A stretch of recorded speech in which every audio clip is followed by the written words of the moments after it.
Welcome back, everyone. Welcome back to another day here of the LiuLi Cup, the LiuLi Cup 2025 Grand Finals Playoffs. The first day here of the playoffs, as we've been covering the event for quite some time, wrapping up the group stage and now entering the top 8. Let's go. I'm of course Showside VIP. With me, I'm joined by these amazing players, by the people in chat as well. Welcome one and all. As this event has been running for quite some time. Again, LiuLi Cup did begin last year, going through as a monthly tournament, as a monthly open, or let's say open cup, as a monthly tournaments, at times open cup, at other times invitational. Top players have been, of course, gathering points, and now we're here to crown our champion, and we have the best of the best facing off in tonight's broadcast. Let's go, baby, let's go. As we switch things over and catch up on the bracket itself, we have our round of 8, we have our quarterfinals, we have our playoff bracket. Let's go. From the top, we have our initial matchup of the broadcast. We have Reynor. Going to be going up against Cure in a TVZ in a best of 5. Bear that in mind. Our quarterfinals are going to be best of 5s. Likewise, semifinals will be best of 5s moving forward as well. It'll be the bronze match. I think the bronze match in the finals will be best of 7. We'll get into it. But Reynor versus Cure is going to be coming up first. We then have Clem versus Maru. That is crazy, by the way. If you've been watching StarCraft over the past couple of years, you know that Clem versus Maru has never happened. At least not ever since Clem started playing Protoss. So it has been over a year's journey, and finally they're going to be playing against each other. Finally, they're facing off tonight. Let's go. All right, let's go. We also have Trigger versus Rogue in another PvZ. That's going to be a rematch, bearing in mind that Trigger did recently defeat Rogue as well, so that's going to be a rematch here. We'll see if Rogue can get his revenge. Then we have Serral versus Beyond on the bottom side of the bracket. I kind of do wish that some of these players are a little bit more spread out. Like, again, Clem and Maru, they are the two best Terran players in the world, facing off already in the first round, but again in a TVP instead. Boy, we'll get there. Don't worry, we'll get there. We're going to be working from top to bottom. Up first is going to be Reynor versus Cure, followed by Clem, Maru, followed by Trigger, Rogue, and Serral Beyond. There will be a break in between, cutting the broadcast in half, but otherwise we're going to be covering those 4 best of 5s. Oh boy, let's go. Let us go. Up first, we're going to be jumping into Reynor versus Cure. Game 1 is going to be on the Old Republic. Here we go. But again, hope you've all been enjoying yourselves. It's been an intense week of StarCraft, catching up with all of the LiuLi Cup, with the group stage, and now with the playoffs. And again, we should be covering LiuLi Cup over the next 3 days to wrap up the event, to wrap up LiuLi Cup. For now, though, spawning in the bottom hand corner of the Old Republic, we have the South Korean Terran player. We have the blue Terran representing Team Liquid. It is a Cure. And spawning in the top right-hand corner, we have his opponents. We have the red Zerg player, the Italian Zerg representing Basilisk. It is a Reynor. Here we go. So getting into our ZVT again, Cure we actually did cover in recent times as well. If you recall, did cover him during the group stage, did cover him versus Serral, of course, yesterday, and Cure had a bit of a harder time. Again, Cure, he was very mid and late game oriented. He wasn't really diversifying the early game too much. He was a little more fixated on later stages of the game instead. That is where Serral did thrive. Likewise, Reynor is similar in that sense. I say similar. Reynor, he is a very aggressive player. He's a little more unorthodox at times compared to Serral, where Reynor, he's willing to go into, say, Muta play, or go into fast ultras, or go into Ling Bane Hydra. Reynor can be very flexible with his ZVT and can be very difficult to go up against. We'll see how Cure can react, or can compare.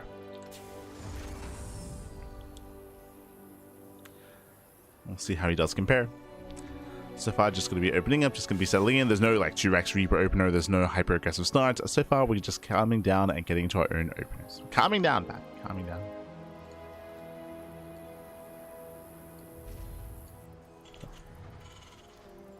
As we have our Rax expand out of Cure. Likewise, Reynor back at home going hatch gas pool. Everything's looking normal. Welcome to the Old Republic. The Old Republic is one of the larger maps of the map pool and is known for longer and later games. So we do expect, what I will say is that on a map like this, Muta play is definitely viable, 100%. So the idea of rushing into a fast lair and rushing into fast spire is on the back of my mind. The other thing we could be seeing, of course, is just standard play or even a rush into ultras, which Reynor has been very fond of. Reynor, he did try to, I don't want to say popularize, or he did come up with his own style and build a couple of months months ago, back in November, October-ish of last year, referring to the style that we saw at my source of the game and the weeks around my source of the game, which was Reynor going Ling Infestor Ultra, skipping Banelings and skipping Roaches. Often when you go for an Ultra Rush, you do typically get either a Baneling tech or Roach tech to keep you safe, to keep you sound, and just survive into a longer and later game. That is usually the go-to, but Reynor, Reynor will lose a drone. But Reynor, he did start popularizing this other style, which did skip both the Baneling and the Roach Horn as well, which was so risky, and we saw some mixed success. What's important is that Serral also did embrace that style, did also try it out with also mixed success, might I add, and we have still seen that build pop up from time to time since then as well. So it's something that they do like to mix in, something that we should be aware of. Oh, hello. Meanwhile, back at home, that's a third CC into a second rack, so a 3CC 2-on-1. We have a much more aggressive build here by Cure. I mean, still economic, but one of the more aggressive variations of an economic build, going into a second racks in a faster stim into an earlier stim timing. This should be hitting around 5:30. Like 5:30 to 6 minutes is typically when we should be seeing 16 Marines that move out across the map with medevacs. Because of the faster command center, it does mean that we can produce up to 4 Hellions. We do not expect more than 4. If more than 4 Hellions are made, then there's a higher chance we see an armory for a Hellbat push. It should only be 4 Hellions just for some map control, just to maintain a presence.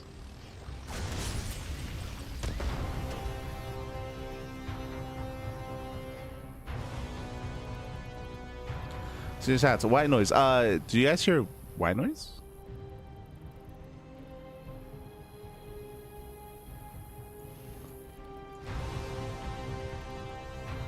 Are you hearing the ambience of the map?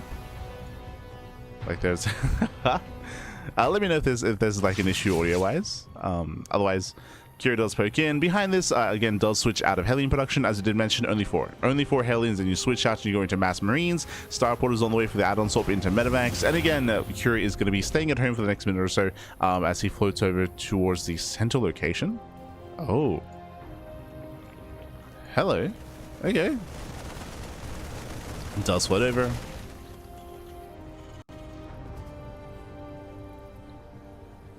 Kira is on the way. From here, Reynor is not skipping Banelings, going into Ling Bane in towards the mid-game. Everything's looking normal so far to Reynor. He's not rushing into early Evo chambers. He's not rushing into any early tech. Looks like very safe play out of Reynor. Okay. As Kira does reposition, he was headed towards the center location, but no, he does pivot back. He does pivot away, going for the triangular third instead. So he's calming down. Now we have double E-bays after the initial 2-on-1, so double E-bays, double upgrades, building up in towards the mid-game. Again, both players have been relatively passive here. That's what getting into said mid-game. And the Queens have been keeping up and spreading their creep. The Hellions have been trying to slow this down, and they do get a couple of tumors here and there, keeping Reynor in check.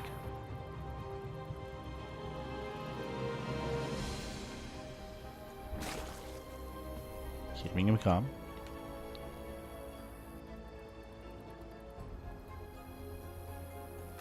As here it is, we have hit 6 minutes. Double jump is out. And we're able to deny creep. Reynor's army is out in time. Baneling speed is not going to be a factor here, but he does have plenty of Ling Bane on creep.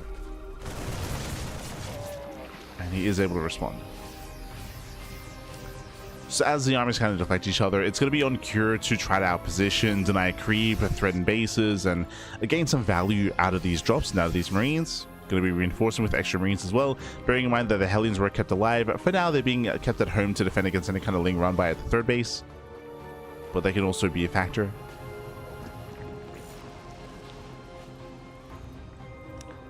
And we'll see if Cure can even catch the Queens. We'll see if he can. Here, dust him in. 1, 2 tumors.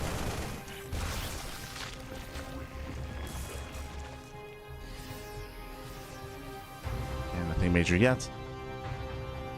Meanwhile, Reynor is taking up into Hydra, so he's going Ling main Hydra here. Pretty standard setup here out of Reynor in game 1. Also reacting, trying to keep up with what his opponent's up to. Cure is one to mix in mech, so Reynor, he also had to bear that in mind. But so far, so good.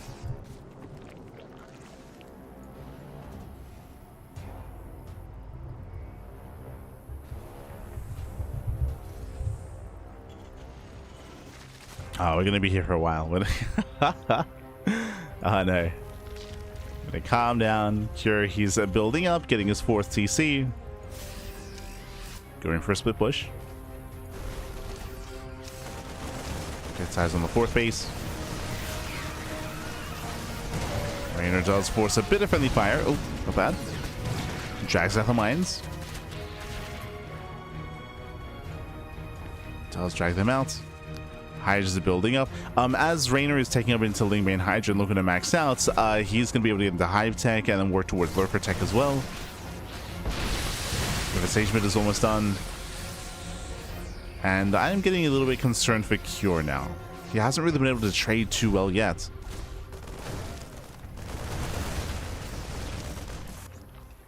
Now being active in the center of the map.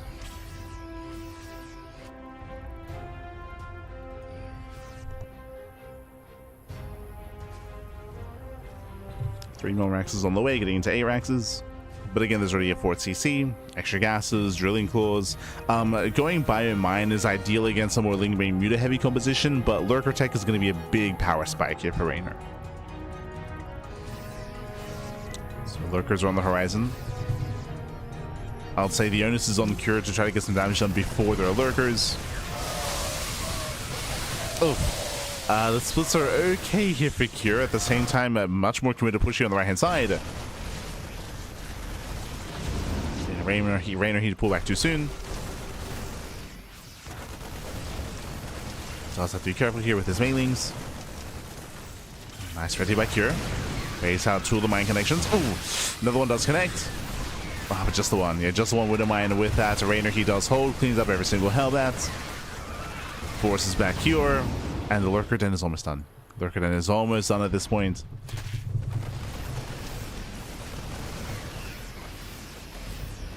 As Reynor does not have to commit. Remember, Reynor, he's just chilling. He's just chilling. He's on 90 drones. He's maxed out.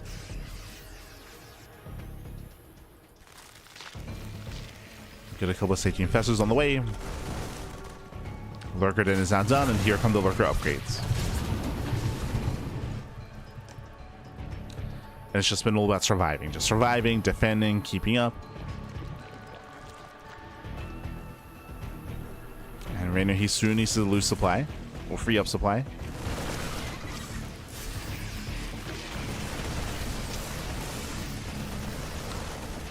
So Impure pushing in. Not the best fungal here, but regardless, does collapse on the army. And turns back Cure, buying more time. Still no Lurkers yet, but we're just kind of waiting for that moment. Speaking of Lurker Tech, there's no Academy, correct? Yeah, there's no Academy, there's no Fusion Core. Cure, he's stuck with a mid-tier army. He's stuck with Biomine, whereas we should be thinking about Ghosts, about Liberators, about that next step.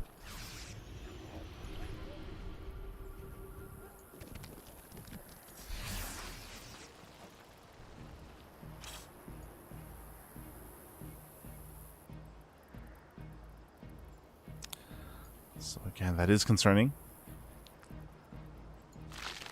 Now the first couple of Lurkers on the way.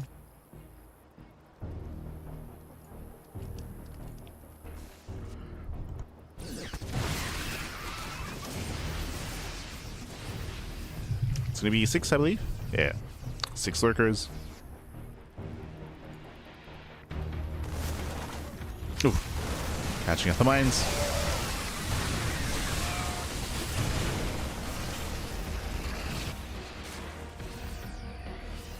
Reinforcing on the top side, going for the Nidus across the map. Uh-oh.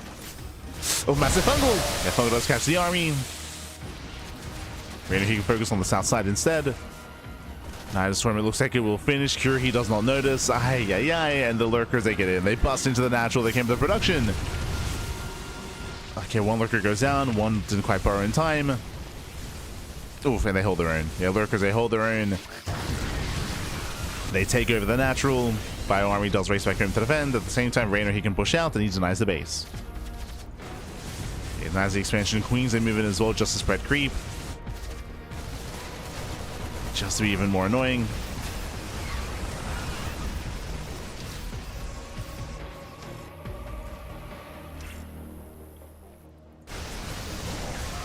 As lurkers are being cleaned up. Eventually, it's still going to be 19 SCVs. And 19 dead SCVs. Liberation has arrived. Reynor pushing in towards the center. Ooh, massive fungal. Oh my god. Lands a fungal. Shuts down the main army. Ay, ay, ay. Yeah, crazy engage there by Reynor. And behind this, we have a choice to make. We can either rebuild lurkers here with these Hydras. For now, though, going back into Lingbane. And reinforcement with Lingbane. This is dealt with. Kira's still on the back foot. Reynor has a bank. And for now, just committing back into Lingbane Hydra.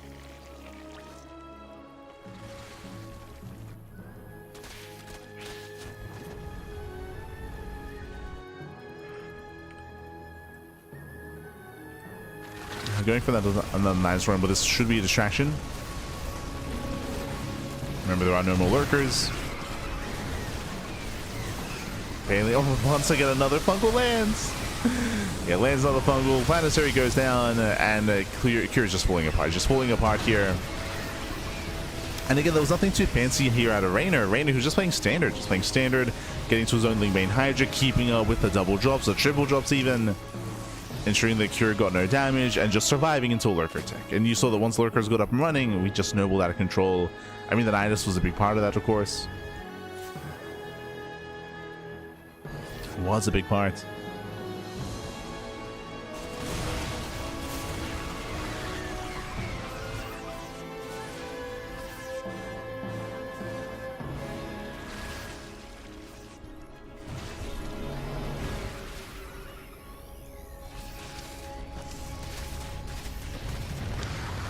And again, Reynor looking comfortable.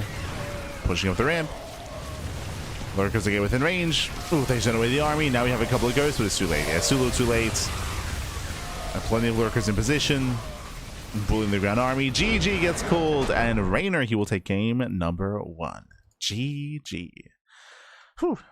GG will play. Reynor takes the lead in the series. Again, nothing too crazy when it comes to the game itself. We were theorizing, some possible builds that Reynor could have gone for, like going into fast meters, or like skipping tech and going Ling into Ling Infestor into Ultra Tech.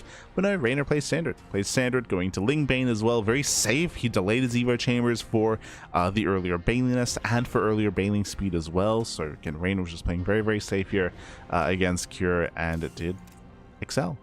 GG. GG, well played, and we'll see if Cure can recover, can bounce back coming into game number 2. Going to be loading into Winter Madness. And again, I feel like we do need to switch things up a little bit here for Cure. We'll keep an eye on it. Spawning in the top left-hand corner of Winter Madness, we have the South Korean Terran player. We have the Blue Terran. Representing Team Liquid, it is Cure. And spawning in the bottom right hand corner, we have his opponent. We have the red Zerg player. We have the Italian Zerg representing Basilisk. It is Reynor. Here we go. And again, just a solid game 1 out of Reynor. Coming into Winter Madness, I would say this is another one of these larger maps with a longer rush distance. So once again, we should be entering kind of like the mid game. Does Reynor mix things up, or do we just commit into what works here and just kind of play standard, play straight up, building up in towards that hive timing, build up towards that lurker timing? I mean, no reason to really deviate too much here. Meanwhile, Cure does mix things up. 2x Reaper. Let's go. I appreciate it. So 2x Reaper out of Cure. Technically, there could be a third Rax on the high ground. It's going to be up to Reynor to confirm how many Raxes there are. But remember, this is not a cheese. This is not an all-in. This is a macro build. The purpose of this is to get across the map to delay the third base of your opponent while you take your own natural and build up in towards a 2-on-1. Now, I say 2-on-1, if you've been watching players like Maru and Björn, you would know that this doesn't have to be a 2-on-1 follow-up. We have seen Mech as a follow-up to 2x Reaper that has been rising in popularity. Mech itself has been on the rise in recent times, in recent weeks, in recent months. I wouldn't be surprised if we see Mech at some point out of Cure in this series. So eyes are on Cure. Otherwise, the traditional follow-up from here should just be a 2-on-1 with Stim, with combat shields, and with a bio timing in the mid-game. But now though, the Reapers are coming. The Reapers are coming. Reynor, he will be able to scout and confirm. Pokes in with the Overlord. And spots the Reaper.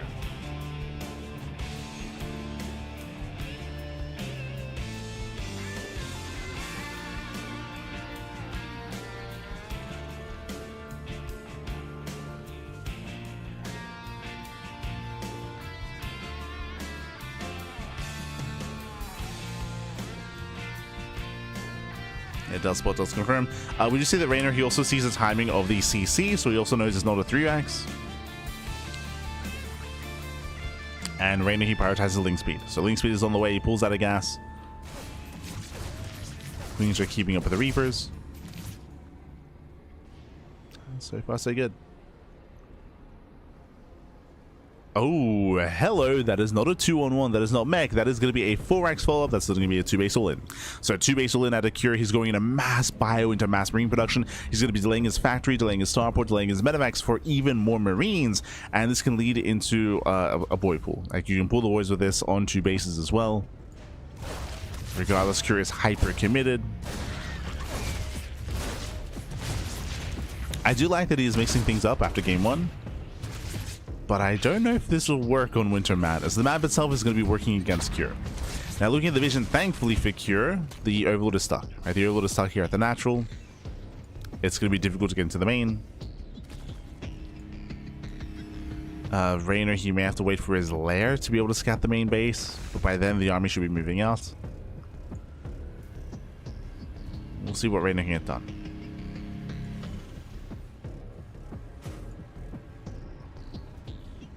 Oh boy.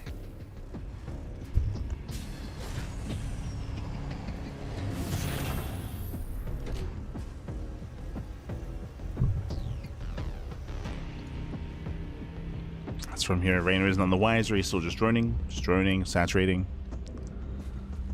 building up his bio. Oh, sorry, building up his own setup. Things I pick in.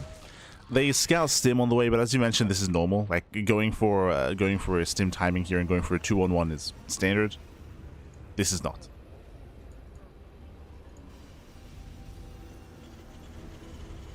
Reynor, upon seeing this, should be reacting with an Evo Chamber and +1 Carapace.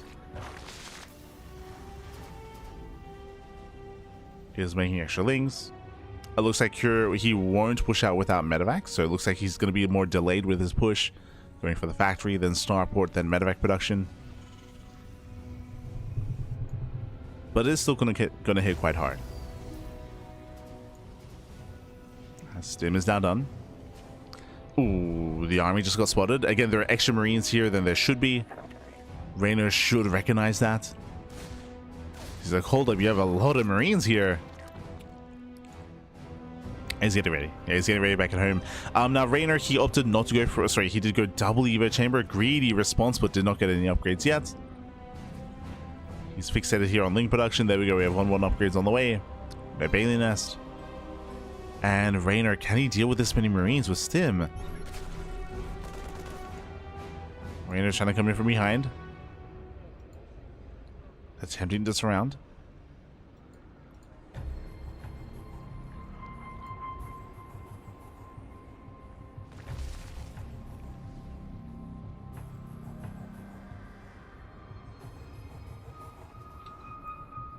Slings are out trying to catch reinforcements. They are unable to.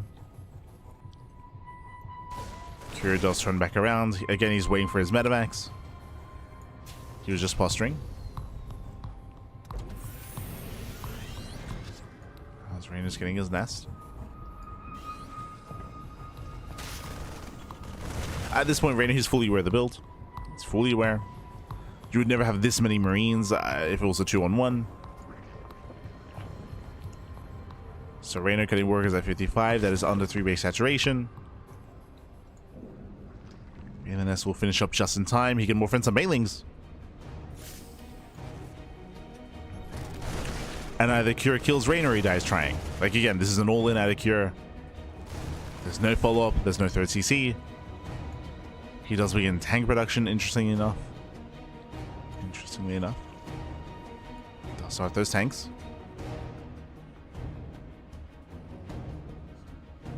Making 7 Marines at a time. Here comes the first tank. Here come the reinforcements. Reynor, he will miss this with the Lings. Uh-oh. He doesn't know. I do really like Burrow here, actually. Again, because this is a 2-base all-in, they're limited scans. As scans, they should be limited, as there are only 2 orbitals. Reynor's out of position. The space will fall.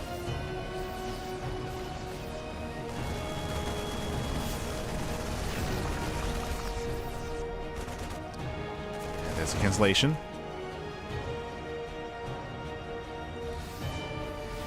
Reynor, he needs an expansion. Now we have a third CC on the way for Cure. This is a very late third base. But it looks like he's not really too confident moving in and trying to kill Reynor.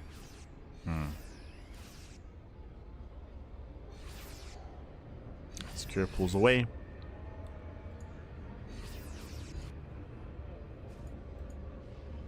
Oh, as there are a couple of bailings in the mix. No, can Reynor bait? Can he bait him in? If he can, that'll just be game. He can clean up this army and then move out across the map. Oh my god.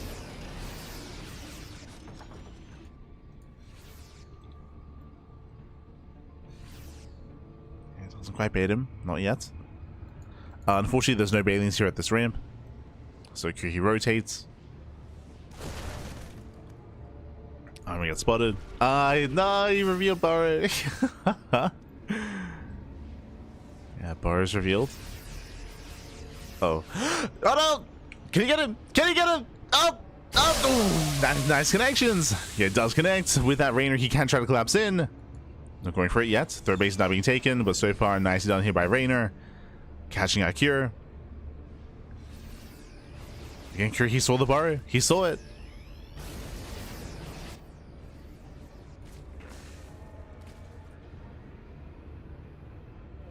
And despite the hyper-aggressive build here by Cure, he's still just trying to macro out of it instead.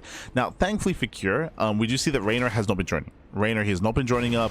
He's been paranoid. Now he sees the third CC, and now that should prompt him to start droning, but this is late. Late drones, late saturation for Reynor.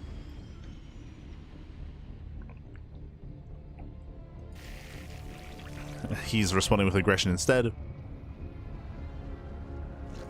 Are there any defensive wind mines? 0. Currently 0 mines. And Cure is taking a defensive stance instead.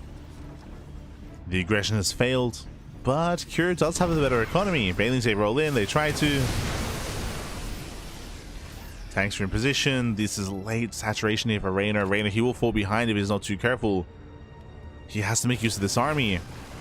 Throws away more Zerglings.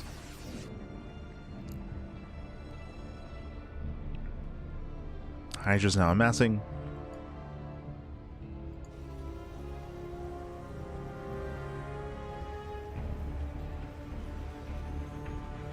And unlike the previous game, Reynor's economy is in the gutter. Reynor, he is maxed, that is true. He does have a maxed out army, but he's only on 70 workers. Like the journey, the saturation isn't quite there.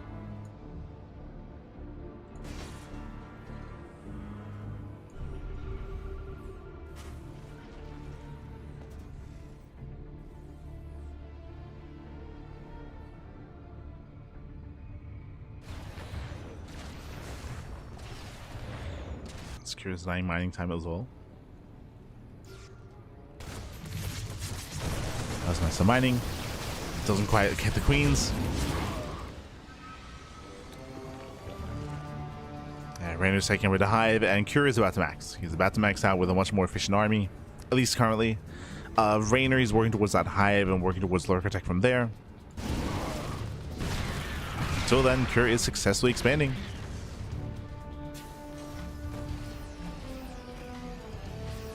Getting another base, he cannot be stopped.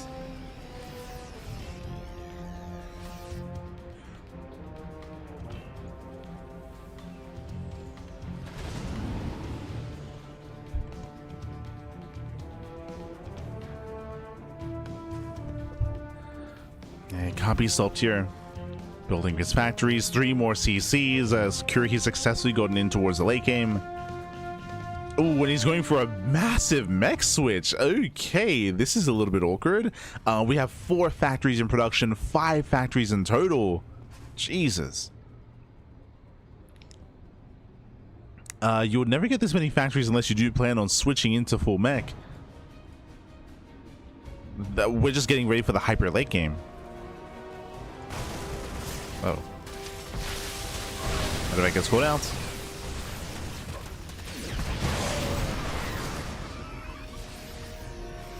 I mean, we did mention that we expected to see mech at some point in this series, but not the way that I thought we'd get there is what I will say. So the goal here is to slowly, as we do have another army on the way, and then we have mech upgrades as well.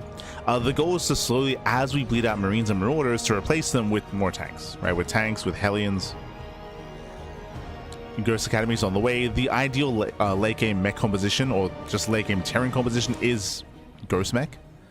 So Ghosts alongside Thors, tanks, Liberators, Hellions. So it's going to be a slow process, but Kure, he's working on it. Meanwhile, Reynor is still on a very low drone count. He's still on 67 drones. Jesus. He has a mineral bank with no gas.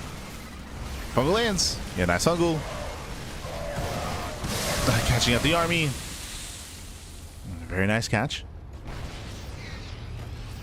And now we gotta collapse, and we gotta go for the kill. Getting 1 tank already. Getting 1, getting 2, getting into 3. Yeah, 3 tanks gonna be going down. The main hit making its way towards the main.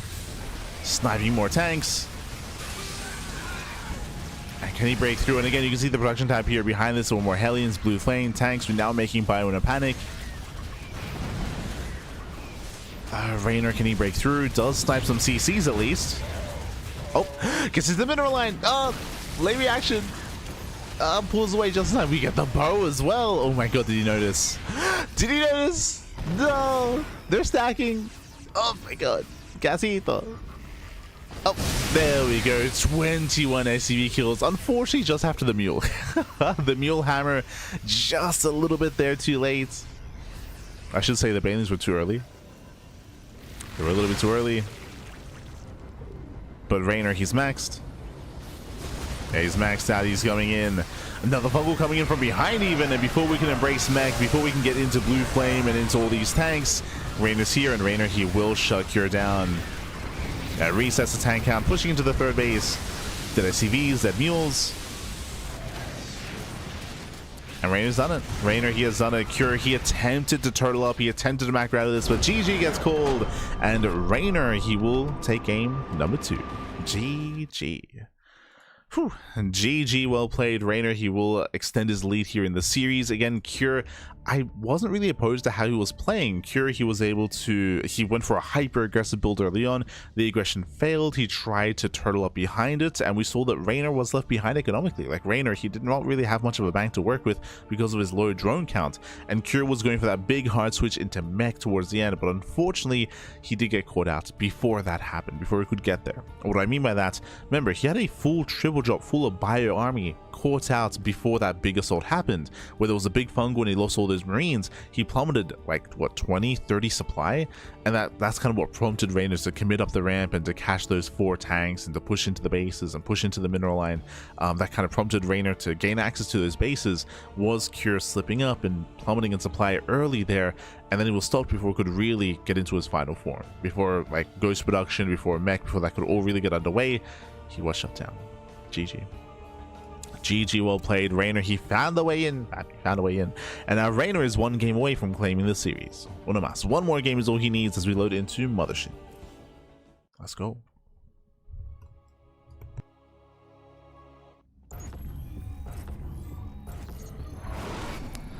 Here we go, and spawning in the top right hand corner of Mothership, we have the South Korean Terran player. We have the Blue Terran representing Team Liquid, down heavily in the series. He has to fight back here and now to make a series out of this. It is Kure. And spawning in the bottom side here of Mothership, we have the Italian Zerg player, the Red Zerg representing Basilisk. It is Reynor. Let's go. Let us go.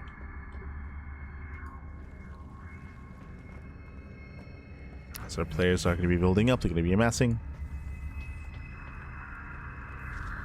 And Cure this time does not open up 2x Reaper. Remember, last game was 2x Reaper into a 4x into a 2 base all-in, which eventually Cure he expanded out of. What made it work was the fact that Reynor was also not droning. Like, Reynor, he was also staying on a very, very low economy as well, at least until Cure got caught out, right? Cure got caught out on the map, he got caught out, not even out on the map, but he was at his 4th location, his soon-to-be 4th location. He was fungled, he was shut down, and then Reynor went for the kill.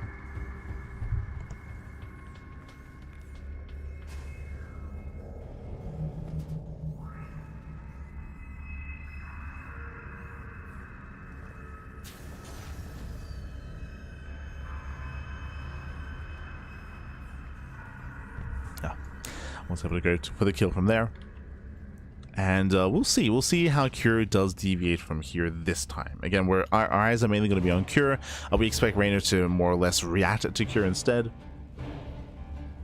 as Reynor has been a lot more reactive this series. Overlord moves out to right, and Reynor he will find Cure. As Cure is going to be skipping his SCV scout, does still go Rax expand. Wait, sorry. Does scout to the left-hand side, and unfortunately won't quite find Reynor yet. Doesn't find him.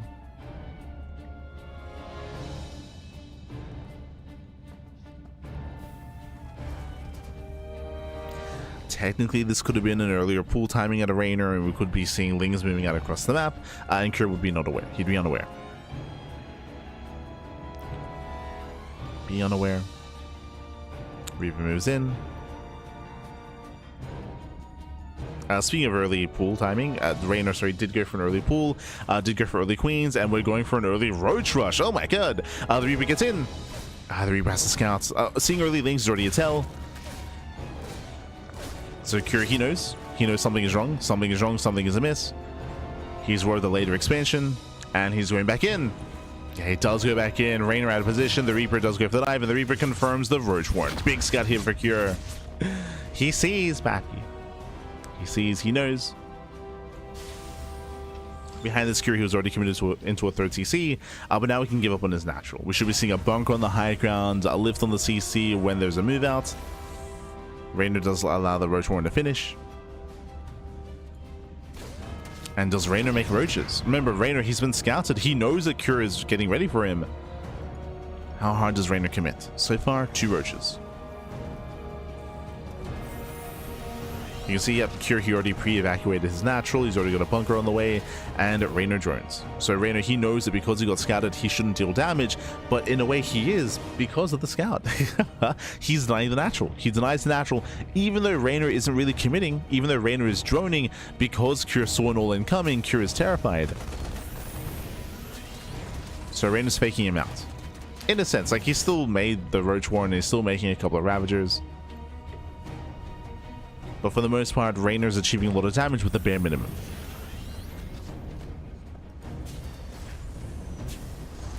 Early Cyclone is more ideal against roaches. Cyclone has to be careful. So we have 12 more Zerglings on the way. Reynor, he does dive to the mineral line. Ravagers a zone away, once again denying mining.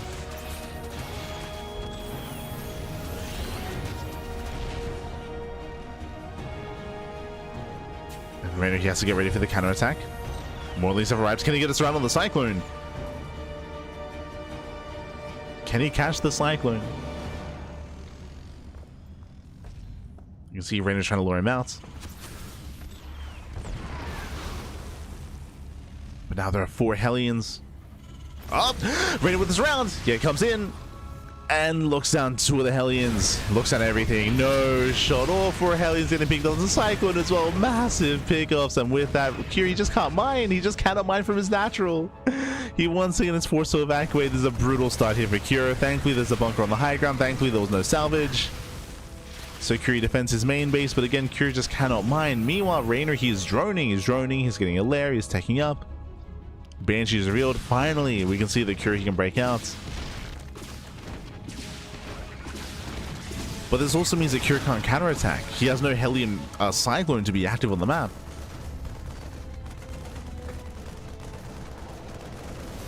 Ay, ay, ay. Reynor still chilling, still droning. There is a chance, of course, there's a window where maybe Reynor's too greedy and Cure can find some damage across the map. Banshee is moving up, but remember, oh, Cloak is finishing up. So back at home, we have a Spore at the third base, Spore in each mineral line. Queens are getting in position, the lair is done, we already have mobile detection. Reynor has the tools to defend.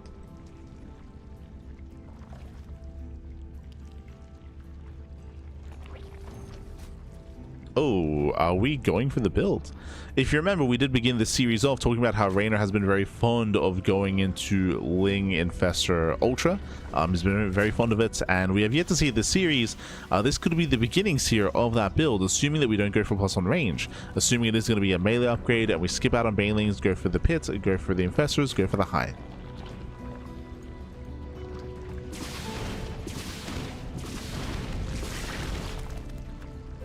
Banshees, they do deny the base. Together they can, of course, one-shot drones.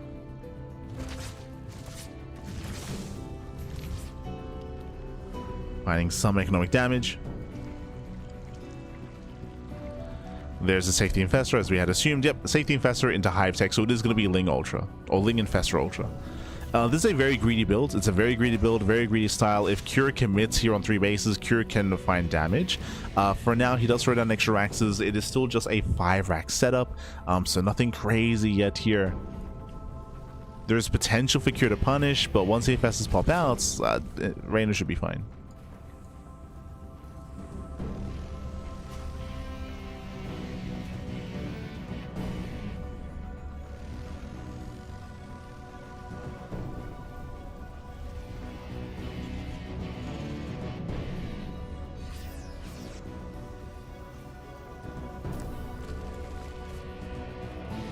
Branches are zoned away. There's that second factory. Armory as well.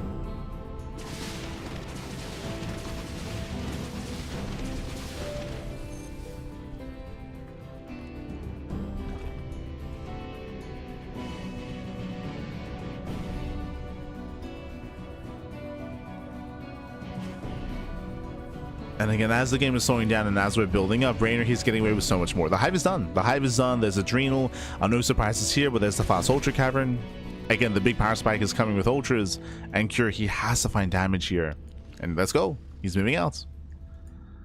Cure is pushing. He still doesn't know what's going on. As he moves out, Lings move in. They slip into the mineral line. SV's going to be going down. Oh. Ooh, trying to force friendly fire. Yeah, 6 SCV kills. Catching out 6, 7, 8 SCVs. Picking up the turrets, not quite.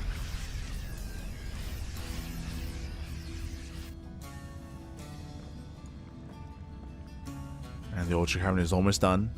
Now, we shouldn't see Ultras yet. Reynor is still lacking those upgrades. Still lacking kindness plating. There it is.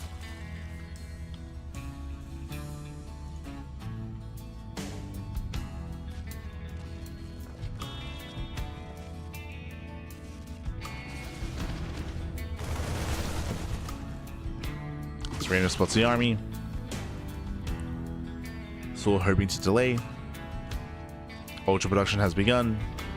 And there's still 4 Infestors. As long as Reynor doesn't lose the Infestors needlessly, he should still be fine. There's a heavy Marine composition, only almost purely Marine. There's a couple of Widow Mines on the way. Lings a counterattack. They shouldn't find much damage here though. Collapsing on the Marines. Trying to. Mines just going up, forcing friendly fire. Marines are going down. Ay, ay, ay. The mine drags, papi. And hey, you gotta get creative when you have no Banelings. But here come the Ultras. Oh. Here come the Ultras, here come the Fungals. Cure still has no idea. Now spots the Ultras, he knows. Yeah, now he knows, now he's aware, he has to get the hell out of here. Ooh, he does get caught out. Yeah, Fungal on the Hellbats.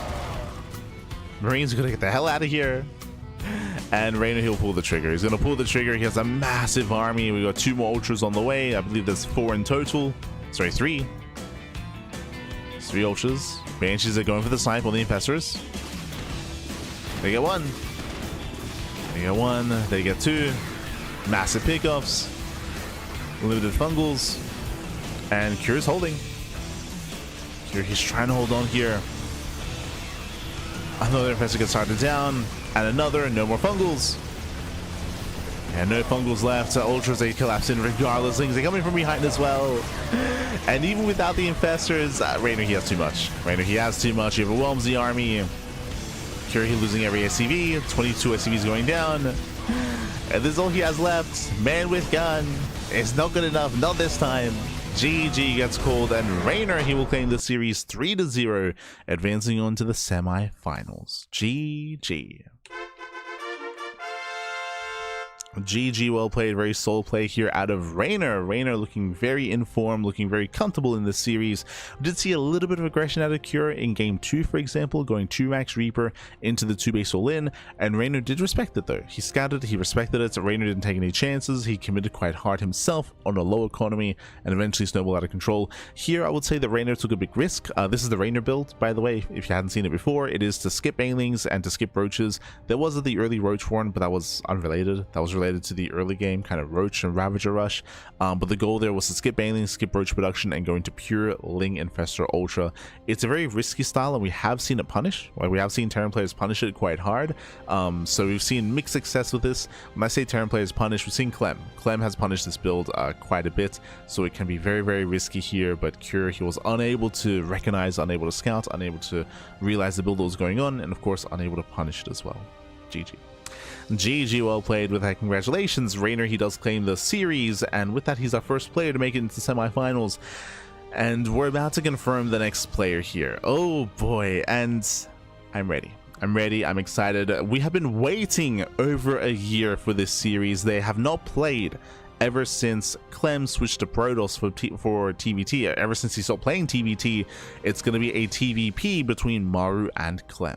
And again, it's been over a year since we've been waiting for these two to face off.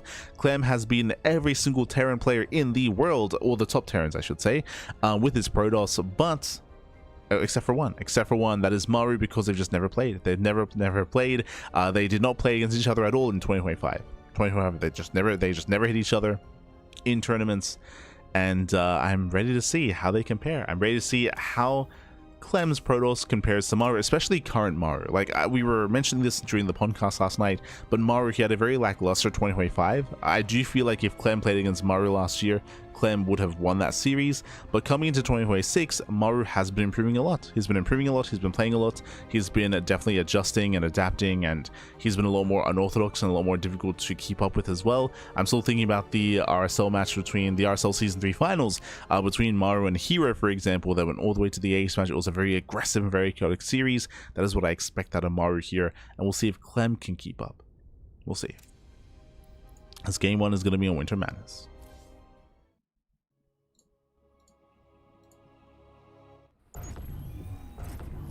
Let's go. Let us go. And spawning in the bottom right hand corner of Winter Madness, we have the French Terran player. We have the blue Terran, of course, now Protoss. Representing Team Liquid, it is Clem.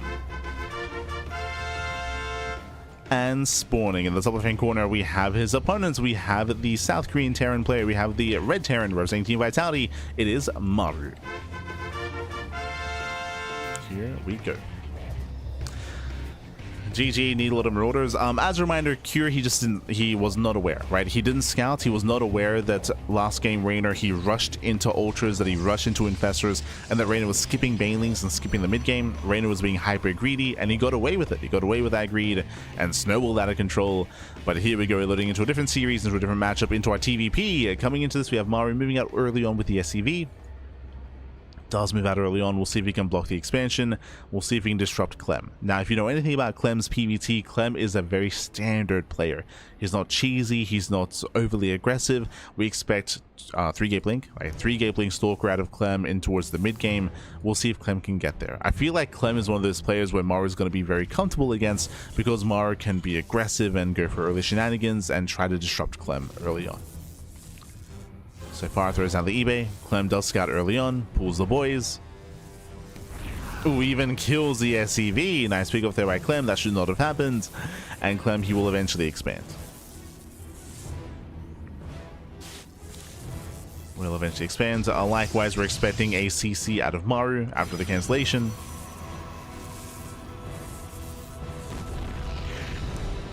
There's that cancel. And there's that command center. Oh. No, never mind. He changes his mind, actually.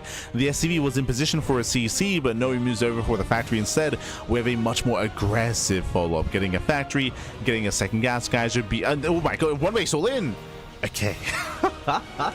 And this is the Maru. This is the Maru that we know and love. This is the Maru that we know and love. No macro, no mid game here, no standard play. And this is what I mentioned at the beginning of the series, how Clem is typically a very standard Protoss player. He's not really one to mix things up like Hero, for example. So I do feel like Maru is going to be very comfortable dictating the pace of this series. Like, he's the one in charge. Like, he's the one that's going to be forcing Clem to react to him.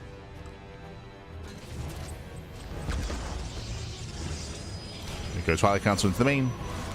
Reaver does poke in and gets a probe, not bad. Gets one worker, does get a scout as well, confirming that Blink is on the way. And behind this, yep, one base all in is going to be the 2-1-1 setup here. Mass Marine, Tech Lab is on the factory. We should be seeing early tank production. Again, the Marines here are only for buffer. The meat of the army, the backbone of the army here is going to be with the factory. Or actually going for the early Cyclone first. Does go for said Cyclone.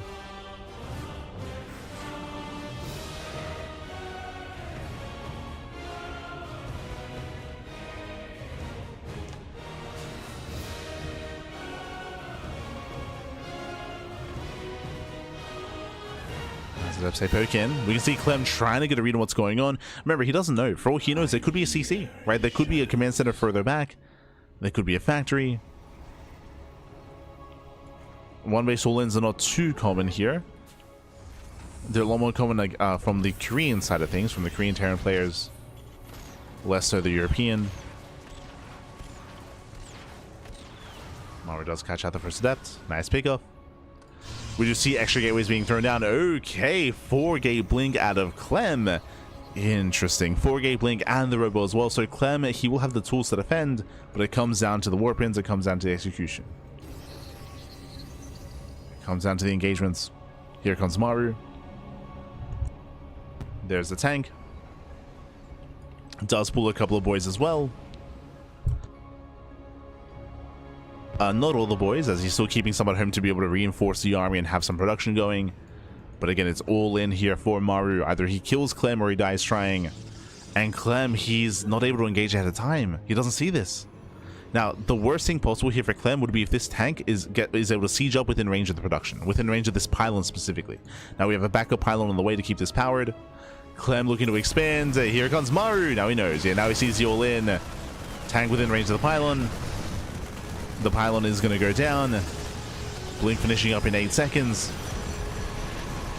A tank within range of the robo. Yeah, Maru is so quick to reposition, and Clem unable to engage. He blinks in. Goes to dive. He does not get it. Mass repair. No shot. Mass repair on the tank. The tank does not go down. Still survives. And with that, GG gets called. The tank does not go down, and Maru takes game number 1. GG.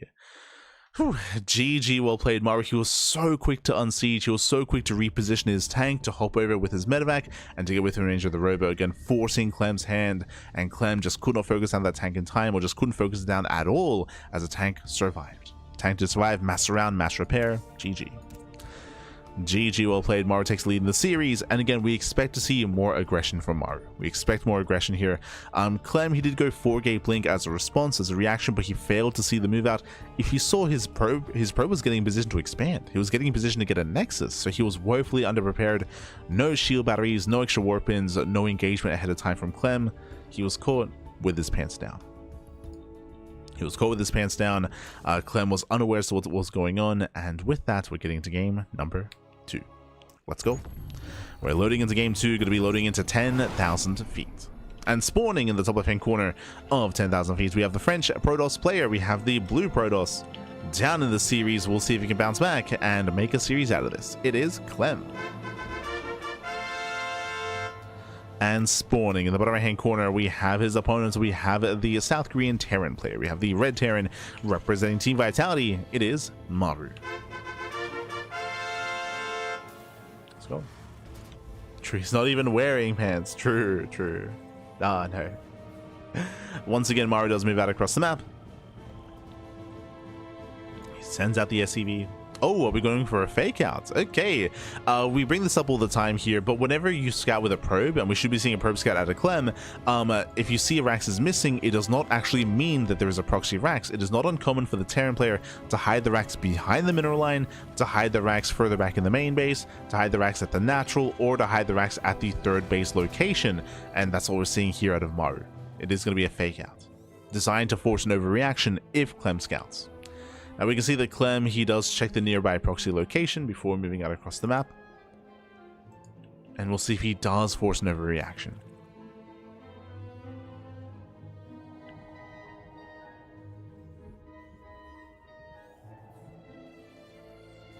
As the probe is moving in.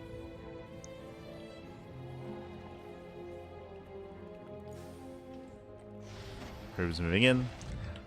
Clem will see the Rax is nowhere to be found. He should be checking further back behind the main. He does see both gases, so he confirms the gases. He does spot the factory. Now he knows it's not a one base all in. He is aware. As the probe gets locked into the main base, we'll have to recall to get it out of there. And here comes that bunker behind the main base. Oh, sorry, behind the natural. Clem did make a zealot. He was forced to make a zealot, so Clem, he does already react here to the scout. You could definitely argue overreacting. As he fails to see the bunker will finish. Now there is going to be a safety shield battery. Reaper has arrived.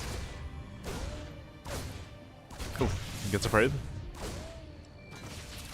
Gets a probe, can pull back here to the bunker. That bunker now gets scouted.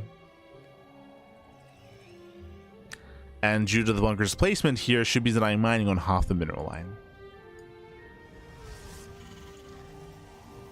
One base all in. Oh god, we might not get a single macro game this series. It's possible. There's a high chance of that happening. But let's go. Okay, CC's on the way. A very late expansion. This is a CC after the factory and after the starport, by the way. As the bunker is going to be dealt with. Nice positioning out of Clem on the high grounds. Kills the bunker, no salvage. But remember, Maru, this natural base is so late here. He has to find damage, and he's going for a Widow Mine Drop follow-up. Okay. He's going for the Mine Drop. The pressure's on Maru. Pressure is on.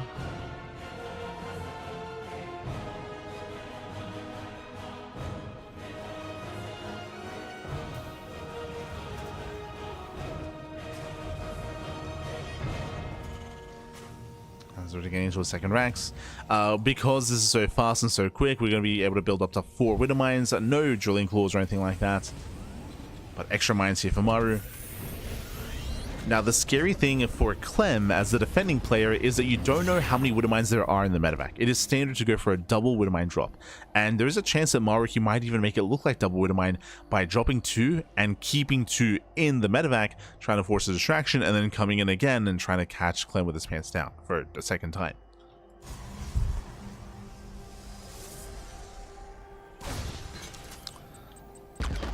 Otherwise, he might just unload everything. We'll see. Does boost in. Does boost into the natural. Unloads 1, unloads 2, unloads 3. Yeah, 3 Widow Mines are revealed.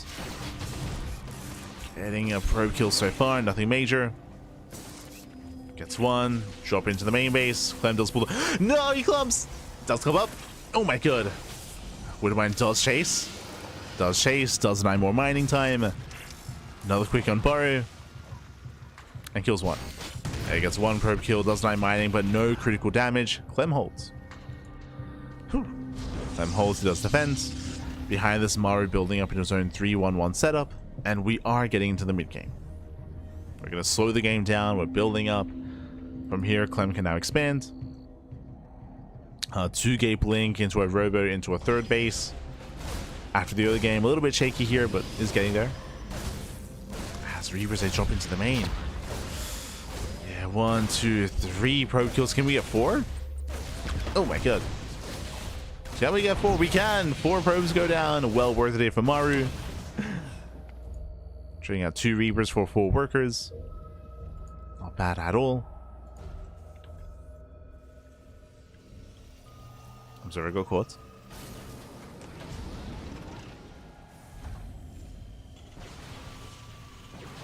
Oh. Did catch the observer. Setting up at the natural.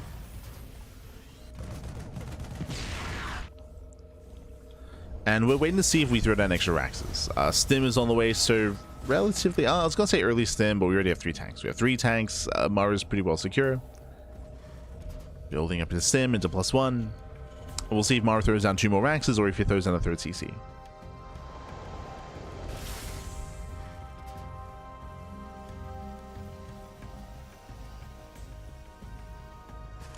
Maru's already been quite aggressive this series.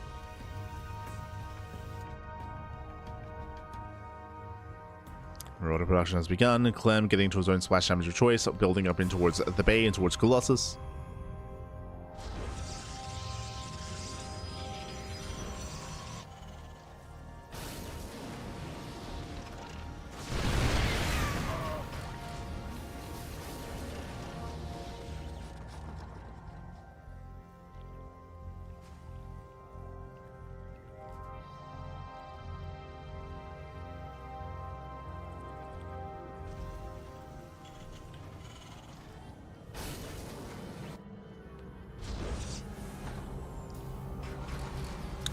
We have the bay in the way.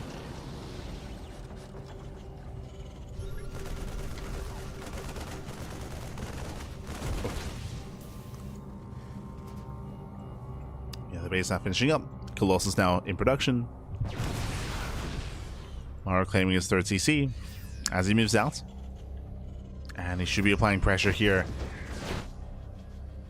We'll see if we can get within range of any of the bases. Maru, he has Stim, he has combat shields. As he stims forward. Can he get within range of the robo? No, sure, he's within range. Yeah, he's within range. Clem is in trouble. He has to stand and fight. He has to move in. As the robo is going to go down. The Colossus barely pops out in time. A clutch moment. Oh, Jesus. A clutch moment for Clem. Tanks a focus fire. One more tank full. He did not. He survives. The Colossus. He pulls back. Oh my god. And with that, Clem, he barely holds on. Very nice knife punishing the medevacs. Getting 1, getting 2. Oh, he wants it. He wants a second medevac. There's the blink. Casito. Oh, and he does bring it down. And forcing the unload. Medevac does fall. A nice cleanup here by Clem. Again, very close. Very close. Very clutch. If that had hit a couple of seconds earlier, if that robo had been killed before the Colossus had popped out, that may have just been game. That may have just been game then and there. But suddenly, everything does swing in favor of Clem. Clem is able to counterattack. He's able to get on top of the 3rd CC. Army's trying to respond.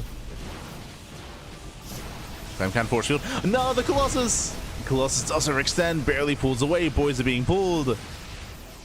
Maru getting desperate.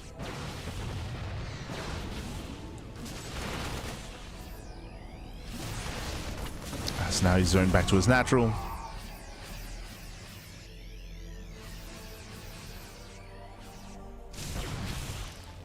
He's going back at the same time, going for his own mind drop.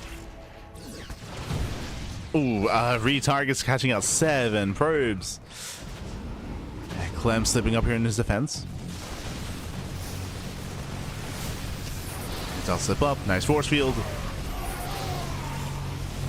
Picking up some key units. But the economy is still lackluster for Clem.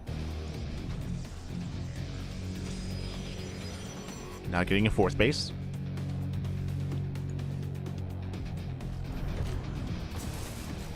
Clem working his 4th. Maru finally does expand.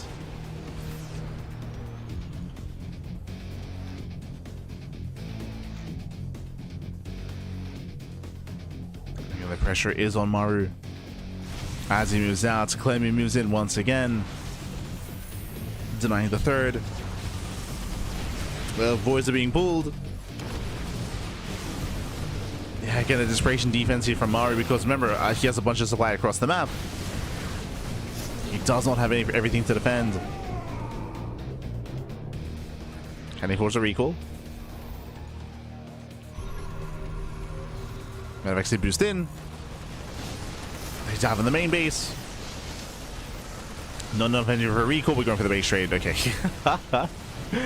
Clem, he tries to commit in. There's the recall back home.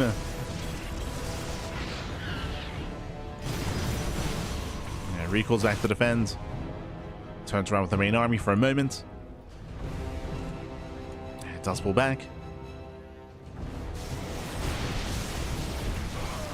God, but there's still not many Vikings, and there's still 3 Colossus. 3 Colossi. The laser swapping. Jesus. Yeah, massive swipes here on the Marines. Colossus are under fire, but GG gets called. GG gets called. Clem overwhelms, and Clem takes game number 2, tying up the series 1-1. Whew. GG. GG, well played. Maru getting punished here for his failed aggression, winding it back. The moment that Clem took control of this game was when Maru pushed, committed with his tanks to go within range of the Robo, but failed to kill the Robo, failed to kill the Colossus, and lost everything. I think he escaped with 1 medevac. 1 full medevac got away, everything else went down, and then Clem was able to gain map control, and you saw that Maru just couldn't expand. He just could not expand. One of the reasons for that was that Maru kept going for attempted drops across the map, but he felt the need to because of the failed aggression earlier. So that kind of led from one thing into the other. Could not save his could not save his third base, was denied time and time again. GG. GG, well played. We have that back and forth. We have that series, and we'll see who takes the lead in the series as we load into Celestial Enclave. Let's go.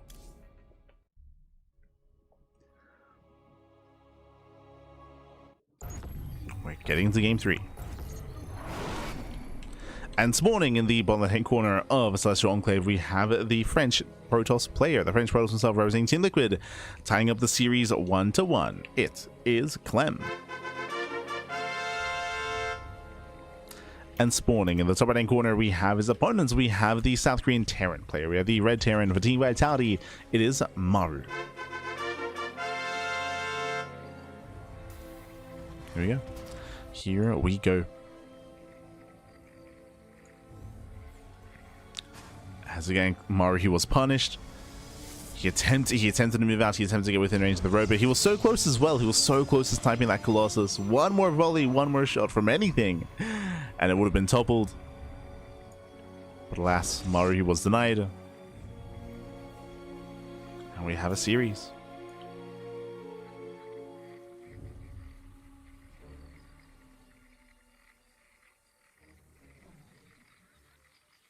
Have that series. Now, so far, Maru's been hyper aggressive, both in game 1 and in game 2 in the early game. We'll see if that trend continues as Clem comes in with the probe scouts into the main. This is one of the unique features of Celestial Enclave, is we do have a worker path to go straight in towards the pocket base and to go straight into the main base of your opponent. So we do get a full free scout.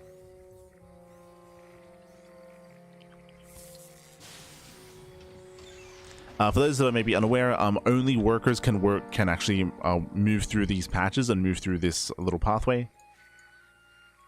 Lings, Marines, else they cannot.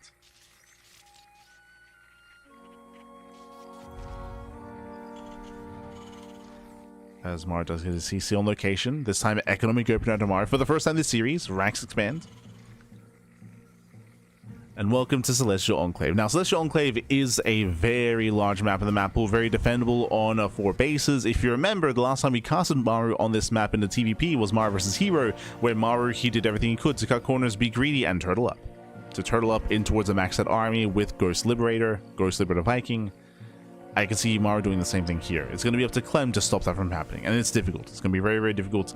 Again, because of the layout of the map, we do have a free pocket expansion. There's only one entrance in towards the natural, unless these rocks get knocked down, and it also means that you can just park your army here at the 4th location and have a very secure 4-base setup. Again, this is one of the easier maps to be hyper defensive on and to be greedy on. And there it is. Third TC is already on the way, on location. It's Rax expand. Jesus. So again, this is one of the fastest third TCs you can go for in a TVP, but you can do this because of the map. So Maru's being hyper greedy, and we expect more greed.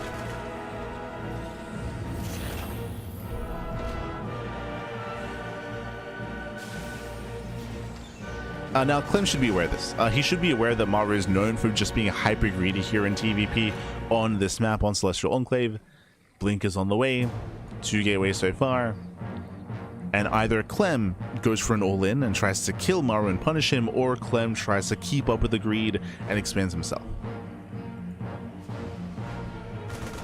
We go from one extreme or the other. Either Clem goes for an all-in, or he is hyper greedy as well.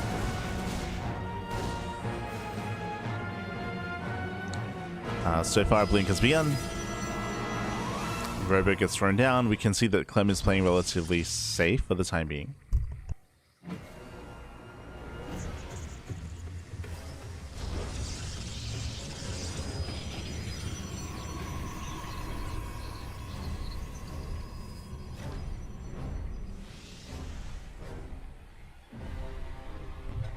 He does throw down a third gateway. So yeah, really safe play out of Clem. I mean, I don't blame him based on the series so far. Like, Maru's been hyper aggressive both in game 1 and game 2.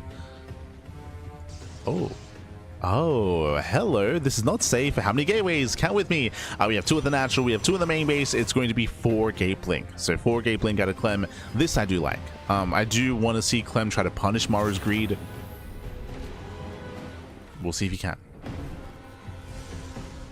The pressure is on Clem. He's going to be waiting for his War Prism. The Prism is on the way. He can then move out across the map. Now, when it comes to Blinkstalker aggression here, one of the downsides is that it's really awkward and difficult to rotate between the bases, to rotate in between the natural and the third. So we should be seeing one frontal assault instead. Now, when it comes to the greed of Maru, do you notice something? He didn't just go for a very fast third CC. It's 3 CC, 3 racks, but with the faster command center. What does that mean?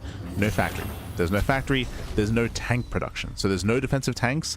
There is one bunker here to work with. It's Mass Marine. Stim is halfway done. Stim will finish in time for the fight.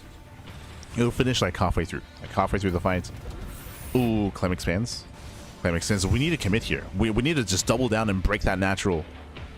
Break the natural and then push into the main. Before these upgrades kick in. Stim is almost done. We're gonna go. Nice blink. Bunker goes down, no repair. Keep going. Keep going, baby. Can we focus on the Marauders? As Stim is still not yet done. Stim isn't done yet. It comes down to the control, comes down to the micro. So far, nice juggling, nice blinks. In the end, Clem, he doesn't lose a single stalker. Look at that control, Jesus. Clem, he has some of the best blink stalker macro out there. Didn't lose a single stalker, but that might be about to change. Army Stim's in.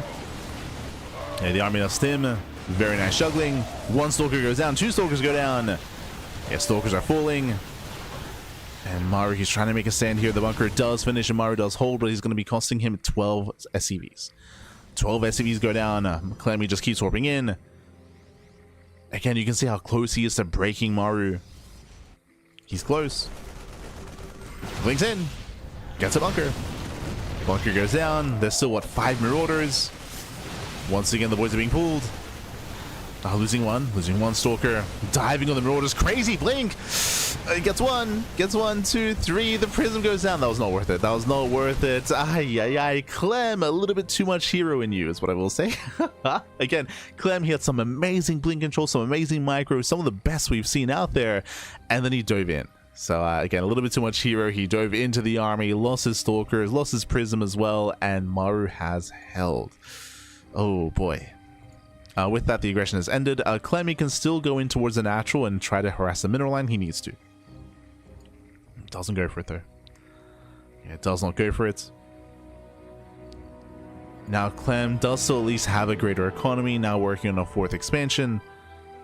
But the army is lacking now. Again, that was how many stalkers? That was 15 stalkers going down.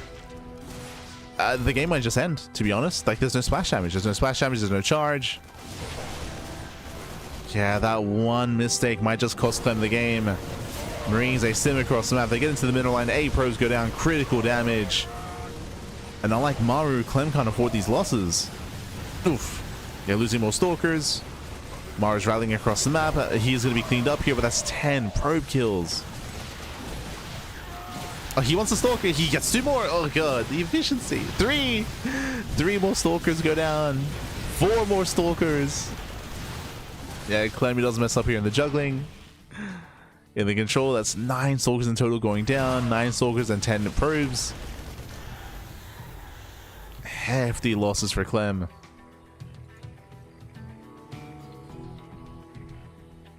And Maru's ahead. Straight up. Like, there's a reason why Maru's rallying. He's just rallying across the map. Maru, he's up in economy. He's up in army. He's up in upgrades. There's our splash damage. Again, Clem just misjudged. He misjudged the blink earlier. He misjudged the dive. He misjudged Pappy. Oh my god, the target fire catching another stalker.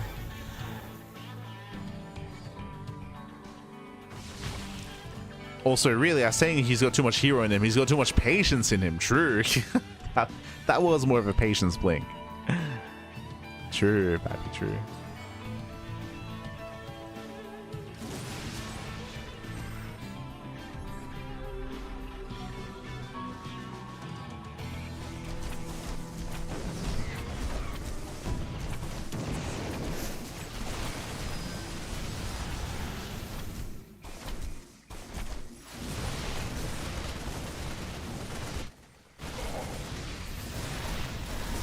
As Clem does try to harass, does get a couple of SCVs, dropping into the main, doing what he can, pushing in towards the left-hand side, but again, this time Maru, he has a standing army. Maru's perfectly fine. Zones Clem back. Yeah, zones him away. And Clem, he's in a rough position here. Behind this, he is building up and working towards splash damage, working towards Colossus. If he can buy enough time to build up a decent Colossus count and slow the game down, then he's going to be okay. The reality is that because Maru is so far ahead, he honestly doesn't have to push.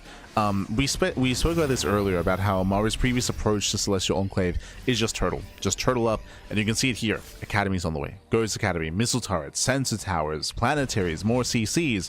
Maru has no reason to push. Not anymore. So he should just be turtling up and maxing out. Once again, it's going to be up to Clem to try to stop that from happening. It's up to Clem.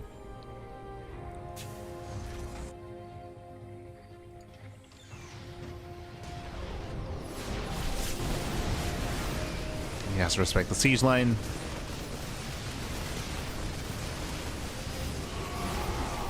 Gonna try to commit. Again, nice control by Maru, punishing those zealots. Again, the problem here is that usually the Protoss player should be able to afford to throw away zealots, but that's not the case here. Because the other game, the Immortal, thank god, does save the Immortal. Clem has to get the hell out of here. He cannot fight head on. If he does, he will lose everything. Oof. I'm gonna try to engage, bleeding out more zealots, force the fight. Clem, get out of here.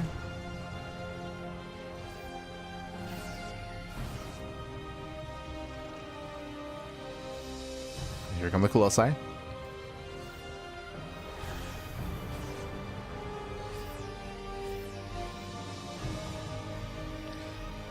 Again, it's still trying to apply some pressure and distract.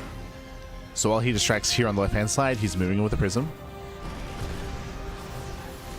Does move in. Hey, does get some reinforcements. Going for the Warpin as well. Does the Warpin finish? It does. Barely does. Clem trying to come in from behind. Forcing some friendly fire. But again, still not good enough. Maru, he still extends his lead here, gaining even further supply. Pushing even further ahead. And I'll be honest, I don't think Clem can stop this. Yeah, no shot. Yeah, Clem, you cannot stop this. Here we go. We can just move across the map. Here comes the massive stim, the massive army. Clem, he bleeds out the Colossus, so he has no splash damage. He's working on 2 Colossus at a time. It's going to be a very, very difficult defense here for Clem. Army sims in. No battery. Yeah, there's no battery. The Colossus goes down. Stalkers, they come in from behind. Zealots as well. And Maru, he just stand and fight. He can just stand and fight, takes down the final Colossus. Oof. Yeah, the final Colossus falls. And with that, Maru, Clem, he has no army left. There's just nothing left here. There is no army. We're bringing in a couple of Stalkers. And Maru, he will take a lead in the series. He'll take a lead, breaks the expansion, gets into the economy. Clem, some desperation warp-ins. Desperation. Oh god, the Otosis pylon. GG gets called, and Maru takes game number 3. GG. Whew.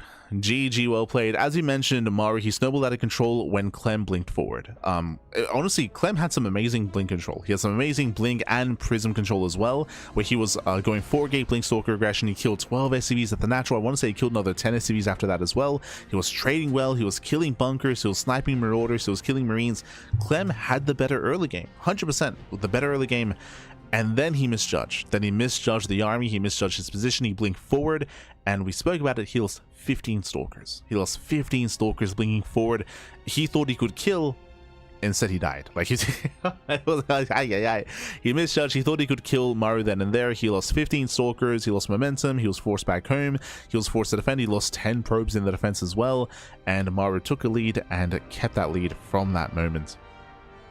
Just getting ahead economically, building up the greater army, and Clem just could not recover from that moment. We saw that's also one of the reasons why Clem was so aggressive with his Zealot harass in the main and with his army positioning, because he had to be aggressive. Like, Clem was desperate for damage. He was desperate to do something, and he wasn't quite able to achieve that. GG. GG, well played. With that, we're going to be loading into game number 4. We're going to be loading into Mothership. Let's go. And we'll see if Maru can, we'll see if he can claim the series here and now. We'll see if Clem can recover. Clem better go Terran. Why do you want Clem to lose faster? I think there's a weird perception. I mean, obviously I'm being one guide in the chat, but there is like a weird minority of people that for some reason criticize Clem whenever he plays Protoss. The reality is that Clem's Protoss is better than his Terran against Terran. There's a reason why he plays it. And if you're watching last game, Clem, as I tried to emphasize, was outplaying Maru in the beginning. Like, Clem, he was winning that game. He was winning, he was doing well. It's just he misjudged his the decisive engagement, of course, when he blinked into the army. So it's important to hammer that home. But here we go, spawning in the bottom, on the top right-hand corner here of Mothership, we have the French Protoss player. We have the blue Protoss representing Team Liquid. It is Clem.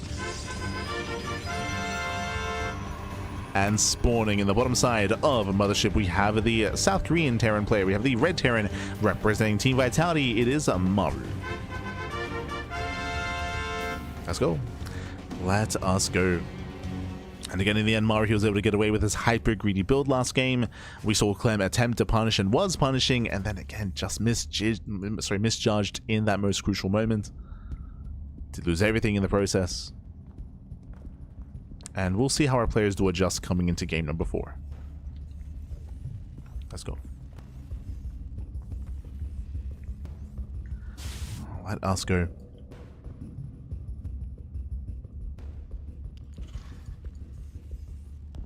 As we do see Maru, for the first time this series, opening up double gas, going for a double gas opener, going for a faster factory. Now, I say for the first time this series, game 1, Maru did go for a 1-base all-in. True, did go for a 1-base all-in. And technically, we could see a 1-base all-in here again. So eyes are on Maru. Otherwise, this should just be racks into factory, into expand, into a faster starport, into potentially Banshee play, or something else more sinister. So we're waiting for that follow-up. Oh, okay, reactor, not a tech lab on the racks. So from here we can go into reactor Reaper Hellion. We'll see.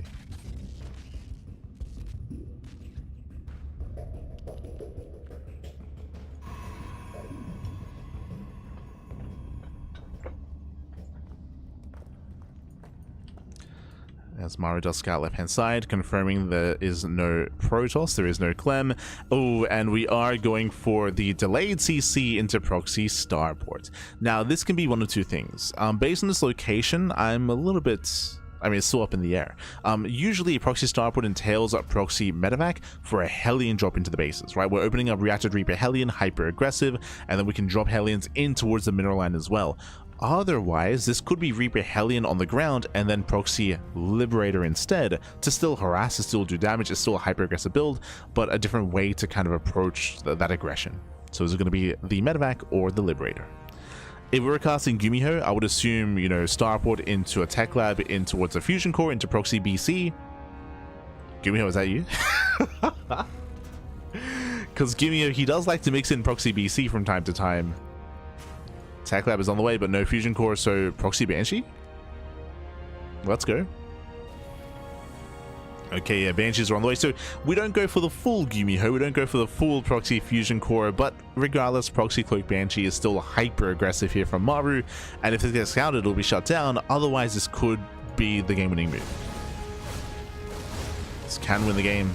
Adept gets called out.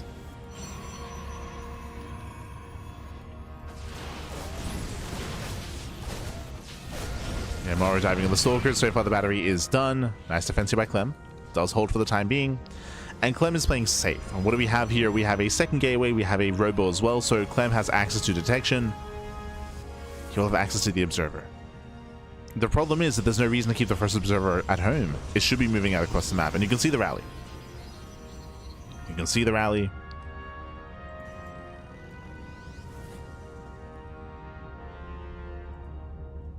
So far, the Banshees are backing up.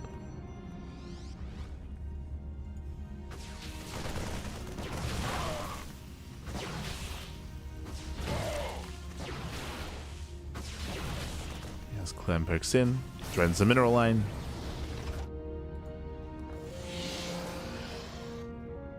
Likewise, just waiting for that second Banshee. Remember, 2 Banshees can one-shot probes, and I'm a little bit concerned because I assumed it was going to be Observer first. It's going to be Immortal first instead.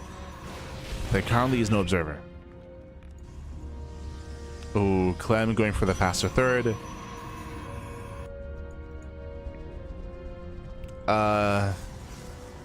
Clem Stalkers. I mean, they're somewhat at home. Some of them at least. There we go. Observer's on the way. He should be okay. He should be able to react in time.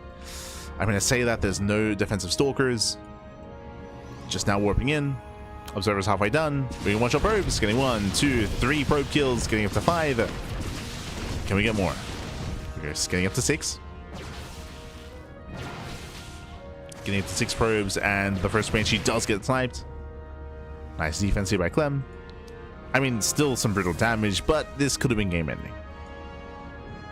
So building up into the mid-game. And do we actually get into the mid-game this time? We have yet to experience any kind of macro between these two players. It's been hyper-aggression from both Clem and from Maru as well. Mainly from Maru, but Clem had his own moments, of course, when he went 4-gate blink, of course, last game.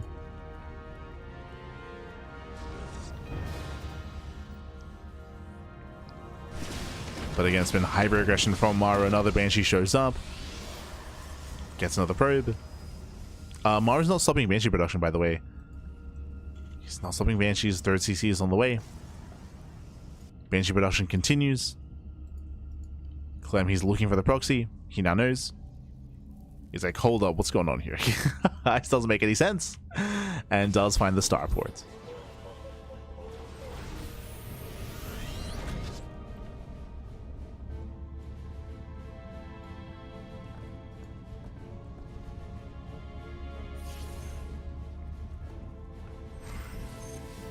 And does find the starport. Behind this Maru building up. Double E-base, 30 CC, stim. We are getting into a longer game state. And who do we favor here? I mean, Maru did have a better start by killing all those workers, so Maru, he does have the slight edge. The Banshees are still active, of course. Jesus.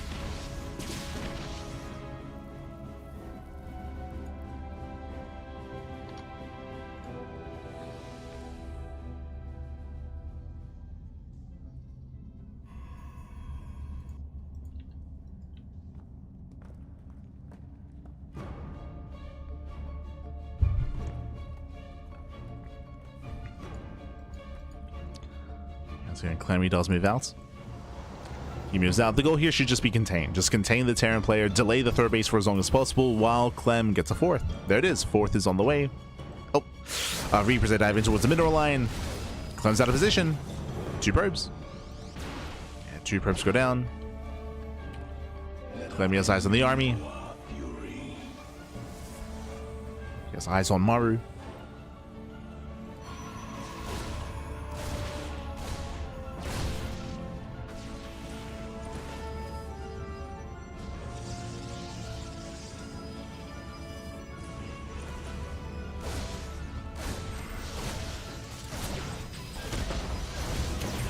Oh, so far that's going to be some 4 probe kills. I mean, the efficiency out of these Reapers, the value.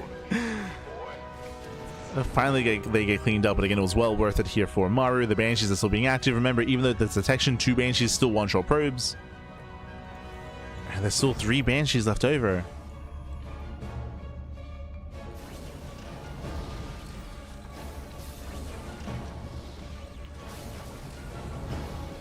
We still have those Banshees. Maru, he's doing something unique as well. I don't know if you noticed, but he's actually continuing tank production. It's very, very common to stop at a lower tank count, but Maru, he's committing very hard. It does also mean that on 3 bases, when he does decide to push, it's gonna be a terrifying army. A terrifying move out. Very tank heavy.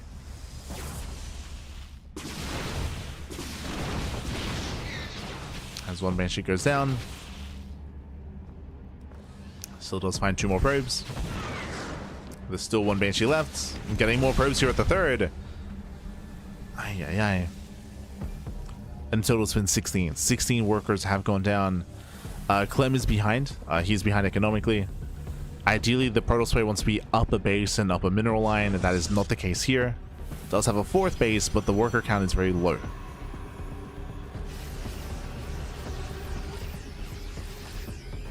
So Clem is getting his 5th.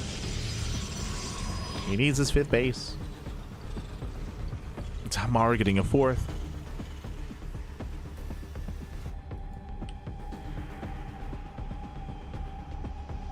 And again, working towards that longer mid-game here, Maru, it looks like he's in a much stronger position. It's on Clem to try to slow him down. He failed to delay the 3rd base, but Clem has to delay the 4th expansion, go for some run-bys, counterattacks, War Prism Micro as well. There are ways to recover in this game, but the pressure is very much so on Clem.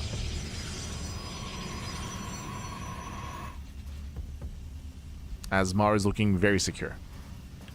He's about to have 10 tanks. Jesus. One of the reasons why you don't really see this many tanks in TvP is because a Zeld heavy army works very nicely against a mass tank count like this. But remember, Maru, he's not pushing. If he was moving out and trying to be aggressive, then he'd be in danger. But if you didn't quite recognize, in this game, Maru, he has not pushed out at all. Like, he's been harassing with Reapers, with Hellions, and with Banshees. That is true. He's been harassing, but Maru, he's been hyper turtley this game. And he's throwing down 3 more CCs. There's 3 more orbitals on the way. Again, 2 more here behind the main. The plan here is missile turrets, sensor towers, more depots, more tanks, just fully turtling up here. And that is where Maru's at his best, right? He's at his best, just turtling and maxing out.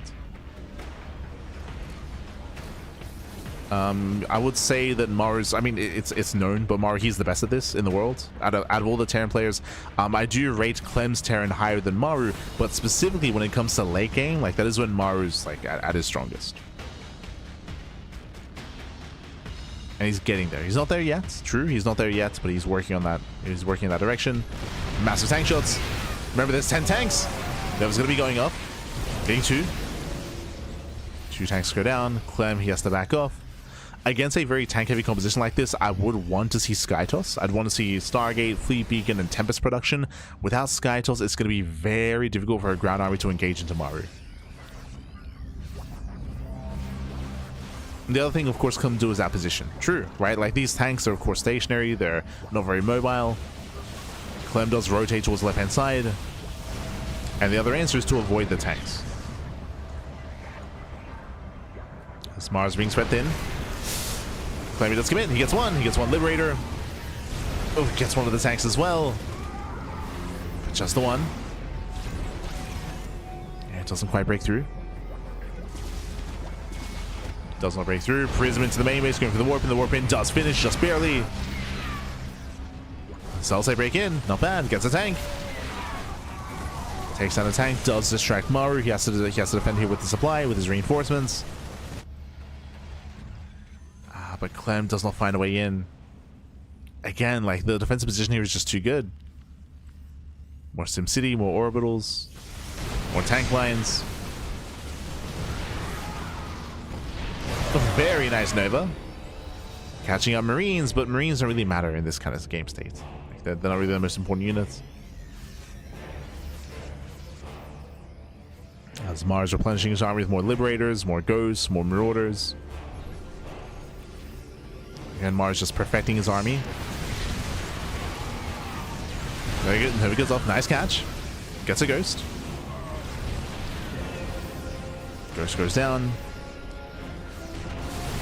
Clem going to a Dark Shrine, making 3 disruptors at a time as well. I still would want to see a Fleet Beacon here, but I don't think Clem is really one that enjoys playing Skytoss. It is a stylistic thing. There are some players like MaxFax, for example, who refuses to take up into Skytoss. There are others like Hero and Classic that are more willing to. Classic especially. I think that's maybe a better example.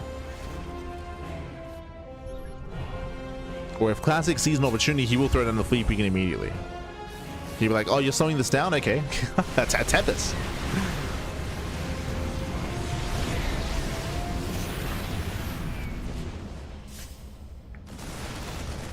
And Classic is so quick to find any excuse to take up into Skytoss. Clem has not made that decision. Again, taking more bases, more expansion, still committed here to a ground army. And this is okay for Clem if he can deny bases. If he fails to, then he'll just fall further behind. We get some decent Novas. Colossus counters resets. We're even catching a Disruptor. And Maru, he's establishing another expansion. A 5th base. He has to try to stop this. Once again, decent Novas.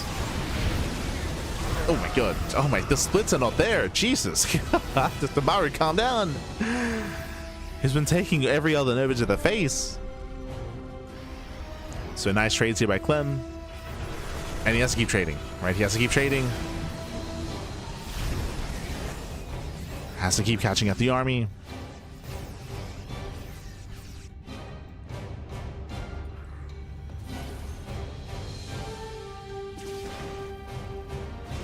Clem does peel off here for a backstab. Gets a tank. Ooh, he blinks in though. Blinks into the army. Nova does turn away. Does punish. Clem coming in from behind. A nice position here by Clem. Very nice. Yeah, positions Maru. But he has to get out. Yeah, he has to pull out of here. Sniping Vikings. Denying the anti-air. Colossal production has begun once again. As there are now 0 Vikings. Sorry, there's one. There's 1 Viking. Instead, it's mainly Liberator.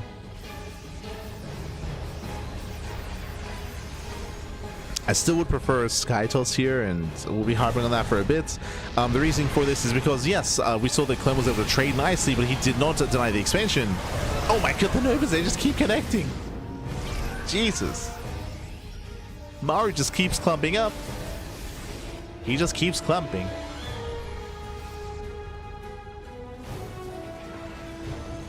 Yes, Clem caught 2 ghosts. 2 ghosts, 2 marauders. DT counterattack on the right hand side. Doesn't get too much done.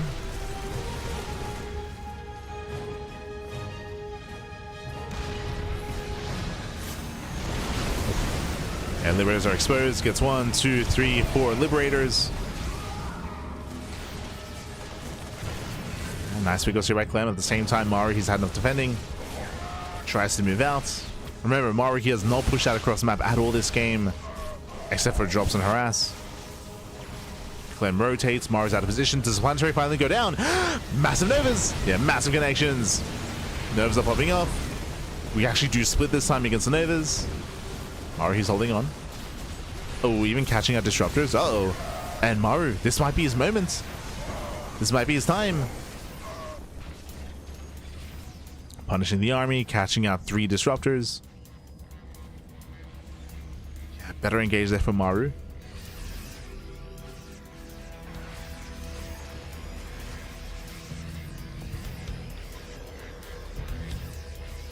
Did lose a bunch of workers.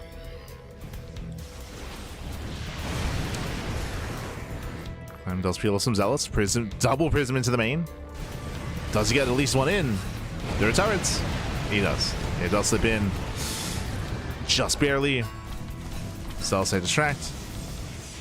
Mining is going to be denied, and the warp in, ooh, does not finish. Okay, that was a big investment from Clem. Didn't quite pay off.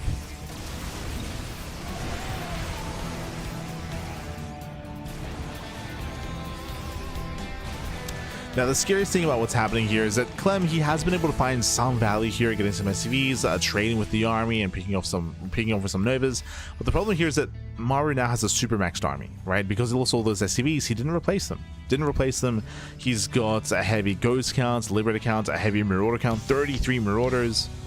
It means that if Clem overextends, and he is overextending here, yeah, big overextension, Disruptor goes down, Colossus as well. Clem, he has to get the hell out of here. He has to get out. Nice, very nice Nova. Nova connects. Clem pulls away. Catching out one of the Liberators. And he has to be careful. But as Maru is super maxing, it does mean that Maru can win but one big fight and then counterattack. That should be the goal.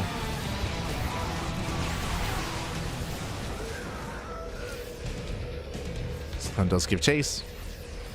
You can see Maru making 6 Liberators at a time. There's no disruptors, unfortunately, but the planetary does go down. Massive pickup. Takes down the planetary. Maru does not have a bank. And one, getting 2 more Liberators, getting a Viking as well. Este Clem with the target firing.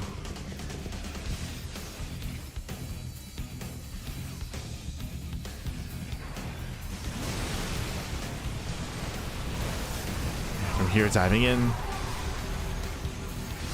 Proxy made it home true. Made it home, Pappy. And again, so far Clem has done so well for himself here, sniping Liberators, bullying back the ground army, killing the CC. Still looking for more. At the same time, Clem does mass expand, taking all of their bases.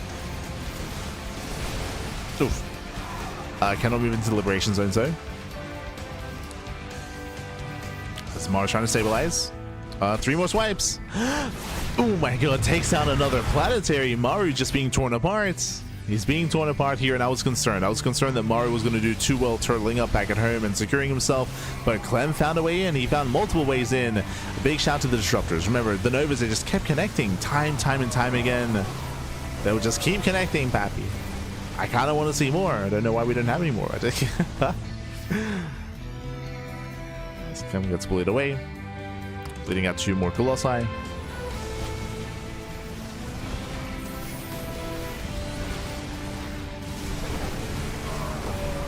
Clem has to respect the army. He has to get the hell out of here.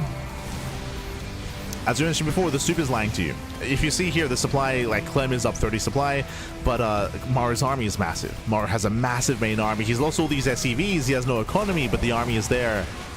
And Clem has to be very, very careful with how he engages. He cannot lose too much too quickly. He has to take it slow. Clem, he has to take it slow. And then he can force the ace match.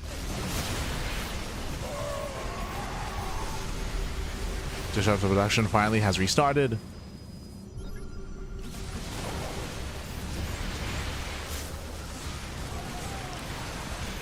Disruptors are moving in. Liberation zones are set. Clem has to give up on the space. Trying to move in. Raising the army. Clem does evacuate. Maru stims in. Nice splits. Nice splits out of Maru. Another Nova, more zoning. Oh, pushing forward. Oh, a bit of miscontrol there by Clem. The Disruptors are thrown away. Clemmy blinks in. We've seen this before, but GG. GG gets cold. Maru, he runs out of steam, and Clem, he will force the ace match. Whew. GG. GG, well played. A very impressive play here by Clem to break the turtling Maru. Again, Maru, as we were saying, he's at his best when he's turtling up defensively back at home, but Clem, he found a way in. He was able to chip away the defenses. Again, the Novas were insane for Clem as Maru took almost everyone in the face. So some very nice Novas, of course, nice counterattacks, rotations as well, hitting bases, hitting planetaries, and what's important is that Clem did knock down expansions. The center base and the base on the right-hand side were going down, likewise SCVs as well, so Maru could not sustain his losses, could not sustain himself, and couldn't build up in towards that late game. GG. GG, well played. We're going all the way to the ace match. It all ends here. It all ends on White Rabbit. Let's go. Let us go as we're getting into the final game of the series. Let's go. And again, Clem, he just wants the macro. Like he just wants to get into a more stable kind of game state. That was the first time we actually got into a slower game state, I should say, as we've had hyper aggression throughout game 1, 2, and 3. And we'll see if we go back to aggression in the ace match. As spawning in the top right hand corner of White Rabbits, we have the French Protoss player, we have the blue Protoss. Representing Team Liquid, it is Clem. And spawning in the bottom left-hand corner, we have his opponent going for the SCV across the map. We have the South Korean Terran player, the red Terran representing Team Vitality. It is Maru. Let's count. So going for not just one, he's going for two SCVs across the map, going for the proxy 2 racks. Let's go. So the racks are going to be on the way. And we'll see if Clem can get a read on what's going on. Now the problem is that we've seen a lot of proxies this series out of Maru, and we'll see how Clem reacts to seeing the lack of racks. Remember, on 10,000 feet, Maru even went for a fake proxy. He went for a fake proxy and he tried to force an overreaction. He did. Gases are being taken. Gases are on the way.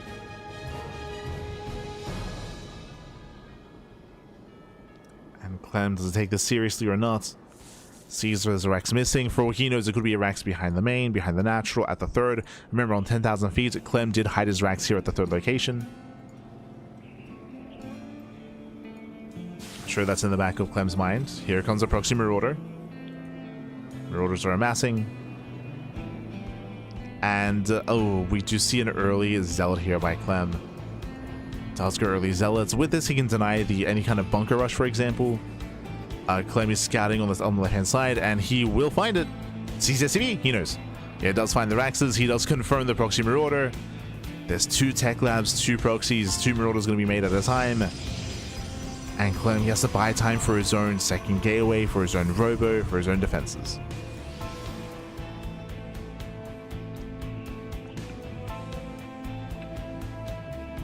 Oh boy.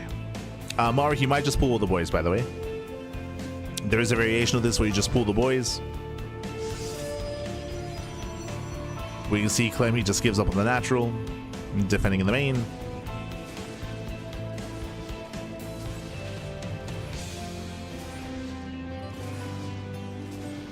As for now, Maru's poking.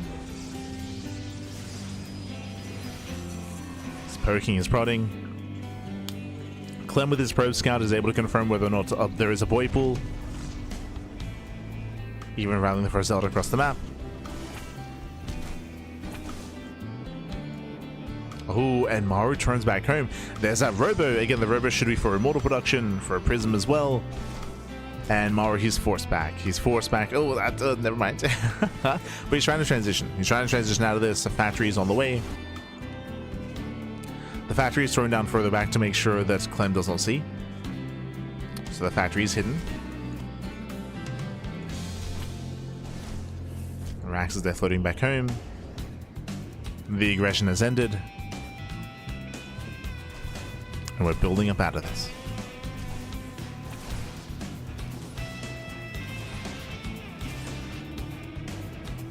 Void finishes around the same time as the Immortal, right? Clem is going.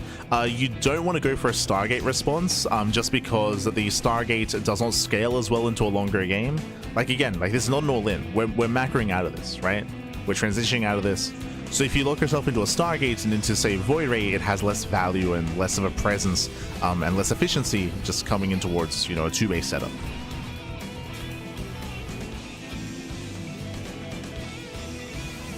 With your Robo, you have access to the Prism, which means you can harass across the map. You have access to detection with your Observer. The robot just has more value. It's a stronger defense as well.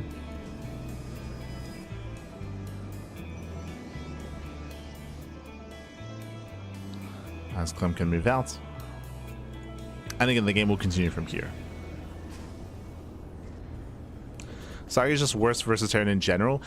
There are some niche builds that you can go for. So if you've watched like Hero, for example, and even Classic mixes in as well, you can go proxy Stargate. If you want to be the aggressor, you can proxy Stargate into Oracle to harass across the map and kill SCVs early on, so you can be cheeky with the Stargate. If you're on a larger map and if you want to play macro, you can open Stargate and open Phoenix. You can go for Phoenix opener. But that is typically reserved for larger maps because Stargate openers do leave you vulnerable to all-ins. That's the one downside of a Stargate opener, is that if your opponent goes for a 2-base all-in, then you're stuck with Phoenixes and you can lift up like 1 Marine at a time, whereas they can like commit quite hard. So it can be risky. There's a reason why Stargate play is very niche nowadays. You see it every now and then, but like you never rely on it. So in a best of 5, if you watch like, again, like Hero, Max Packs Classic, they might go for a Stargate opener like once in a best of 5 sort of thing.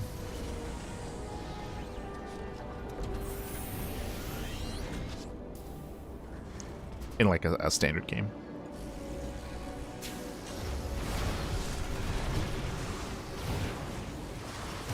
But part of a Stargate opener is also hiding it as well, right? You want to keep it hidden.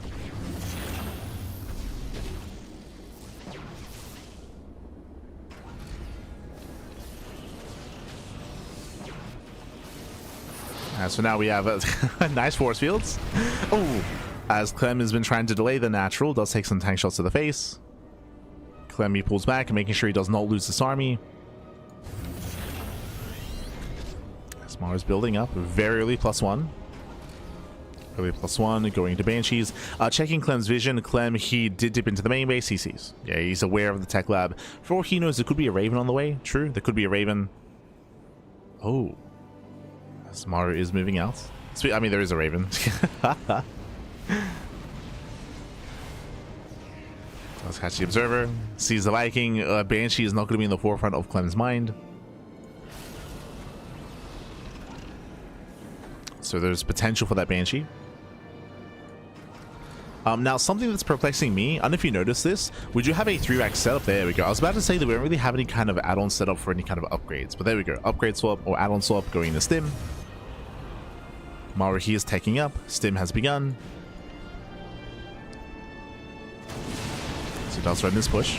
Catching a Stalker. And does catch a Stalker. Clem just trying to slow this down. Picking away at the army. Charges on the way behind this. Clem just buying time. Just buying time.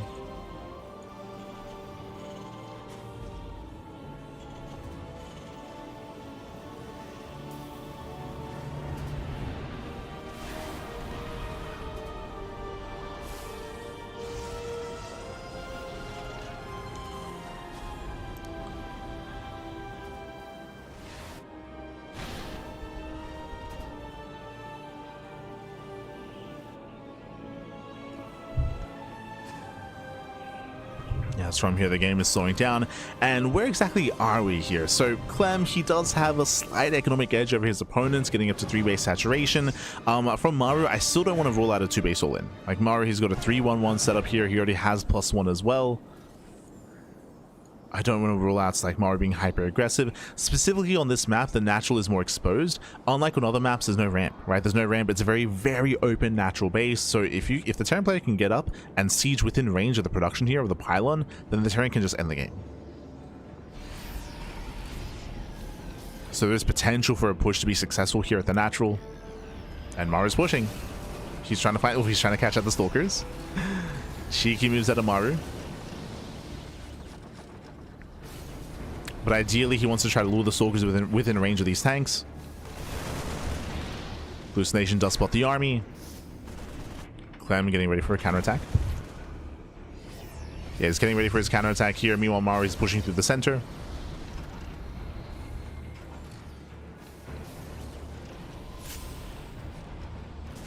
He's pushing through the center. Zell's taking away from behind. It is a 2-base all-in. We have confirmation. Yeah, we do confirm. Clem is completely 2-base all-in. He gets spotted. Colossus has arrived. Clem has to make a stand. He does have a couple of force fields. He has to buy time. Oof. Yeah, a little bit out of position here. Armor on the Colossus. Force field on the ramp. Boys have arrived. And he has to back up. Yeah, he has to back up. Tanks to get in within range. We spoke about this. Not enough force fields. Yeah, not enough force fields. The Colossus is going to be zoned back. Tanks, they get within range. They siege up at the natural. And Clem cannot move in. He cannot engage here. Not anymore. The tanks, they made it. Yeah, they break the natural base. Clem, he's stuck in the main. Again, he had to make a stand here at the ramp, and he just was not able to. Oof. Now pushing down. No more batteries, no more support. Zelsa's trying to come in from behind. And Maru, he has too much. He has too much. He breaks the main army, takes down the Colossus, stims on in, and there's nothing left. GG, and Maru, he will claim the series 3-2, advancing on to the semi-finals. GG. GG all played a very, very tense game here in game number 5, went all the way to the ace match. Maru, of course, did open up with his proxy 2x Marauder. The proxy was scouted, the proxy did fail. Maru, he did transition out of that into 2-base play. And as you mentioned at the time, like, I was not ruling out a 2-base all in because there was no extra CC, there was no +2 on the way either. Really fast +1, committing into those 3 tanks into nothing but army. Pulled the boys. GG.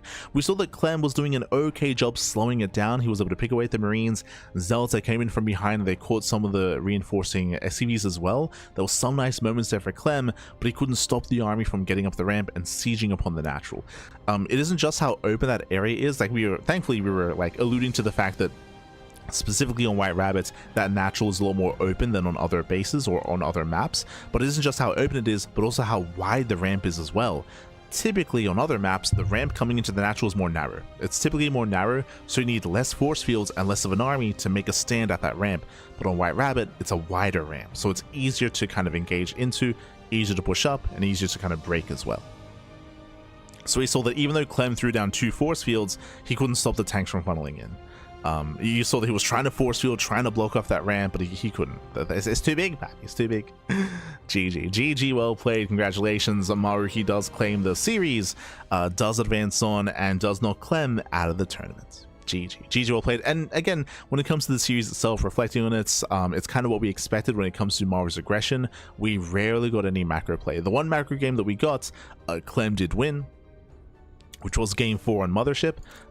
So Mothership was like the one macro game we got, and Clem was able to take that, but every other game we saw hyper aggression, cheese, proxies, all-ins, from both sides and from both players, hyper aggression, and that's where Maru was able to come out on top. GG. GG, well played. Congratulations here. Maru does claim the series, and with that, let's catch up on the bracket. Let's go. Let us go. So we are halfway through. We're halfway through the bracket here. Reynor takes down Cure 3-0 initially to advance on to the semifinals. Maru takes down Clem 3-2. Again, went all the way to the ace match. I can see a world where Clem could have taken that series as well. But Maru does advance on to face off against Reynor in those semifinals. That won't be tonight, though. That will not be tonight. Tonight we're focusing purely on the quarterfinals, so we're going to be cutting to a break. And when we come back, we'll have Trigger versus Rogue, and we'll have Serral versus Beyond. Let's go. Let us go. So for now, we're going to be cutting to a break, and we'll see you soon. We'll see you soon after the break with our next matchup with Trigger and Rogue facing off in a PvZ. See you soon. Bye. See you soon.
And welcome back, everyone. Welcome back to the LiuLi Cup, the LiuLi Cup 2025 Grand Finals playoffs.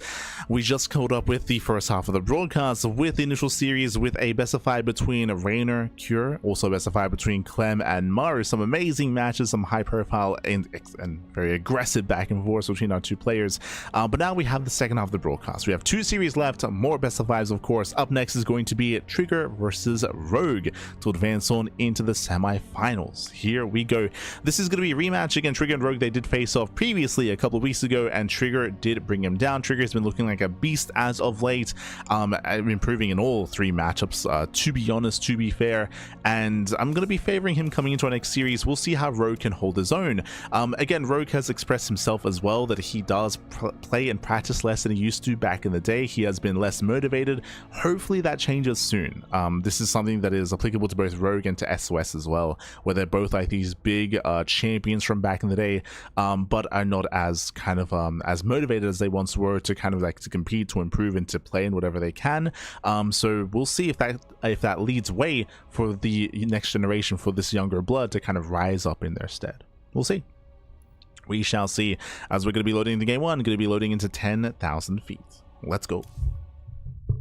So we have our PVZ. And I'm ready for shenanigans. I'll be honest. That's what I'm expecting. Spawning in the bottom right hand corner of 10,000 feet, we have the Canadian Protoss player. We have the red Protoss representing Basilisk. It is a Trigger. And spawning in the top left hand corner, we have his opponent. We have the blue Zerg player, the South Korean Zerg representing Team Falcons. It is Rogue. Here we go. We are here. We are back. We are jumping into our best of 5, and eyes are on Rogue for the most part. From the side of Trigger, I do expect to see some standard play. He does deviate from time to time into, say, early glaives or early charge, but for the most part, we should be seeing a standard opener out of Trigger building up into a 4-way setup, especially on 10,000 feet.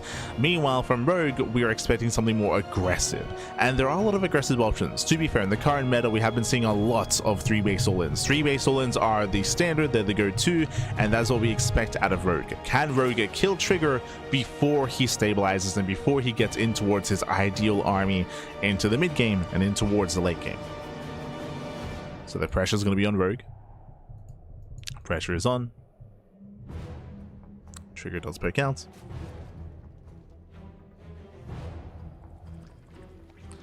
And so far it is going to be a standard hatch gas pool, standard opener out of Rogue, nothing crazy, nothing wild. He's forced to take the unnatural natural. Also important to take note that he does take the linear third base instead of the forward third, so that means that creep is going to be spreading across the map slower than otherwise. So this kind of takes away from the idea of potentially going for a German taxi, for example, or a 2-base all-in. At least that's the kind of like perception we're getting here, based on the expansion. Otherwise, we're calming down. From here, we should be seeing a Stargate opener out of Trigger. From the Stargate, you do have a lot of options, whether you want to go into early Blink, early Charge, early Glaives, or standard game instead.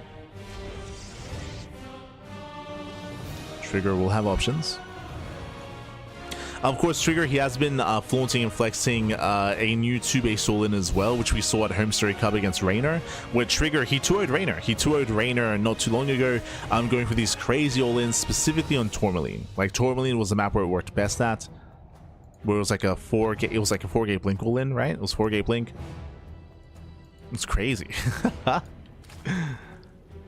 it worked twice, 2 games in a row. And I believe we saw something similar out of Zaun as well. I believe Zaun has also been sprinkling it in as well.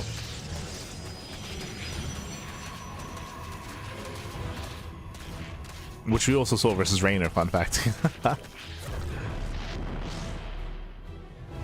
For now, there's that Stargate. And we're waiting for our unit of choice, whether it's Oracle or Void Ray. Based on the rally, it looks like an Oracle opener out of our Protoss. Void Rays can help hunt down Overlords, deny vision, deny scouting. But so far looks standard.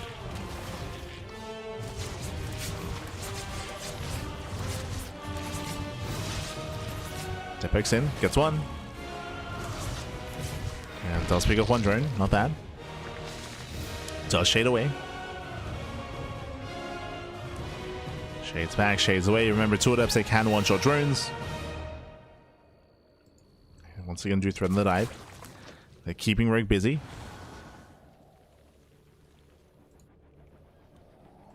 They do keep him busy.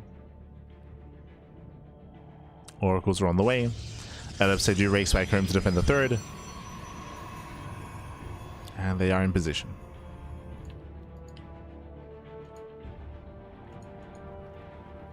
And they make it home in time.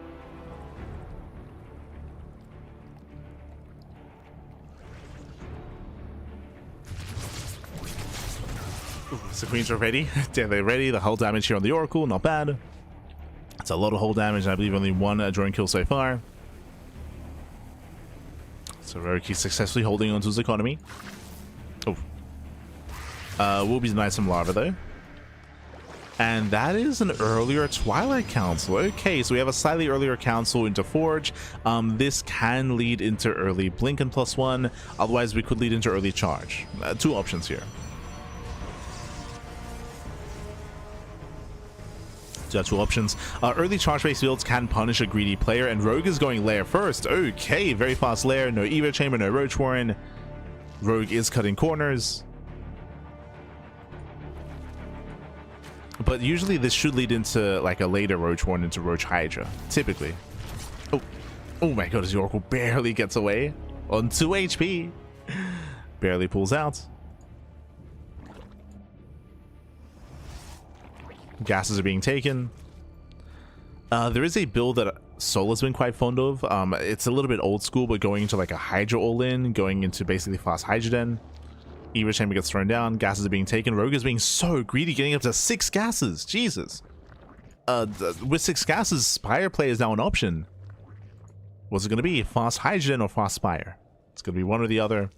Meanwhile, +1 Blink is on the way. If this was Charge, I do feel like Trigger could be able to punish Rogue. But Trigger's going for a standard build, which will benefit Rogue, actually. Yeah, Rogue does benefits. Oracles, they confirm the Hydra Den.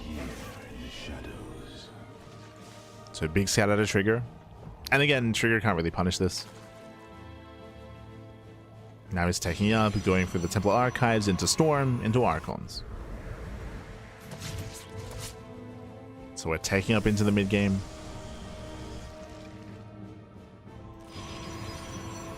Trigger does pull back home.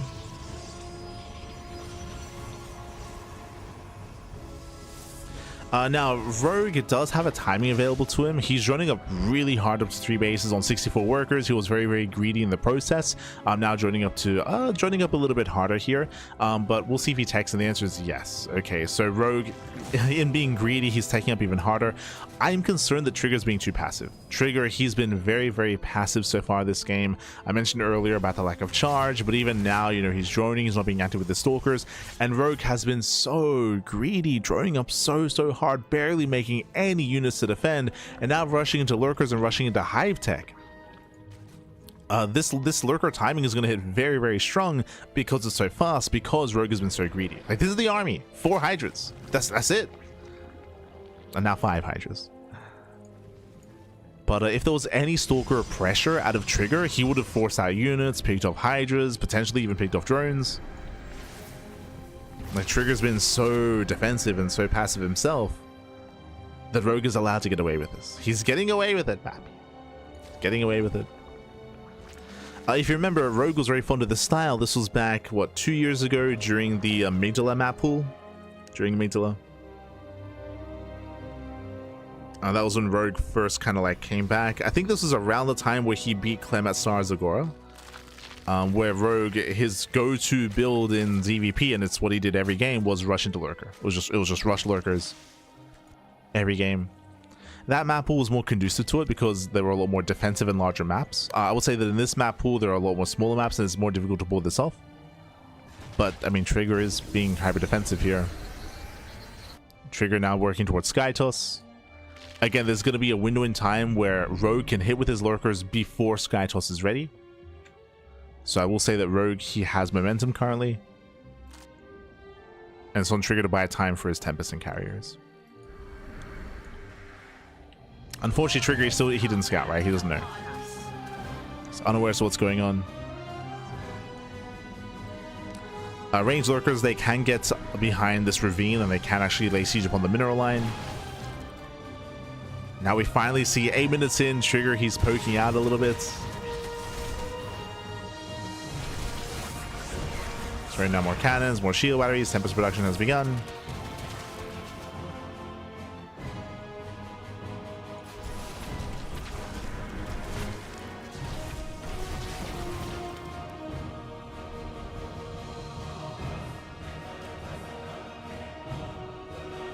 Say Kasansky. LiuLi says a lot of things.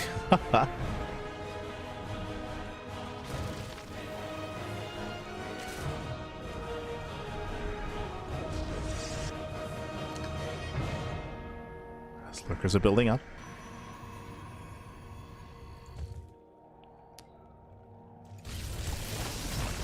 So far, nice contamination here on the Stargate.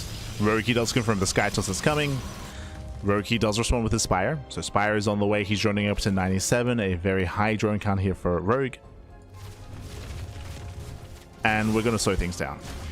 Roki could have made the decision here to be more active and more aggressive to try to force the issue here at the center expansion. But instead, we're just throwing down Spine Crawlers, Spores. We're building up and embracing the map.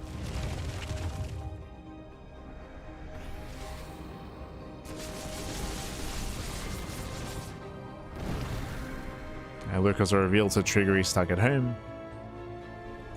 And it's going to be all about Trigger perfecting his army. It's going to be all about Rogue engulfing the map. And more importantly, Rogue, he needs these center expansions. Center left and center right.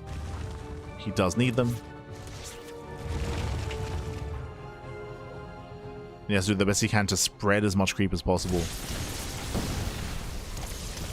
Nice revelation. Trigger picking up a couple of key units here and there. There's one cannon in the main. Leading the attempt to harass. There's the Ultra Cavern. Oh, nice Zealot run by. Okay. Zealot opens up the expansion. This hatchery will go down. Yeah, nice pick up here by Trigger. Kills an expansion. Posturing in the center. Denying creep.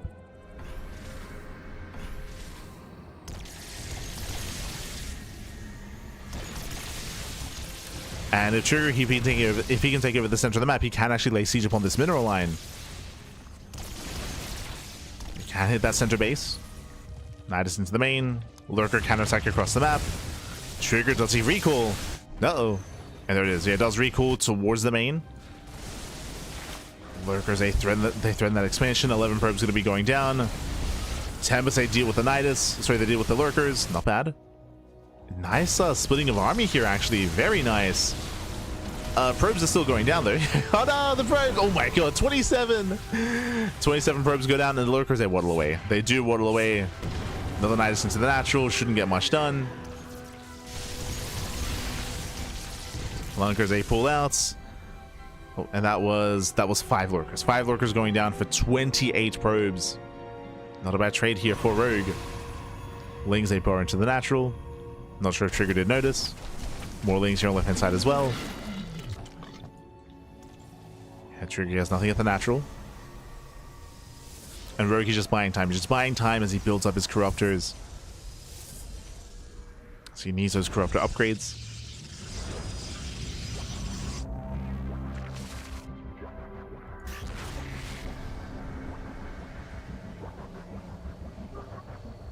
Rogue does on Maru. Burst in the middle line. Cans are too late. Oh, that's going to be another 9 probes going down almost instantly. And nice damage. Means they dip into the main.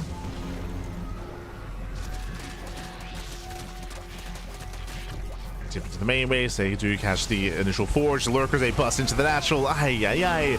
It's getting out of hand. It's getting out of hand here. Trigger didn't really pay this much mind. He gets punished for it. As Lurkers, they pop off another 17 probe kills. I'm a little bit concerned that Rogue has yet to expand in the center, though. But this is really nice harass. I think he might just kill the expansion. And Nidus Worms, they continue. More Lings in the main. Trigger's just getting torn apart. He just cannot keep up. And that base is solo. He gets it. One more volley. Automaster the Nexus does go down. Massive pickup. Again, 31 probe kills and the expansion.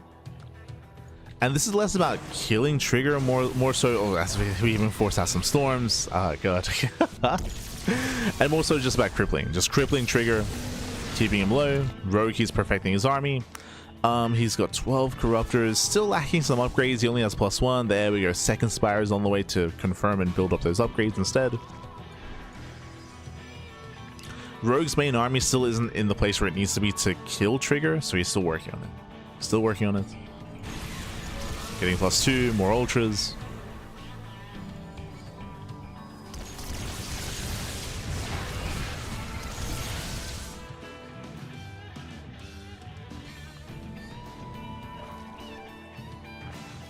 As Rogue is oversaturated. I was curious just because he hadn't quite saturated his left-hand side base.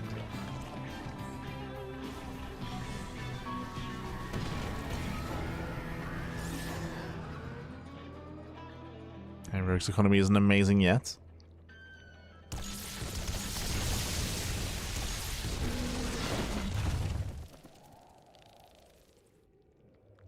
Yeah, building on more lurkers. Likewise, Trigger is going to be slowing things down. What's important is that Trigger, he still be able to retake these expansions. This is why I mentioned previously that the really big important thing for Rogue is to take over the center of the map, and that hasn't happened yet. These bases are still up for grabs.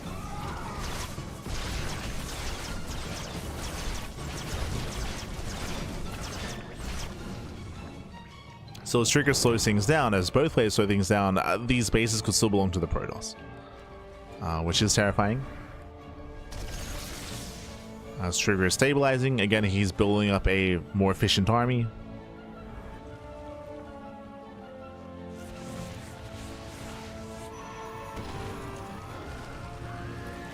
Nice on the left hand side. Overlord is caught out.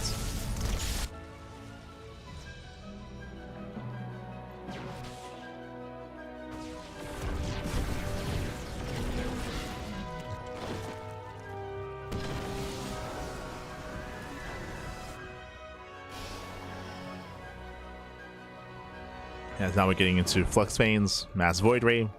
That's going to be the answer to the Corruptors. And are we really missing anything? Okay, so 6 Tempests, decent counts. We have 8 Archons, 5 Immortals. Mothership is out. 6 High Templar. I mean, yeah, Trigger, he's got it. He's got his Death Ball.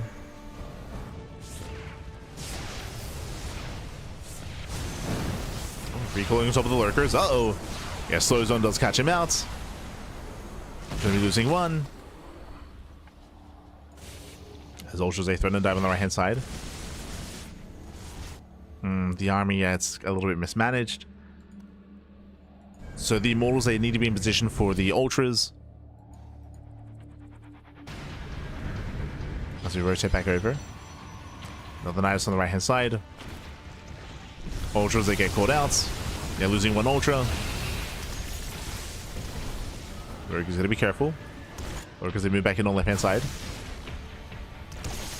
Now, the Mothership recalls on cooldown. I believe there is still a base recall, though. As Lurkers are moving in. There's that Mothership.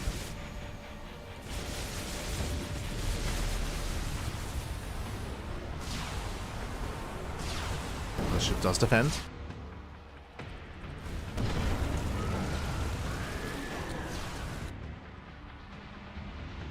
Likewise, nice swarm here behind the natural.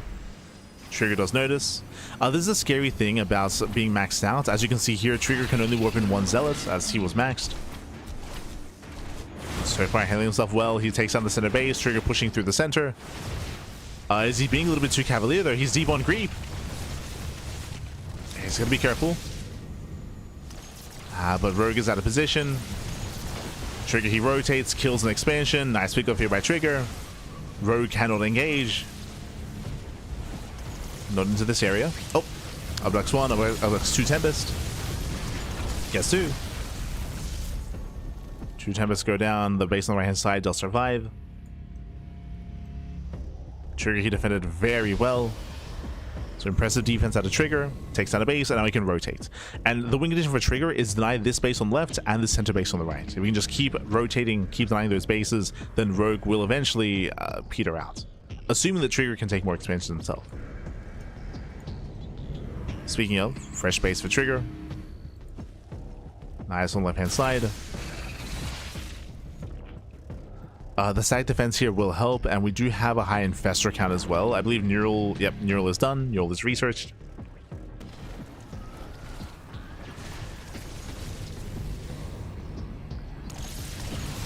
This Trigger's moving in.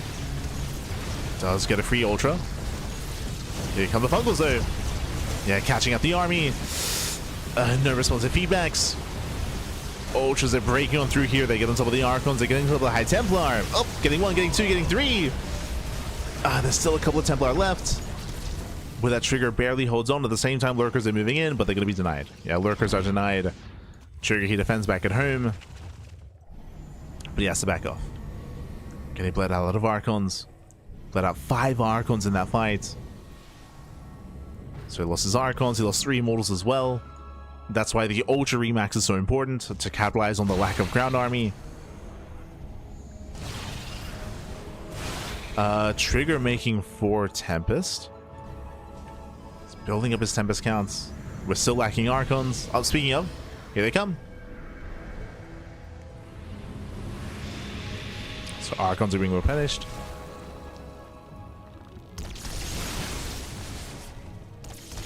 You see Rogue ready for the dive. Trigger, he should not be out here. Yeah, the Ultras, they collapse in. A massive Fungal. Getting us over the High Templar. And the Ultras, they should overwhelm. Yeah, they're breaking through the ground army. Likewise, Corruptors. There's not quite enough in the sky. And not quite enough Corruptors. Ground army goes down. What about all the Tempest, though? True. The Tempest survive. The Sky Toss. Yeah, just too many Ultras, not enough Corruptors. We have 16 Corruptors on the way. So a bit of a back and forth as Ultras are being picked up. I still do favor Rogue here just because his Remax hits faster. Rogue is Remaxing as we speak. A Trigger, he needs time to rebuild his ground army. He needs more Archons. He needs them.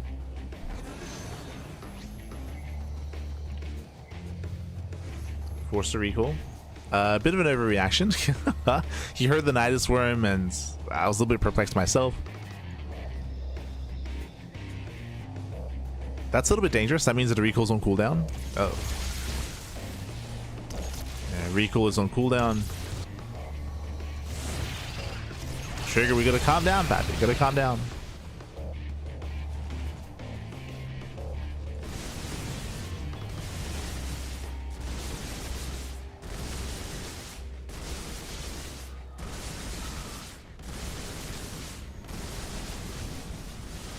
Lurkers, they move in. Rogue is going. He's going for it. He's going for the dive. Does pull the trigger, collapsing on the Tempest. And this time we have plenty of Corruptors. Plenty of Corruptors. Tempest are going down one after the other. Are there enough Archons to defend? We're down to 2 Archons. Down to 1. Oh my god. And with that, no more Sky Toss. And we're kind of switching back and forth here, where Rogue, he does kill the Tempest except bar 1, but Trigger does win the battle on the ground. Does win the battle on the ground. We have 9 Ultras on the way. Wait, isn't it Great Aspire? Okay, there is. Okay, I was about to say, I was like, why are there no Broodlords? This would be the time. Ultras, they struggle against Mass Immortal. We have how many? We have 9 Immortals. I'm not sold on this. I'm not sold on this choice, but we'll see. As Rogue does have that Greater Spire.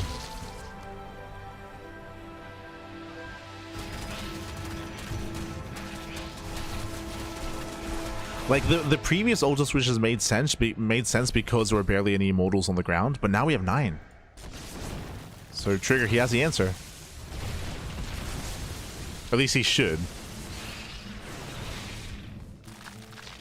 There we go. 7 Broodlords on the way.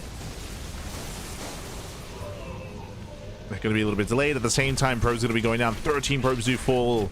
Zelsa also get across the map. Rogue does save his mineral line, does borrow. Man, that's a lot of workers going down. Did we ever make Broodlords? There's only 6 Corruptors. This is the downside of going both Broodlord and Ultra. I mean, it might work out, but there's basically the majority of the supply here is invested into anti-ground. This is a very heavy anti-ground army with minimal Corruptor and mainly Broodlord Ultra. The problem here is we're switching back into Tempest production. We're making 3 Tempests at a time.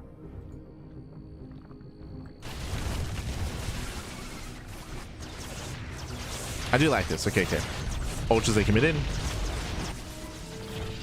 I like the idea of throwing Ultras away and replacing that supply with Corruptors. Broodlords, they react here to the aggressing army.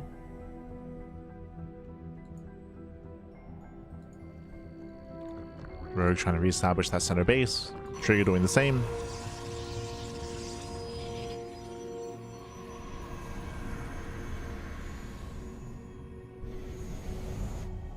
Ultras get affected by slow zone. Ultras, they have a certain like passive effect, right? It's called like, is it unstoppable, unbreakable?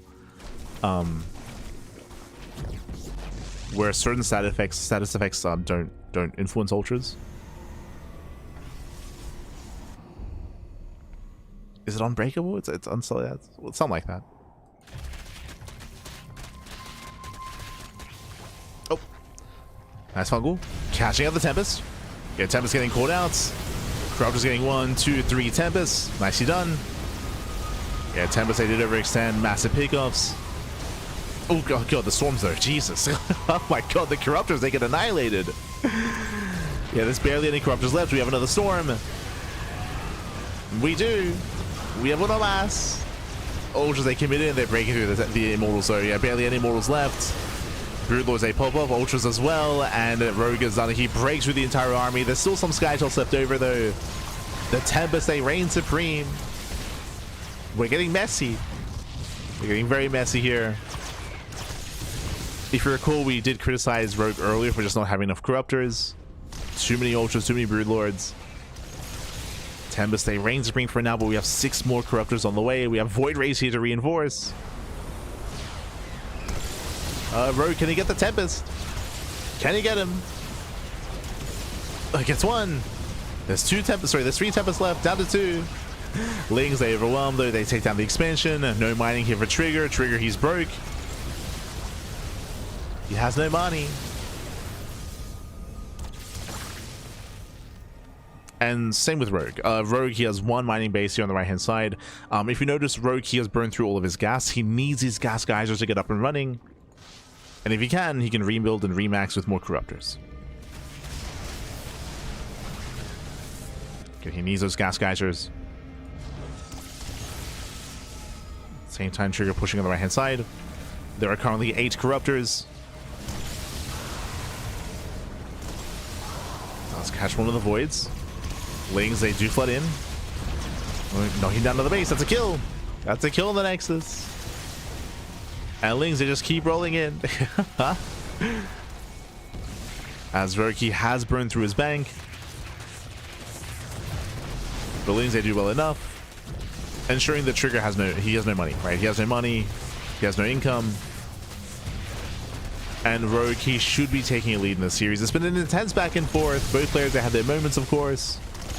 They had their moments. In the end, Trigger just could not maintain his bases. He could not defend the fringe expansions.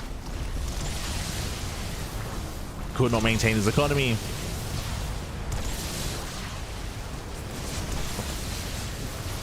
Yeah, screw up as they collapse in. The Queens as well. Let's go. Even a couple of Hydras. A little bit of everything. Yeah, the Hydra Queen Corruptor army. All the anti-air. GG gets called, and Rogue, it takes game number 1. Whew. GG. GG, well played. Rogue, is it Frenzy? Is that it? GG, well played. Rogue, he does take a lead in the series, does take game number 1. Again, an intense back and forth here. As you mentioned, Trigger, he just could not maintain his expansions. He could not maintain his economy, whether it was the center right base or the center left base or the bottom right expansion. Trigger just could not take those bases, could not maintain his economy, could not get them up and running. GG. GG, well played. Eventually, he just ran out of steam, and Rogue, it takes the lead in this series. Let's go. Let us go, as that leads us into game number 2, and we'll see if Trigger can bounce back. We'll see if Rogue can extend his lead. Again, that was a very long, very intense game number 1 here. We saw that Rogue early on was able to punish Trigger and force him to spend his resources, of course, referring to the mass Nidus worms. Like, there was a lot of Nidus play there, and Trigger had a really hard time stabilizing. He eventually did, but he sustained a lot of losses in the process. But let's go. Spawning in the top right hand corner of Celestial Enclave, we have the Canadian Protoss player. We have the red Protoss representing Basilisk. It is Trigger. And spawning in the bottom hand corner, we have his opponents. We have the South Korean Zerg player, the blue Zerg representing Team Falcons. It is Rogue. Let's go. Let us go.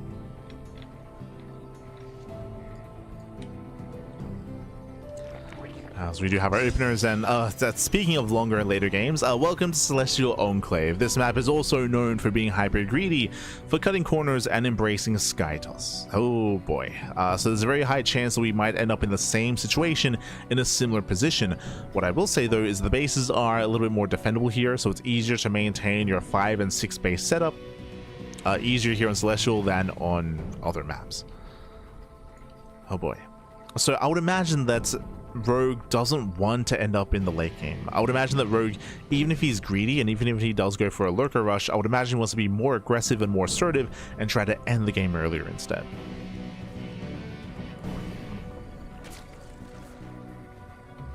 The maps do play a big role. 10,000 feet, of course, was a smaller map. Aggression is favored there, and we did see Rogue pop off with Ling Run by his Ling kite attacks, Nidus worms as well, just all over Trigger. I would say it's more difficult to achieve that here on Celestial, but we'll see. We shall see.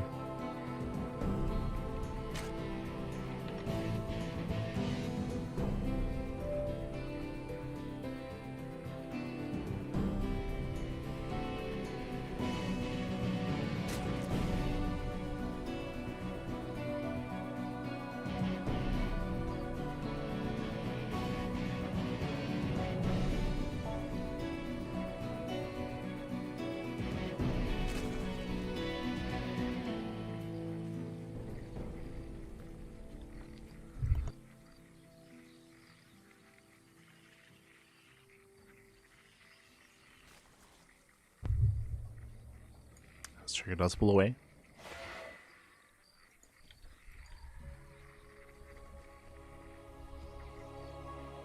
For now, once again, we have a Stargate opener out of Trigger. Opening up Stargates, opening up most likely Oracle once again. Last game, we did see Trigger go into an earlier +1 and Blink build, but he didn't really make use of it. That was our big criticism of Trigger, is that Rogue was being so greedy last game, and Trigger was being very passive. It was being very, very passive in the first quarter of game 1. It allowed Rogue to drone up to 90 very quickly, and to tech up into lurkers and hive tech very quickly as well.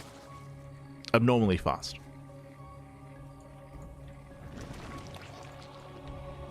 It's one of the reasons why Rogue had so much momentum early on as well.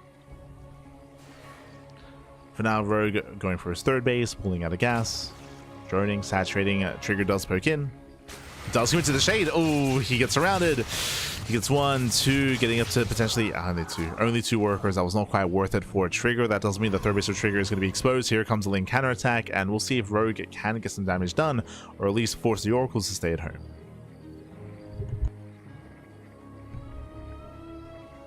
Yeah, so a rough shade.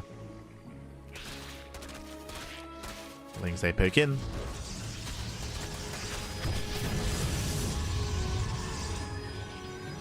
Force to cancel on the pylon, so nice damage. They go back in, they might get a probe kill. Oh, he wants it. Oh, not quite. Pulse Opening gets activated. Again, Rogue, he's forcing the Oracle to stay back at home, forcing the Oracle to spend energy defensively as well. As energy is being burned. And this time, Rogue is going Evo Chamber first. Okay. So Rogue, he does change his build. Early Evo Chamber should be early plus on melee. If you recall what happened last game, Rogue he went for a 4:30-ish lair timing. So last game Rogue went lair first, this time +1 first.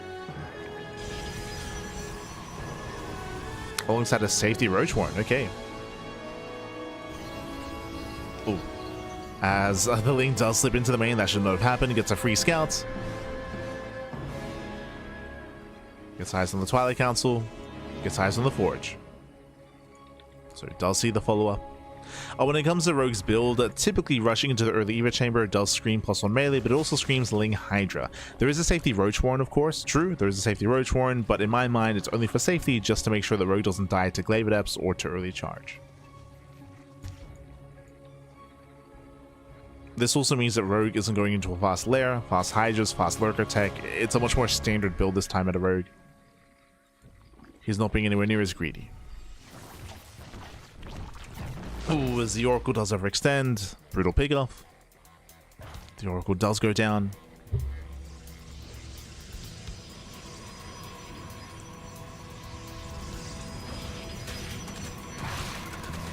Oh, catching a Stalker. Not bad. Yeah, Stalker is called out. I say that the battery does keep... Never mind. Battery keeps it alive. Rogue pulled away.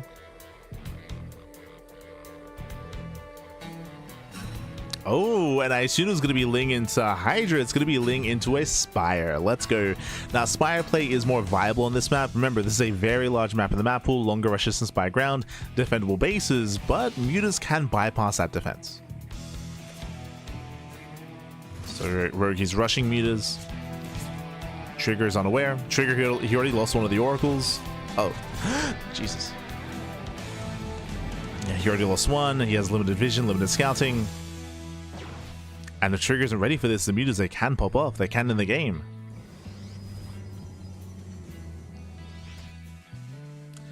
Mutalists have a lot of potential here in the matchup. And now it makes more sense why we have Roach Speed on the way as well, which we just cancelled. Never mind. The cancellation of Roach Speed tells us that there's a high chance that Rogue is going to go mass Muta.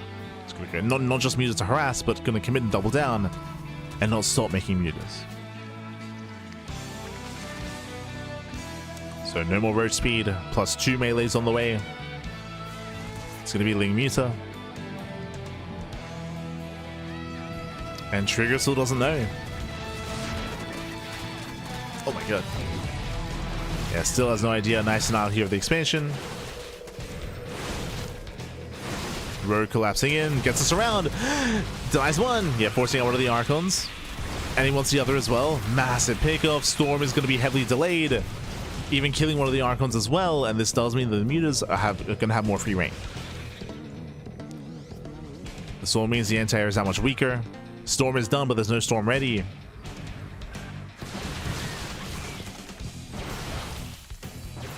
Trigger does poke out, catches on the Ducklings. Mutas are on the way. There's going to be 8 Mutas so far, up to 12, up to even more. Remember, this is going to be mass Muta out of Rogue. Lings are distracting. Stalker's out of position. Main base is exposed. And Mutas are revealed. Diving into the main. Gets 1, 2, 3 pro kills so far, just trading with the Stalkers. Brings one down. And he just kills them all. Yes. He just turns and fights. Phoenix production has begun. Nice spin control here by Trigger. He pulls away. So far, no major damage, but another Stalker goes down. No, the Lings! They flood into the mineral line. Ay, ay, ay. And they flood in. 8 more probes. Getting to 9, 10, 11. Getting up to 12. Crazy damage. Catching out of Phoenix. And this is already getting hand. It's getting out of hand.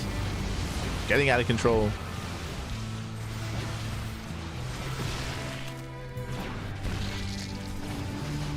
Oof. As the cannon was denied earlier, the Lings, they just keep flooding in. They just run past the army. In towards the main base. And this is just how brutal Mutas can be if they go unscouted. And again, it was on Trigger losing that first Oracle. Losing HP on the other as well. So just limited vision, limited scouting. It's going to be 18 probe kills. Lings, they bust into the natural. They kill the Nexus. And this is game-ending damage at this point. Game-ending damage. Behind this, Rogue can start to take up in towards Hive Tech and then go into Ultras. That's usually like the end game here. But otherwise, just Mass Muta can work fine anyway. This can still just be fine. Oof. Storm zones away. Link's getting another expansion.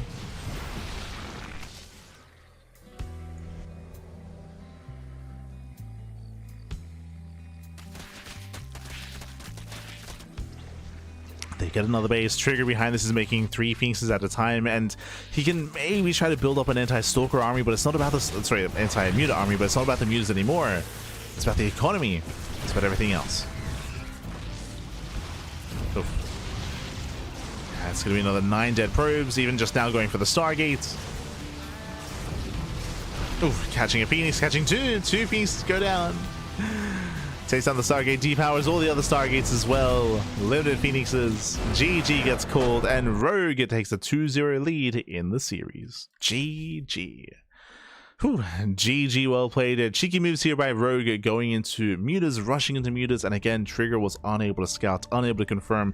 Trigger, he lost his first Oracle to the Spore, if you remember. That means limited vision, limited scouting, means he had that much less to confirm what the hell was going on. And even his second Oracle took a lot of hits as well. So he was playing very blind, playing very, very blind. He was very much so in the dark as to what was happening. He was blindly getting ready for a standard game, but there was no standard game. GG. GG, well played. With that, we have Game 3 up next. Potentially the final game of the series. Rogue needs one more win here to claim the series. Trigger has to fight back here and now to make a series out of this and to force a Game 4 and maybe even an ace match. Let's go. Whew, let us go. As again, Trigger, he's being denied any kind of standard play, and we're expecting more of that here as well. Oh boy. As spawning in the bottom hand corner of the Old Republic, we have the Canadian Protoss player, the Red Protoss, representing Basilisk. It is Trigger. And spawning in the top right hand corner, we have his opponent, we have the South Korean Zerg player. We have the Blue Zerg representing Team Falcons. It is Rogue. Here we go. So Cellians in Game 3, and once again I will say that this is a larger map of the map pool, not as defensive as Celestial Enclave, so there's not going to be as much pressure on Rogue to be hyper aggressive. If you remember, we were theorizing Rogue being aggressive and going for an all-in last game because of how defensive the map is, but Mutaplay was an answer to that, right? Mutaplay was, you know, kind of something hitting out of left field, and was a way to be hyper aggressive to slow down Trigger before he could really build up into his game. On the Old Republic, I would say that the third base is more open. I would say that it's less necessary to go into mutas. You can still be very successful aggressively on 3 bases on this map. Again, the third base is very open. The fourth base is very open as well. We do see a lot of successful 3-base all-ins from Zerg players on the Old Republic. True. Mutaplay is still an option on this map, but again, I don't think it's as required as it would be on Celestial, for example.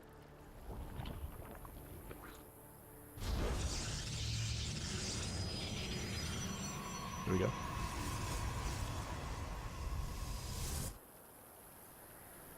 I'd say that Rogue has more options here, more so than on the previous map.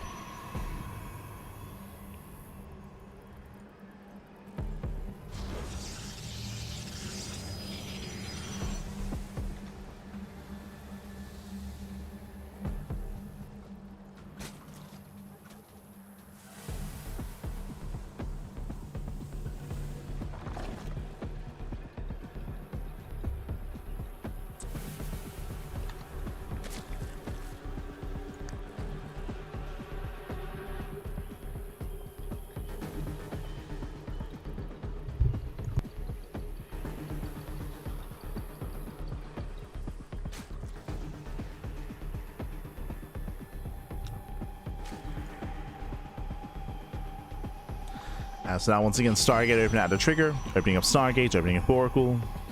We're going to claim a third.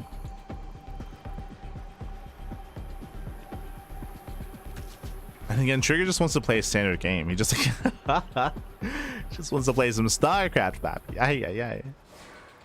That's all he wants. Again, in my mind, there's a high chance that Rogue does cut workers at 3-base saturation, but we'll see. And now he's droning.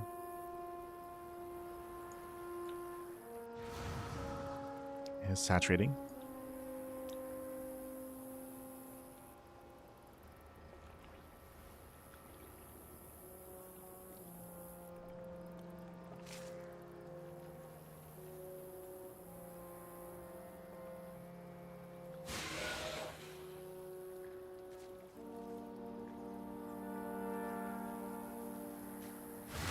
As Trigger once again, he went into the mineral line. This time a better positioning out of Trigger. He does pick off 4 Zerglings. And I believe 1 drone. Just Lings. Okay, just 4 Zerglings here. Rogue, he does handle this quite well. Doesn't lose any workers. Does defend. Now, because Trigger traded against the Zerglings, it means that there's less to counterattack across the map. So Trigger is getting his 3rd base up and running, and he shouldn't have to take this as seriously as last game. Lings they poke in. Does he get the pylon again? He shouldn't. Yeah. Pylon survives this time. Once again, early Eva Chamber. Once again, +1 melee. Now, last game, we assumed it was going to be +1 melee into Ling Hydra, and then bam, we saw the Roach Horn, and we saw the commitment into gases, and we saw the commitment into Muta play instead. So technically, Mutas are also available here, but we're leaning more towards Ling Hydra. Leaning more towards Hydras here. I don't see Mutas working 2 games in a row. Oof, as the Oracle takes a lot of hits. Ay, ay, ay. 2 drones go down. Trigger does hit the natural. Getting 1, getting 2 once again, taking a lot of hull damage here on the Oracle. Barely gets away. Now, is Rogue tempted to go for a Spire again just because of how low HP the Oracles are? Does he have that temptation? Ooh, if he does though, charge. This time, not blink, early charge out of Trigger, going for an early charge timing. Now, if Rogue skips Roaches and if Rogue skips Banelings, Trigger can kill. So +1 melee into the lair. So it looks like Rogue is skipping on the Roach Horn and the Baneling Nest. If he's going, whether it's going to be Spire play or Hydra play, either one, Rogue is going to be in trouble. Now suddenly it's on Rogue to scout. Safety Baneling Nest. Never mind.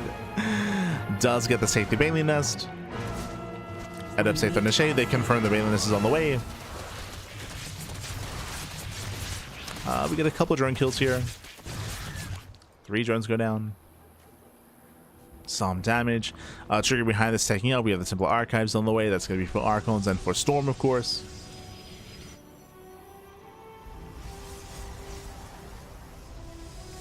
But Trigger, he's cutting workers though. He's going for extra gateways. It looks like he's going for a 2-base, for a 3-base all-in. 8. Yeah, he's going for a 3-base 8-gate all-in. No gases here at the 3rd base, intentionally so. Zealots are not revealed yet. You see Trigger is keeping the Zealots pinned back. Keeping them hidden.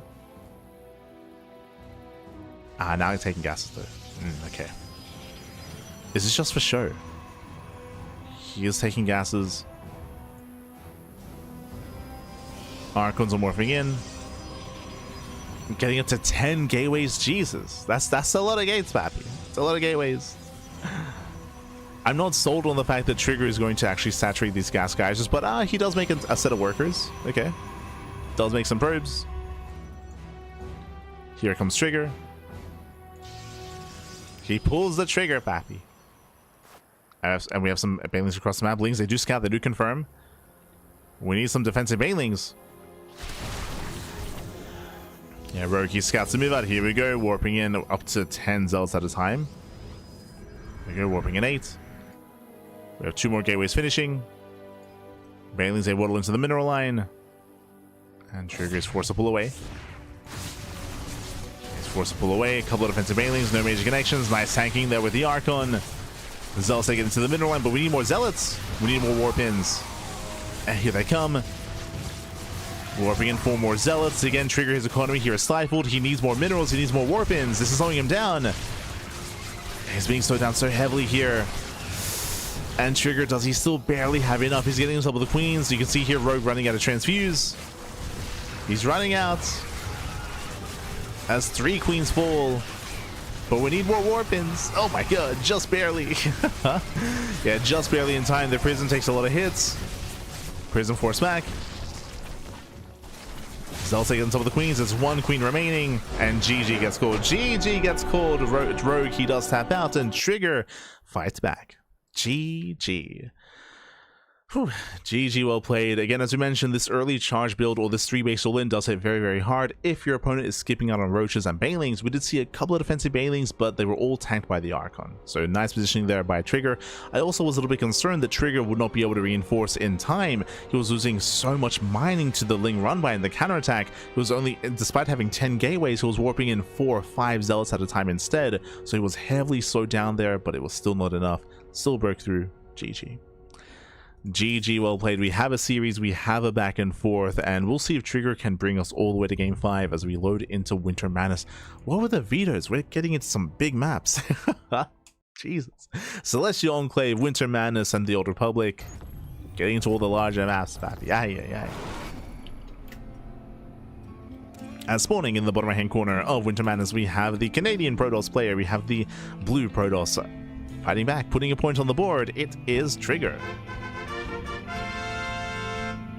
And spawning in the top left-hand corner, we have his opponents. We have the red Zerg player. We have the South Korean Zerg representing Team Falcons. It is Rogue. Let's go. Let us go.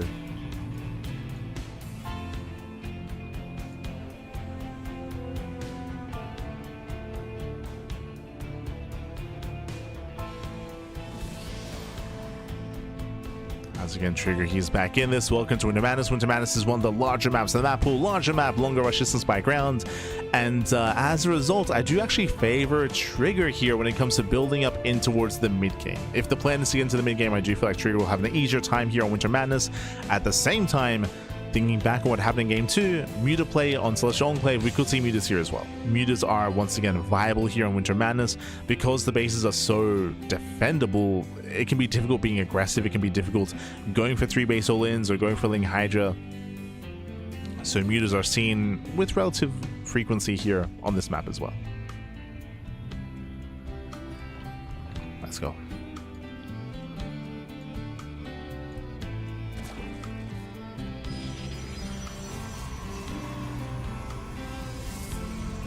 As Trigger does go for the gate expand.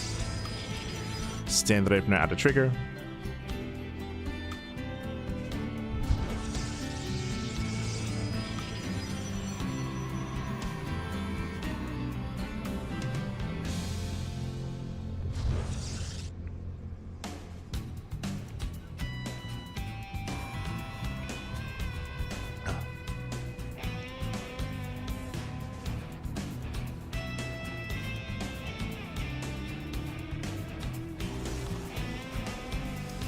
Yes, from here we should be seeing standard openers. It's really coming into a longer game where we can start to deviate. Can start to deviate. As Link Speed is on the way, Rogi pulls out of gas, droning up his natural and soon claiming his third. Meanwhile, Stargate opener out of Trigger. It is viable, and we do see other Protoss players going to like Twilight Council openers or Robo openers. I'm thinking of Hero, I'm thinking of Creator, I'm thinking of Classic. But Trigger, he's just going for the same opener every game. Very standard Stargate. Stargate to Oracle. It is still possible for him to mix things up and go Void Ray. We have yet to experience that kind of opener here out of Trigger. So we'll see.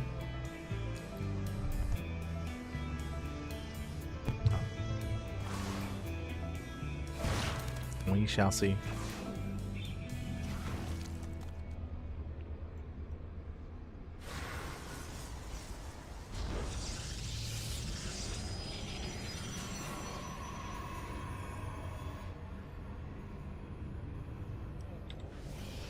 As the Oracle is going to be on the way. And from here we can claim a third base, and then we can go into Blink or even Charge like we saw previously. Now I don't see Charge working 2 games in a row. It's usually something you do to catch your opponent off guard and to catch them being greedy. And hey, it worked. But it's not something you can reliably kind of fall back on.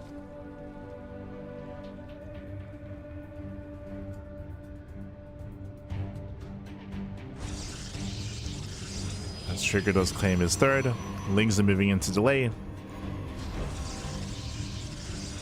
Trigger depths are back at home. Oh no! Oh, the Lings they do surround. Trigger is called out. Adept should fall. Miscontrol here by Trigger. Ay, ay, ay. It does miscontrol.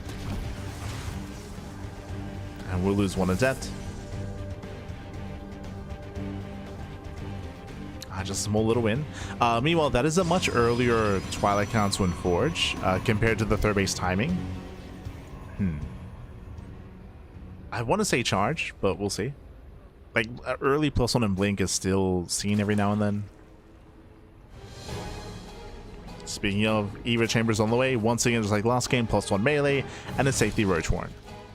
Now, this is different. If you recall, last game, Rogue skipped his Roach Warren. This time, the Roach Warren is seen by the Oracle, so Trigger knows. Trigger knows that Rogue can make defensive Roaches as a reaction. And we have Blink on the way instead. Good call. Early charge won't be anywhere near as successful. Not against Roach.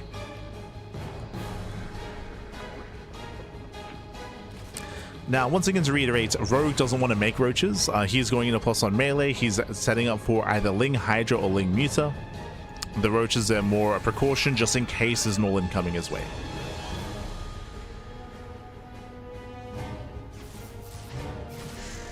Stasis Trap here at the third base. Rogue, he does react in time, does pull away. Let up, say, Threat in the Shade. They get into towards the natural when they get into the mineral line. Nice movement here by Trigger so far, but Alas is going to get surrounded, and Rogue will defend. He does defend, bleeding out 2 drones. We're looking for a gateway explosion. So far, we're building up to 6 gateways, but Trigger should be taking gases soon.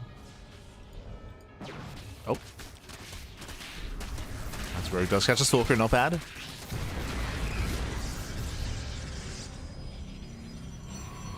Does pick up 1 Stalker. Lings, they check saturation, they check gases. We have more Stalkers on the way, and I believe Rogue has yet to confirm the Stalker warp in. And now he does. Yeah, now he knows. Now Rogue is aware. Lings, let's slip by. Then I have some mining. Rogue rushing to a fast infestation pit. That I was not expecting. Huh. So if you remember, we were leaning towards 2 directions. Either a +1 mass Ling into Hydra or into Spire. It's going to be into infestation pits. Okay. Is the plan Swarm Host? A Swarm Host is viable against Charge and against Archons, but not so much against Stalkers. Baliness is on the way. No, it wouldn't make sense. Swarm Host is usually coinciding with Roaches. Is he going Ling into Ultra? Is that the plan? Yeah, it is. Yeah, he's going Ling into Ultra. Okay, crazy. Okay. Now, if you remember Dark, this was a couple of years ago. As Lings, they will collapse in, they force a recall. If you watched Dark a couple of years ago on Ancient Cistern, this would have been 2022, maybe 2023, but the Ancient Cistern map pool, this was something that used to be a lot more common, going mass Ling into Ultra, and Dark was very fond of it. Dark was very fond of it. You'd see players like Reynor and Serral doing it every now and then, but Dark was a big fan of Ling Ultra against Protoss. Typically, the way to pull this off is that you need to mass up Lings early like this on a 3-base setup. You need to maintain map control, and you need to deny the 4th base, right? Delay the 4th expansion, catch out the army, zone back Trigger. So far, done a good job at gaining map control and forcing back the Stalkers, but we have yet to really deny the expansions. If Trigger can catch wind of what's going on, then he can react and respond with a heavier Robo army, more Archons, and more Immortals as well. So far, Trigger's unaware. Hive is almost done. And there's that Ultra cap. So again, Ling into Ultra. Even though I say that we've seen this quite a bit in years past, in recent times, I can't recall the last time I've seen this, to be honest. Again, like Dark would do this like back in the day, like Serral and Reynor would mix this in back in the day as well. But in modern year, like in 2026, 2025, it's been a while. It's been a while. I'm sure it happened maybe like once last year, but I can't just quite recall. Now, pre-Ultra, Rogue is a little bit vulnerable. Thankfully, does have some Banelings on the way. There's plenty of Banelings on the high ground. 18 more Banelings morphing in. And remember, Trigger doesn't know. Like, Trigger, he still doesn't really have an idea as to what's going on. He might think there are Hydras. Oh, no. Yeah, Charge, they'll say they phase check. They do phase check the Banelings. Zealots have to back up. They have to pull away. And Trigger is going for a Banelings that being spent here on the Stalkers. Zealous splits. Nice splits. Nice control. No more banelings. Wow, no more banelings. With that, we can just A move in. Zealous breaking on through. There's what, 2 banelings left. Lings are coming for the surround. And looks like Rogue barely has enough. He surrounds the army, cleans up all the Archons, and Rogue does hold on. Yeah, Trigger, he missed the warp in. Barely not enough. And now he's switching into double immortal production. So he knows. Trigger, even though he hasn't seen the hive, he hasn't seen the infestation pit. No, sorry, he did see the pit. Okay. He saw the pit. He sees the mass ling. Even though he didn't confirm the Ultra Cavern, he's played against this before. So mass immortal is a reaction. That is the correct call. So the Ultras will not be a surprise. It will not be a surprise. I do favor Trigger in this position as he takes a defensive stance. He's getting cannons, shield batteries, securing his 4th base. I will say that this area here at his 3rd and natural is more open and more vulnerable. But that's also where the main army is, true.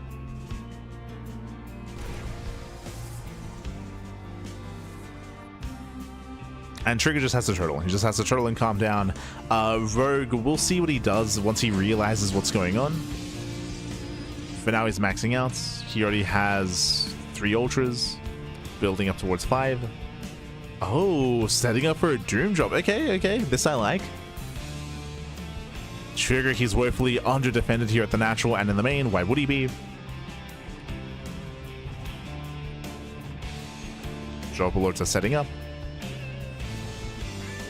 Rogue is coming. So chat, Y+ on shields. This is going to be a very Archon heavy composition. But here we go. Lings, they drop into the mineral line. Probe's going to be going down. Trigger out of position. And he's out of position here. Zealous, they try to warp in. They try to reinforce. Lings, they threaten another dive. And the Lings, they trade well. 13 probe kills. 13 probes, and they just keep coming. They keep on coming. Trigger, he's out of position. He's trying to respond, trying to race on over.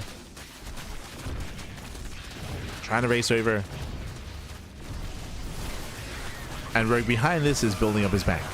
He's building up his bank. Building up more Archons, more Lings. They move out on the right-hand side. There is stack defense here to buy some time.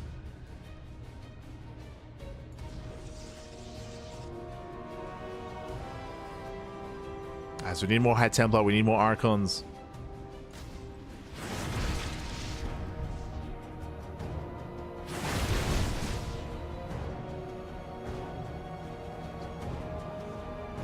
We're building up.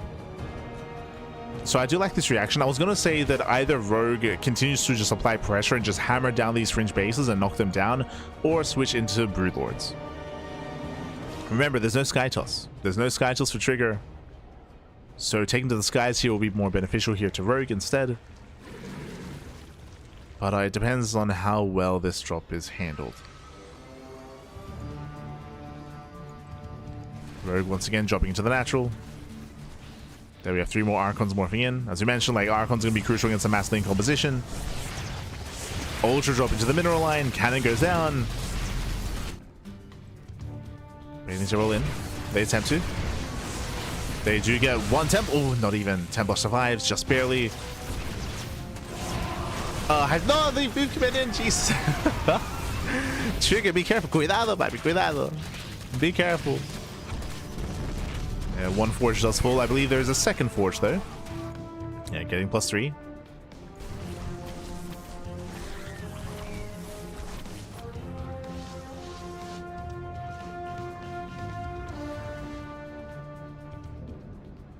And Trigger, he's holding his defending, and I would favor Trigger if we had a Stargate and a Fleet Beacon, but the answer is we're still stuck on the ground, and Broodlords are now morphing in. Yeah, Broodlords are coming. And Trigger still has no idea, he's still hyperfixated on the ground army instead. And Trigger, he has no good answer. He has no blink. Sorry, he does have blink, but he has no blink stalkers.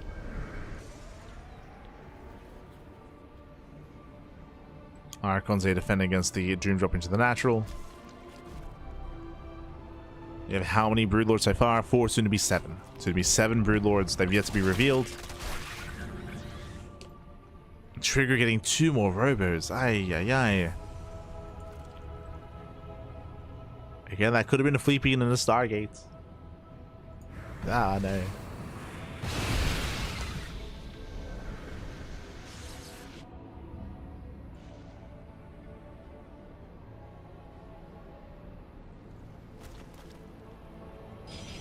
As we're building up to 7 immortals.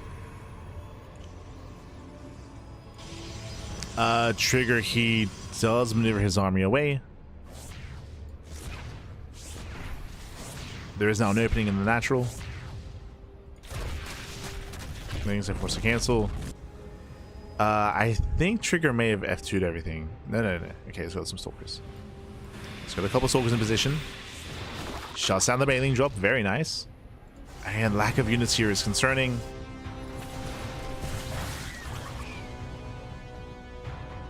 Trigger's moving out.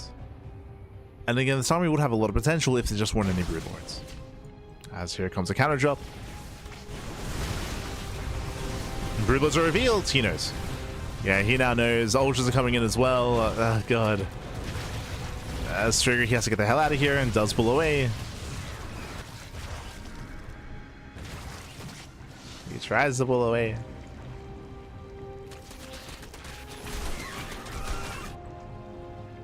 And what's the plan? Trigger is maxed.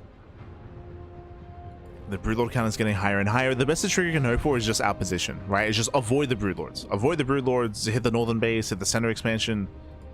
That is what he's going for. Broodlords are trying to keep up.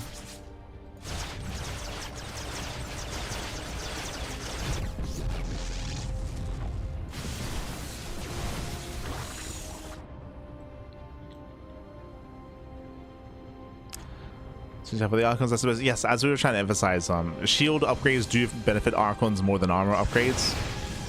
Just because Archons are almost pure shields. And the Archons were a bigger part of the anti-Ling Ultra composition. But again, this army is almost being hard countered by the Broodlords. Broodlords are revealed, they're now moving in. There's how many? There's 13 Broodlords! Ay, ay, ay.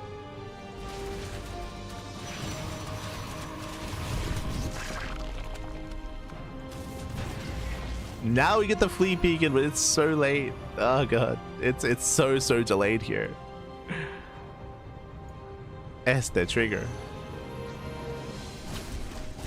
And recalls back home to defend. Broodlords are moving in. And again, I don't think this army can be stopped, I'll be honest. He's not going to be stopped. He's moving on forward here. Takes down 1, takes down 2 cannons. Pushing towards the expansion. Trigger, he does defend his main. He did recall back home. But the Broodlords are coming in.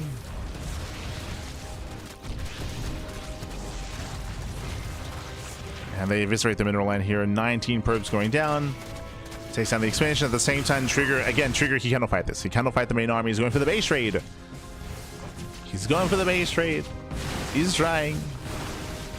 Broodlords, they race back home. Again, there's no rush for Rogue. Rogue, he just took down 1 base and he just took down another mineral line. So he does turn back around. Lings, they move in once again.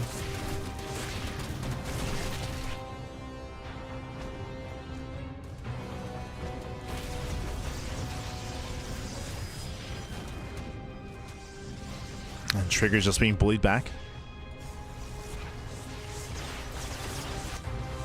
Into the main base as well. Okay, Trigger's built up a decent stalker count. This is his answer. Like, this is his answer here is mass stalker. If he can isolate these Broodlords, there's just so many though. There's 15. 15 Broodlords. Trigger is built up to 25 stalkers.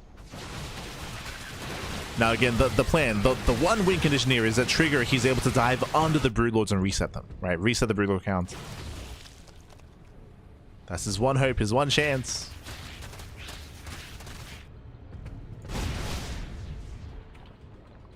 He's shocking around.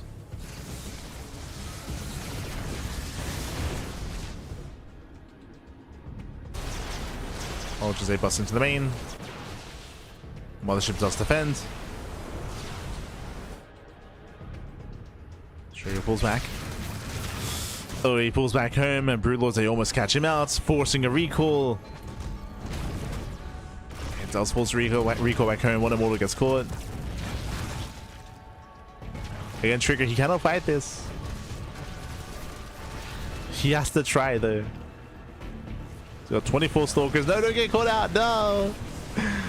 Yeah, stalkers are getting caught out by the ultras. Oof. Yeah, massive swipes. Stalkers are going down. Broodlords are coming from behind. And there are 17 stalkers left. It does go for the blink. Gets one. Gets 1, 2, 3 Broodlords. We're running out of stalkers. Yeah, we're running out of stalkers. That's all you got. 3 Broodlords went down. Archons are breaking through. Ah, they're trying. The Archons are trying to break through. Oh, free damage. Okay. The mothership. The mothership. Let's go. Free damage. There's no anti-air. Okay. Okay, let's go, mothership. Hunts down all the Broodlords. The main army's pushing in. Uh-oh. And we have 7 ultras on the way. Ultras cannot touch this. The ultra's not the answer. Trigger. Can he do it? Ultras are just melting. Ultras are just melt. 1, 2, 3 ultras going down for free. 4 ultras are just being thrown away. Ultras are not the answer. It's a ground army, pappy.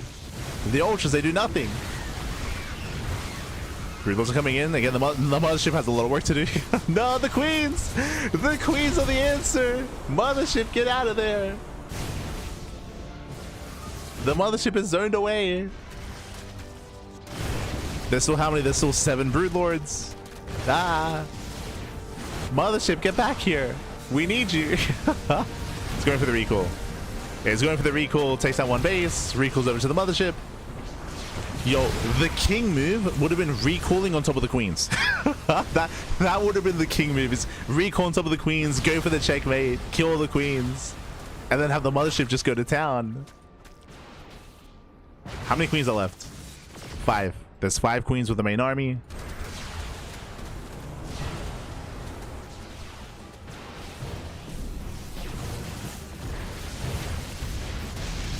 Lings, they counterattack, they knock down the expansion. Probes are going down.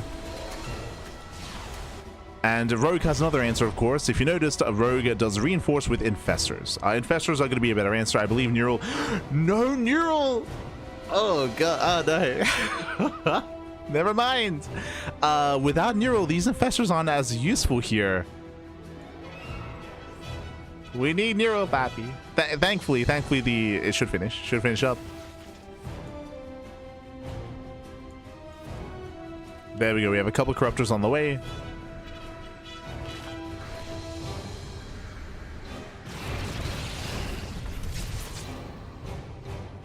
Do we have any stalkers? I mean, Trigger's broke, right? Trigger, he doesn't really have an economy. We do have a fresh mining base here for Rogue. This is the only mining base, actually. True. We're in a really awkward position here. So Rogue is just parking everything here at his center expansion. Trigger, he could potentially go for like a base raid and kill all these buildings. Okay, he's moving out. He's leaving the mothership back at home, so he has a mothership recall. So he can recall his army back home to safety. I mean, he has a base recall as well.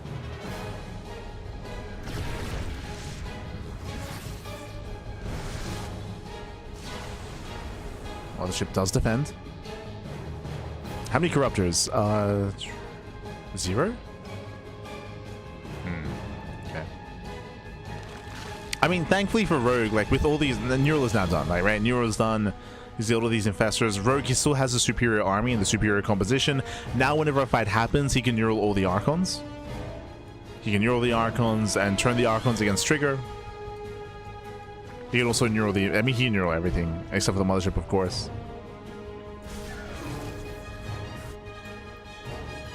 Trigger, he has 4 High Templar. There is a world, if the armies clash, where Trigger can maybe feedback. But the problem is, like, we're kind of talking past the fact that we still have Mass Broodlord.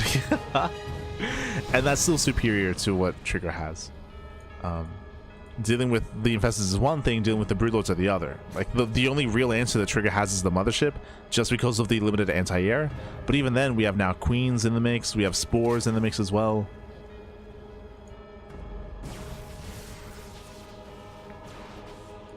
Is there a world, if Trigger can maintain this base and take top right, can he build up Skytoss? Do you have a mothership? Sorry, do you have a Stargate? No. No Stargate. Oof.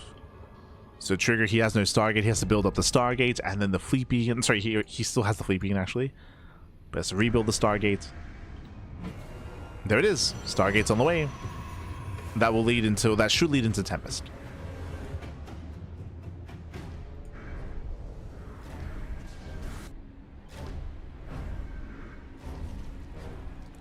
But it's gonna take a long time. It's gonna take a very, very long time, especially with only one Stargate, so making one Tempest at a time. You could make an argument that in this position, maybe even Void Rays would be a little bit better. Void Rays are more mobile than Tempests, and you'd kind of like preemptively be getting ready for Corruptors. But I mean, I think in the end you want both. It's kind of what do you get first, right? Okay, we have the answer. Going for the first Tempest. Now, currently there are no Corruptors in any real number, so the Tempest should be safe. But I say that Corruptors are coming. With the Archons, though, yeah, the Tempest, they should be relatively safe thanks to all the Archons.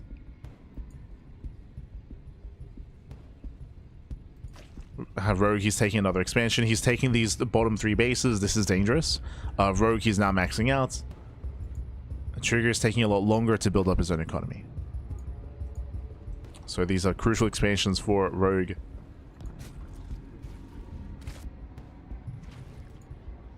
And things got very messy, things were very chaotic, but again, Rogue was the first to stabilize. And there's still no answer here for the Broodlords.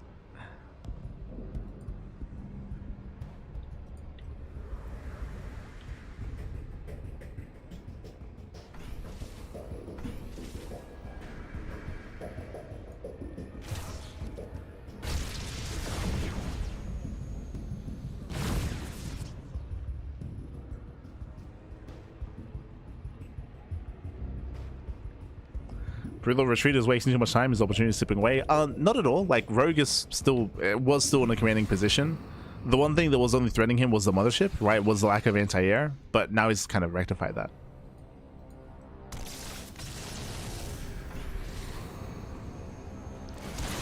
As we have our one Tempest. Tempest barely gets away. Broodlords, they zone back the main army. Again, Trigger, he cannot engage. Just like previously, Trigger cannot engage here. Nice feedbacks. He needs more. Fungal in the mothership. Nice storm in the Corruptors. And we do get a nice storm, but the Broodlords just go to town here on the Grand Army. GG gets called, and Rogue, he will claim the series 3-1 over Trigger. GG. Whew. GG, well played. Rogue, he does claim the series. Again, Trigger, he did have potential here, but remember, he did kind of miss out on the follow-up on the Broodlord transition. Trigger, he was more than ready for the Ultras. Like, he was doting the Ultras, but he was not ready for the Broodlords. He wasn't ready for Skytoss. That did catch him off guard. Caught him off guard completely. If he had scouted ahead of time and recognized what was happening ahead of time, we would have seen a faster switch into Stargates, into the mothership, into Tempest production, in towards the late game. But again, Trigger, he wasn't aware of it. He wasn't ready for it. GG. GG, well played. It did go by unscouted. And with that, Rogue, he will advance on to the semi-finals. And we'll see who will join him. Who will join him in those semis, as we have one series left here tonight. It's going to be a ZVT between Serral and Bjorn. Let's go. Let us go. As we are getting to our first series into our next game.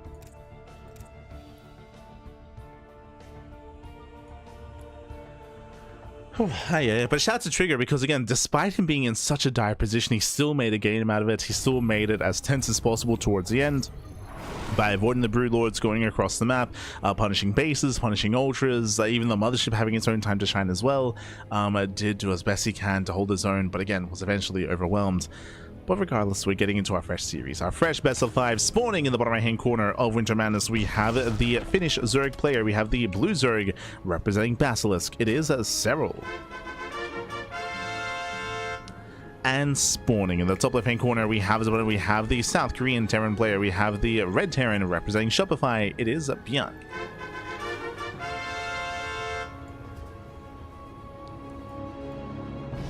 Here we go.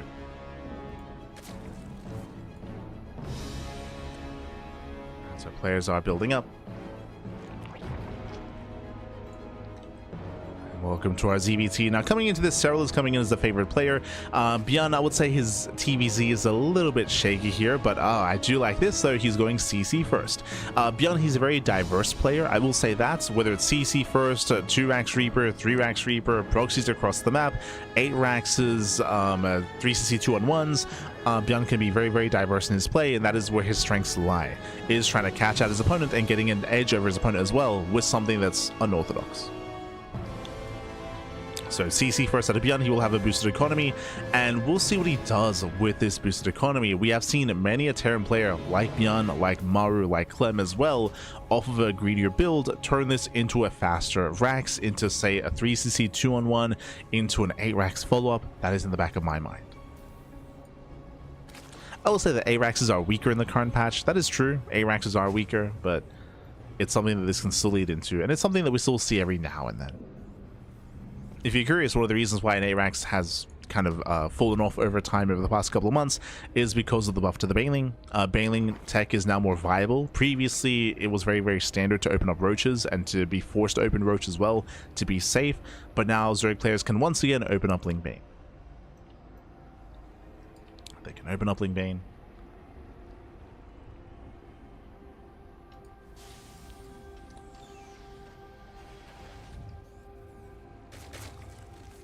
As from here we have Ling Speed on the way. Serral pulls out, claiming his 3rd base, and settling in.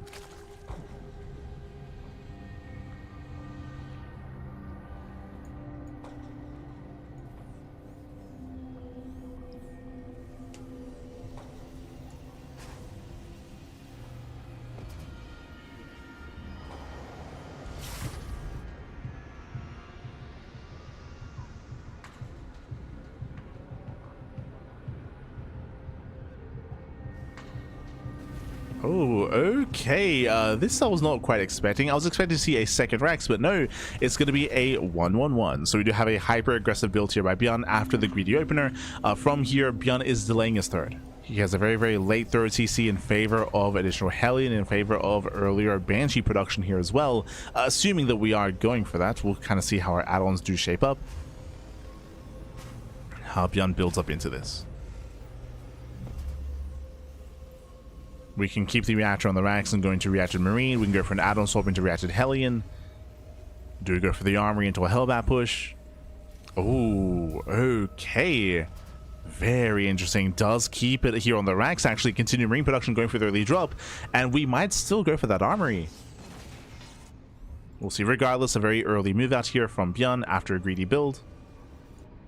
Very aggressive. Going for a delayed 3rd CC.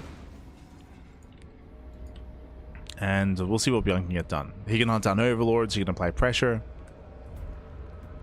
But I'm sure he wants more than that. Here comes a move out. Beyond has eyes on this first overlord. He wants it. He's going for a Liberator follow-up as well. Okay. It does feel like Beyond is freestyling a little bit. Marines, they move in, but the Queens are in position, and Beyond fails to kill the Overlord. Ay, ay, ay. Yeah, Beyond's being forced back.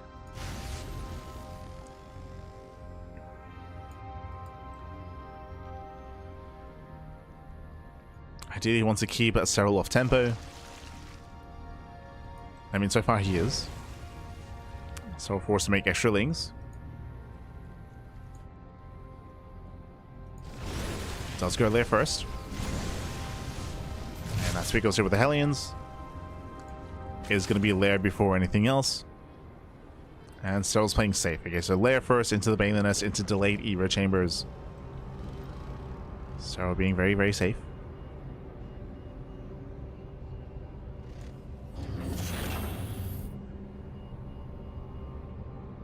As Beyond is getting to early 1-1 upgrades. Building up to 5 Raxes.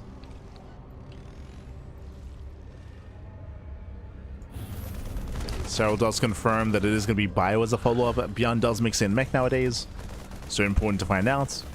Serral also scouts the CC. So he's aware there's no 2 base all in, he's aware it's bio.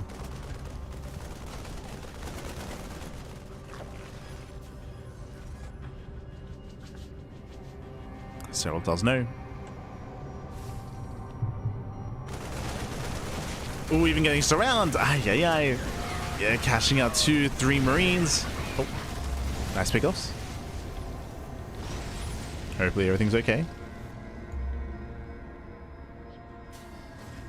Feels bad on that, man.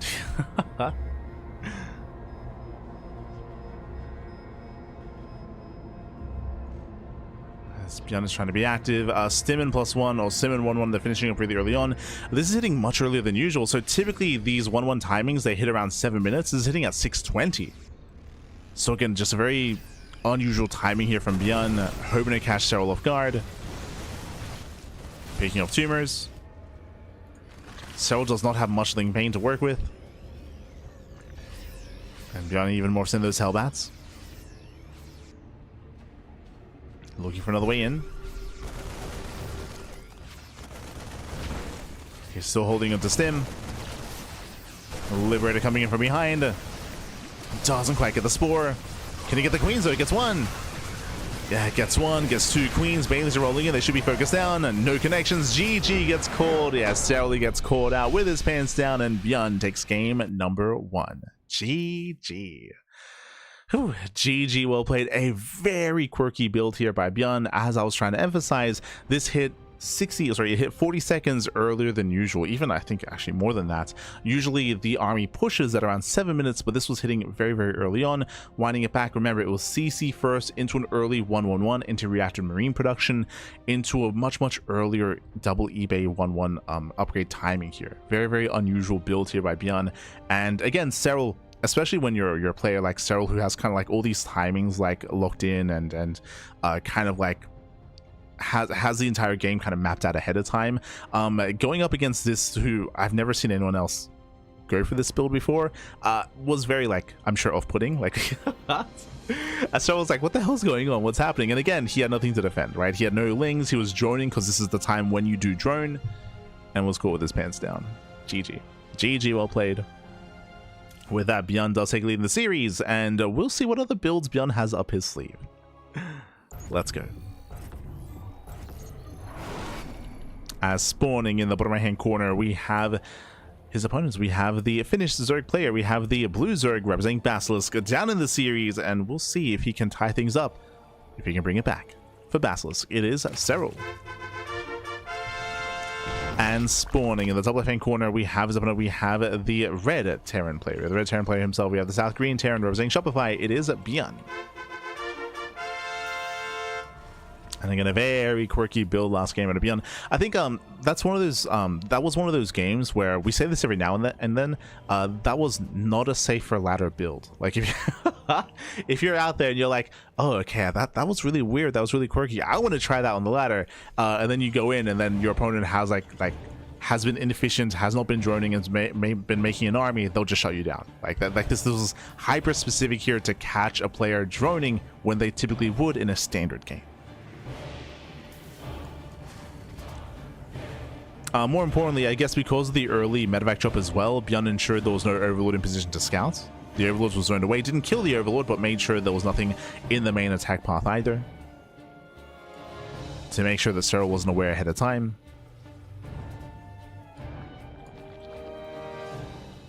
But yeah, we cast more StarCraft than anyone else out there, and I'll be honest, I haven't seen like Clem or Maru or Kuro Bunny go for that same build that we just saw at Bjorn in game 1. And it's something that you do once in a series. Like you never again. This time, Rax Expand, standard opener out of Bjorn. This time does go for a standard build.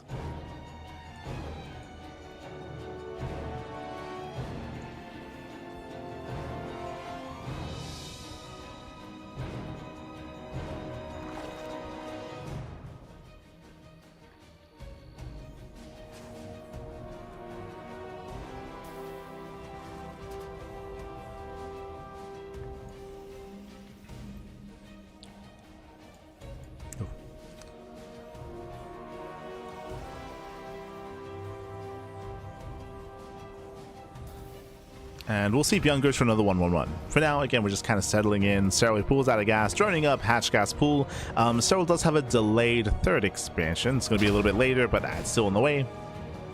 Expanding on the left-hand side. Going for the linear third. Meanwhile, welcome one also to 10,000 feet. 10,000 feet is one of the smaller maps of the map pool. Shorter rush distance by ground. Aggression can be favored here on 10,000 feet because of that. And we'll see how aggressive Beyond plans on being, as behind this he goes for a third CC before starport. Economic build this time. Okay, so standard economic build, going for the third CC. This should be followed by the starport, but eyes are on Beyond. Yeah, there we go. Does go for the standard follow-up into Banshee play.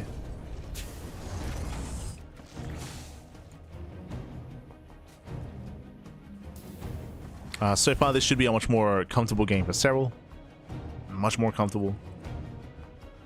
As he's free to drone, free to saturate, and free to build up to 3 and 4 bases.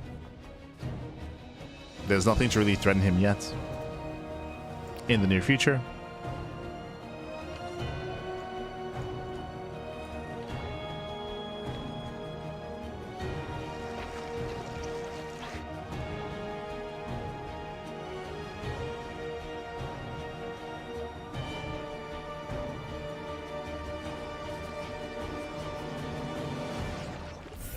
We are still amassing. Banshees are on the way. We do see that Beyond, he does not invest into Cloak, so he's cutting some corners here, or he's not really investing too hard into Banshees, I should say.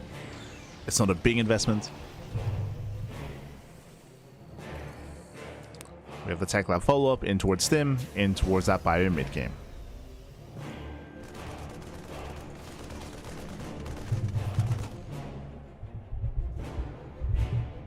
Oh, even fakes Cloak. Okay. Does go for the fake outs, hoping to force earlier spores out of Serral.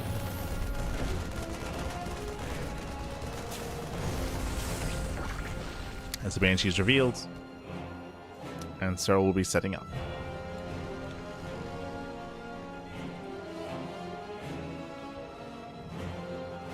Should be setting up back at home. Just like last game, Serral, he's going lair first. So lair first into delayed Evo chambers. Into what should be a safer build. Banshee zoned away. Wow, and Serral doesn't take the bait. Going for the spore a little bit later here. Spore at the third, no spore in the main.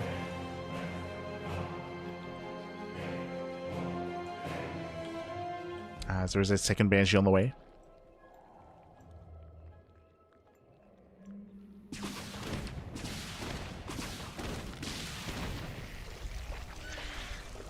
Into a second Banshee.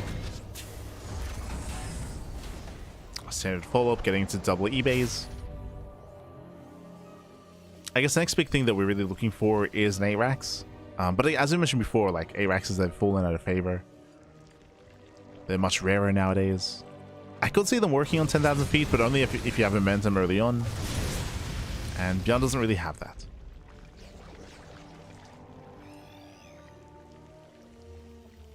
So we might just play out into a standard mid game. As Beyond is getting his 5 Raxes up and running.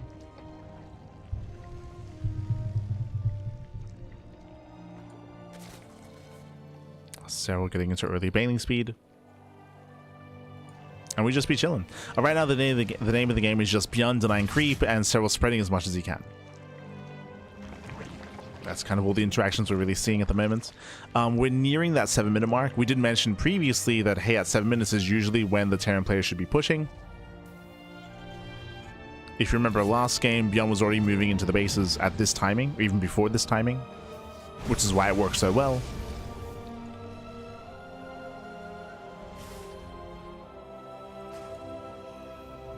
Beyond is waiting for his upgrades.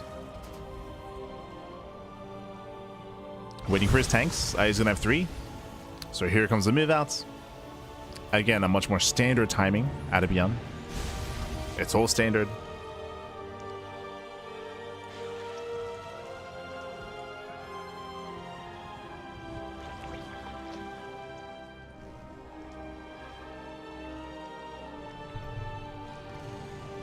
As Beyond does rotate. Do you see what I see? I see no gases at the third base and 3 more Raxes. Okay, it is going to be an A-Rax. That's a good thing we didn't write it up. Despite it being very unpopular nowadays, it is going to be a thing here on 10,000 feet. It makes sense based on how small the map is. So Beyond is going for a 3-base all-in. 3-base all-in out of Beyond. Tank volley is going off. Now going to be zoned away. Serral collapsing, coming in from behind. Oh my god, the surround! Yeah, surrounds the army, shuts down the push, shuts down the aggression, and Beyond, does he lose any tanks? He loses 2. Oof, 2 tanks go down. That is brutal. Bearing in mind that he's 3-base all in, he had to commit, and now he's taking his gas. Yeah, now he's taking his gas geyser. 2-2 is on the way. Beyond, he still needs to find some damage here, but without those tanks, again, going for an A-Rax, you don't really have many tanks to begin with. He's down to 1. And now we get a 4th CC on location, a very late 4th base. This was never the initial plan. Beyond is falling behind. He's making 12 Marines at a time here. Now building back up to 2 tanks. Banshees, they distract. Serral going for the counterattack even. Oh. Trying to catch reinforcements. Once again, setting up for the surround. And he pulls the trigger. Yeah, Serral, he's going for it. Comes in from behind. Once again, the tanks are going to be shut down. Bailey's a smash on in. How big up? Beyond does get away, but once again, he will lose both tanks. And soon, Serral will be able to counterattack. Now, winding it back, discussing and talking about the build itself that Beyond was going for, it was a failed 8-Rax. It is basically purely Marine tank. Pure Marine tank with a low gas count. Because there's low gases, that means there's no Marauders, that means there's no second factory, it's just now being thrown down. The quality of the army here for Beyond is very low. It's a very, very low. And as the game goes on, it's becoming worse and worse for Beyond.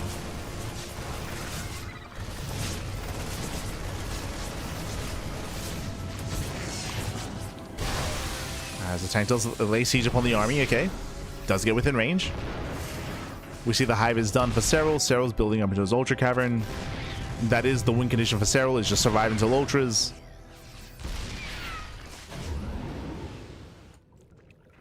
Just survive, papi.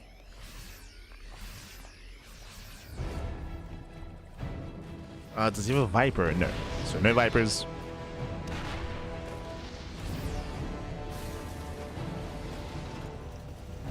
Does threaten a counterattack, and the planetary is not quite yet done. So it does force a lift. Picks up a couple of SCVs. Oh, does overextend a little bit there. Here we go, once again collapsing on the main army. Bailey's a smash in, massive connections. Oof.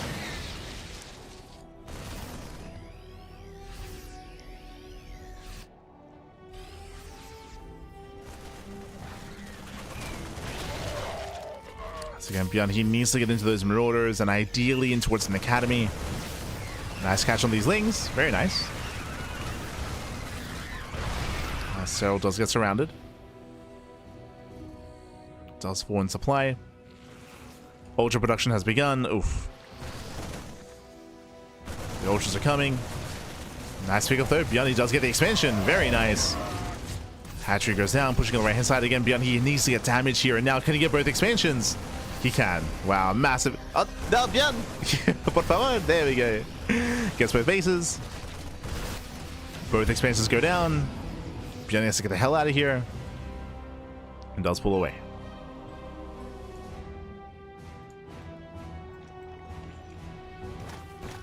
Oof. Yeah, it does have to pull away. Late reaction to the power bombs.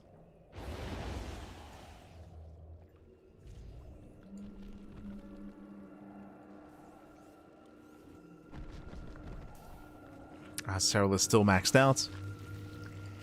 Getting ready for Dropper Lords.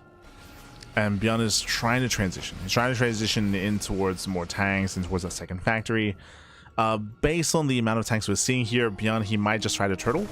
We already have a sensor tower, so just mass sim cities, sensor tower, missile turrets, more planetaries, more CCs. Yep, there we go. He's turtling. Oh boy. Still being active with the bio army at least, which is risky.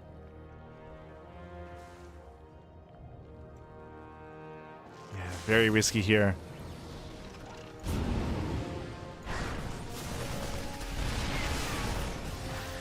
Serral, he needs to set up that surround once again.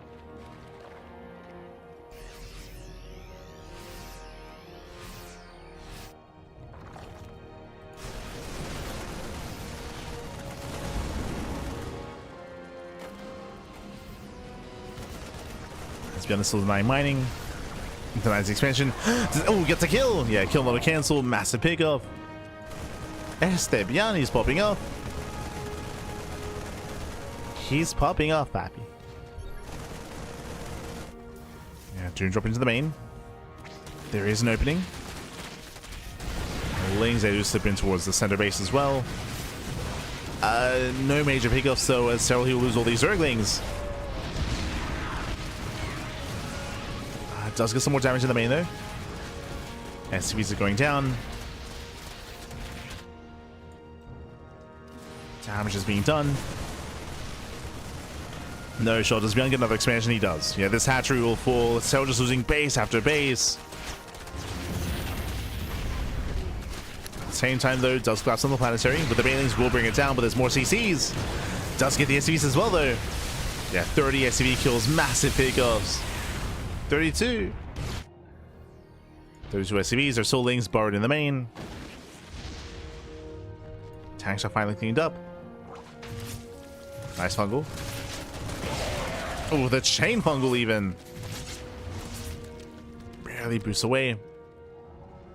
And we're getting messy. We're getting very messy here. On the one hand, Serral has been losing bases. That is true. Has been losing expansions, has been having limited mineral lines or limited economy. But Serral, he had a bank to work with to begin with. So Serral, he's already remaxed. Beyond is hurting that much more. Beyond losing bases, losing workers. These are losses that Beyond cannot afford in comparison. So Beyond is hurting. Likewise, Beyond, he still has no academy or liberators. He's still vulnerable to ultras. Defensive play and defensive SimCity here will be helping him, of course. But Beyond is losing map control. He's losing map control.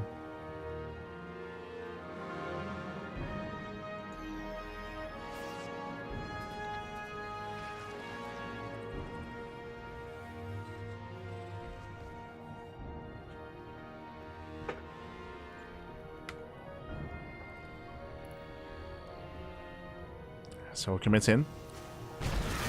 Oh, commits into the bases. Serral diving into the main.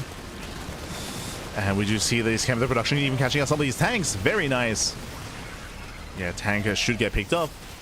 Main army's moving in, catching out the fringe bases. Planetary should go down, and will. And Beyond's just being torn apart here, losing expansions, losing mineral lines. Bleeding out from his production. And even back at home, Serral is ready for the counterattack. He's ready for the drop. Serral's just all over this, and Beyond is running out of steam.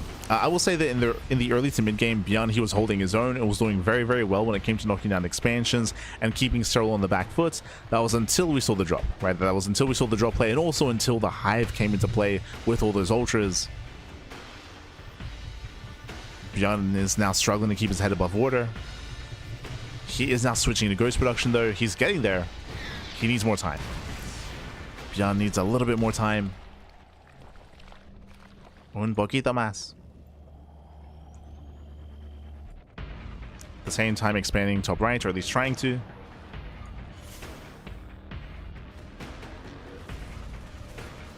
So we're going for another Doom drop. The drops, they just continue. There's a sensor tower but no turrets here. No turrets in position. This time though, Beyond has an army to defend. True. Well, that's a kill. That was a kill, not a cancel.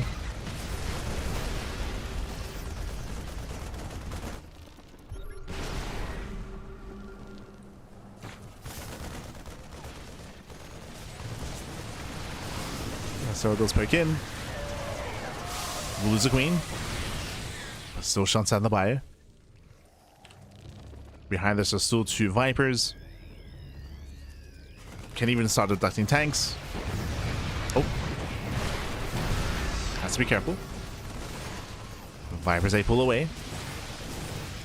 And they pull away. Beyond, he does slowly gain some ground here. Fungal does land as the Serral collapses in. It does shut down the bio, forcing back Bjorn. Serral doesn't have enough to go through all these liberation zones. The liberators are becoming a problem here. Free damage on the ultras. Free damage. The freedom pack. Yeah, the freedom is too much. Bjorn, he finally takes top right. Fresh mining base for Bjorn. Bjorn, he's holding his own for now. I say for now just because here come the corruptors. 10 corruptors are in production. Serral finally will have an answer for these liberators. And the scary thing here is that if Serral can break this position, he can also push top right. That northern base is going to be under threat. So Bjorn has to secure himself.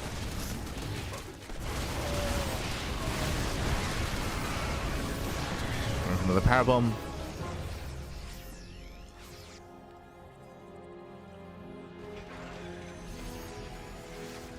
Serral getting ready for the late game, getting ready for Greater Spire, Broodlords. We're getting ready.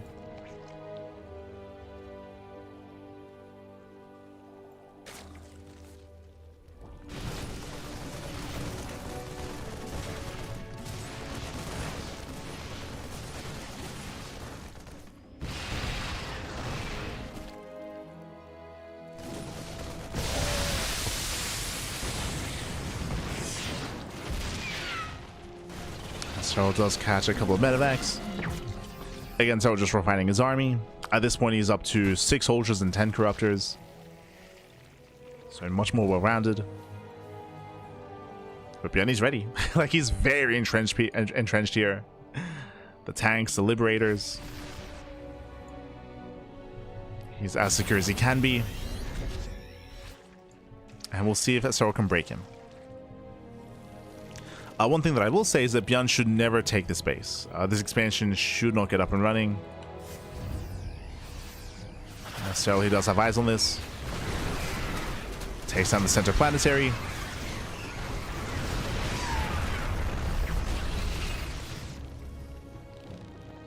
And Bjorn shouldn't fight for this either. Yeah, he backs off.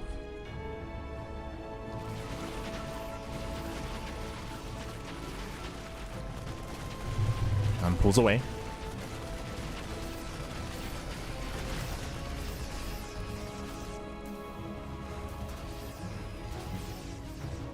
Oh, we're gonna be here for a while. We're gonna. Okay, baby. Okay. Bjorn, he's switching to mech. We have 3 more factories on the way. We spoke about this during the Cure series previously, but mech is kind of the late game composition you want as a Terran player. You want ideally ghost mech, so tanks, liberators, ghosts, Hellions, Cyclones, Thors.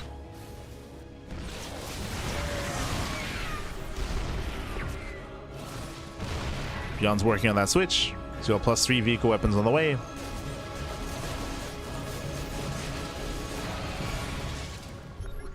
Can Bjorn get there?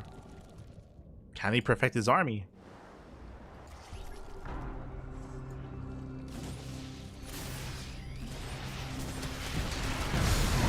So they'll try to collapse in. Nice save on the ghosts. Ghosts are saved. Corruptors, they go in. Yeah, 1, 2, 3 liberators going to be going down. Ultras, they break through the siege line, and there's just no supports here. There's not enough buffer here for the tanks. So many tanks going down. The ghosts, they were in the medevacs. They now drop off. Nice snipes. But some heavy losses here for Bjorn. Yeah, Bjorn, he plummets in supply. And Bjorn survives, but it costs him every liberator and every tank.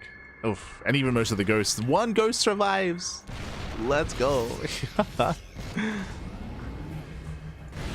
Unfortunately, Bjorn was just out of position. Winding it back to what happened here, if you remember, Bjorn, the fight began with Bjorn lifting up all those ghosts, right? The ghosts, they were too far forward, they were forced to lift, and because they were forced to lift, they weren't there to snipe the ultras, to stop the dive, stop Serral from engaging. They were stuck in the medevacs. So a strong moment there for Serral. And now suddenly this position is so much weaker. He can do that again. You just keep on going. There is now an opening.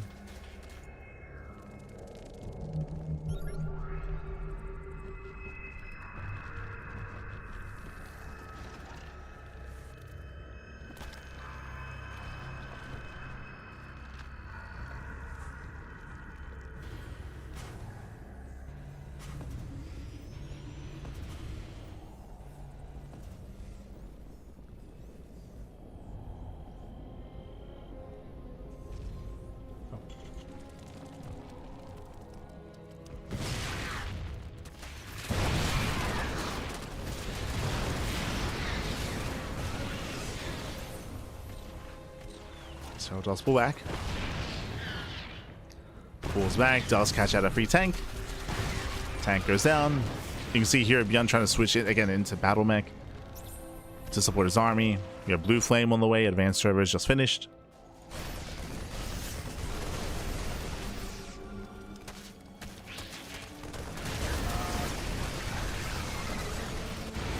And meanwhile, Serral does push in top right. Zones away the Banelings. Zones away with Banelings. Yeah, Ghost are going to be forced back at the same time. Ultras, they break down the expansion. Planetary does fall. And Bjorn has limited mining. Bjorn is broke. Bjorn is broke. He does take center left, but that should be the next target for Serral. That should be the next target. As that's going to be 24 SCV kills. He's still killing. He's still getting more damage. Still more SCVs. No. 30 SCV kills. Even sniping that final orbital.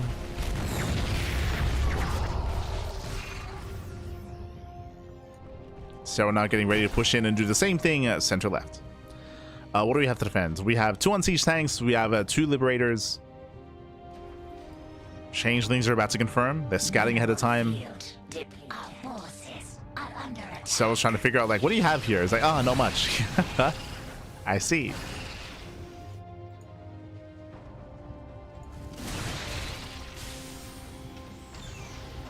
As Bjorn has no money.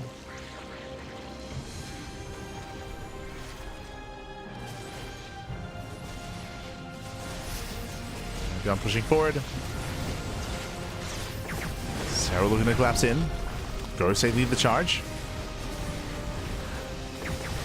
So actually going for a counterattack at the same time. Okay.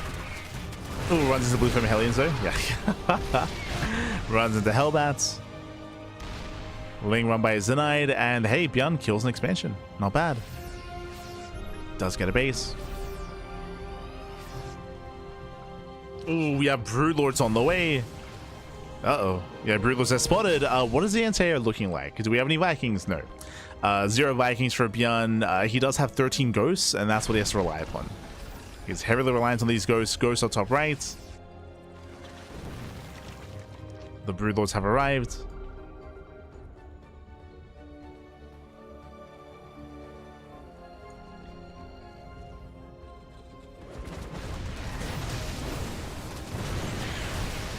And that's EMPs.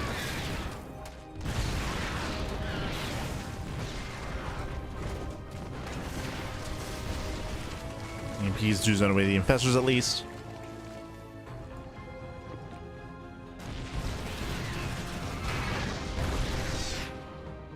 And hey, Bjorn, he's able to establish the space and able to max out as well. I assumed that Serral would be able to break this position earlier, but Serral, he never committed, right? He never committed in. So Bjorn was able to get up and running. Serral should be denying these bases. Catching out ghosts.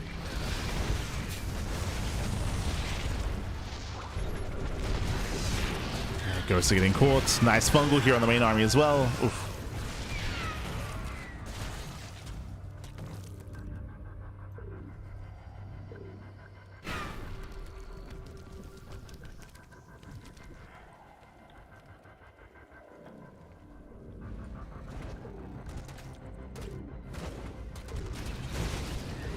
Let's go. We have 1 Thor. Soon to be 2. Soon to be 2 Thors.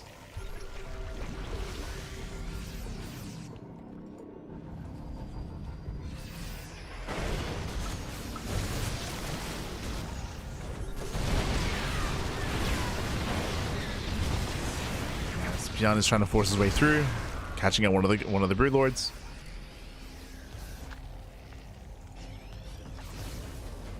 Some okay snipes.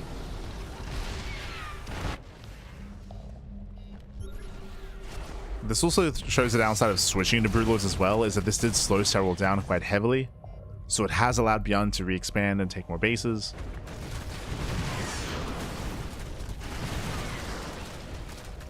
Technically, Serral does have a more efficient army now, that is true, but at the cost of Bjorn being able to retake expansions and build himself up as well. Oh, I was coming in.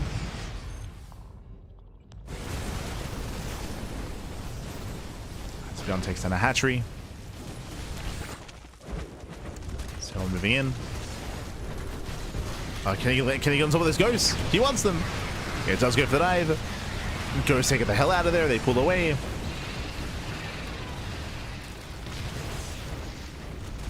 So he's going for that planetary. So we got some decent snipes.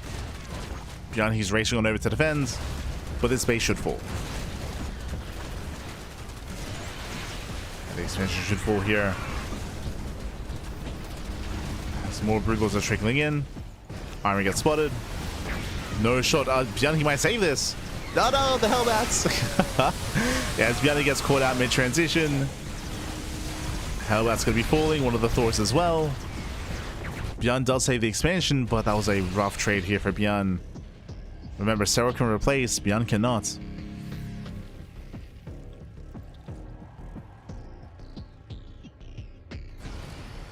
So he pulled away with the Infestor Broodlord. 5 more Broodlords on the way.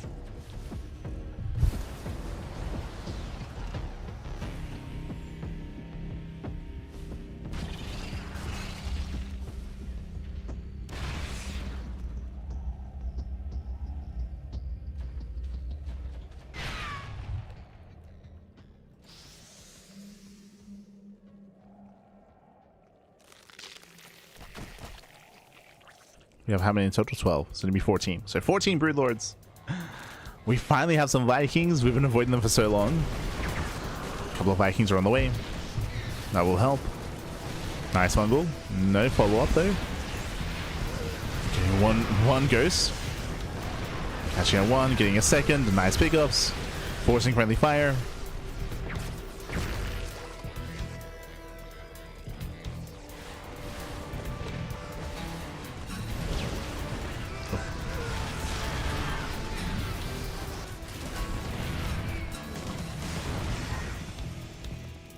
Again, Beyond is able to barely hold his own.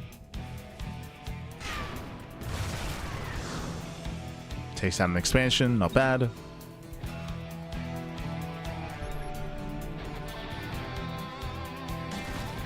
And again, it's just going to be a slow siege here from Serral.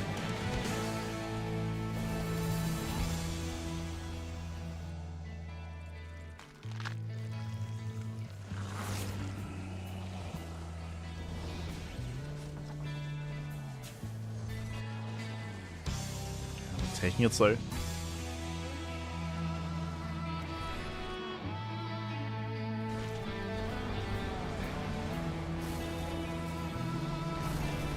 Bearing in mind that Beyond does have a supermax army, he is up to 16 ghosts. Oh, I can't quite break through though. Yeah, snipes are being cancelled.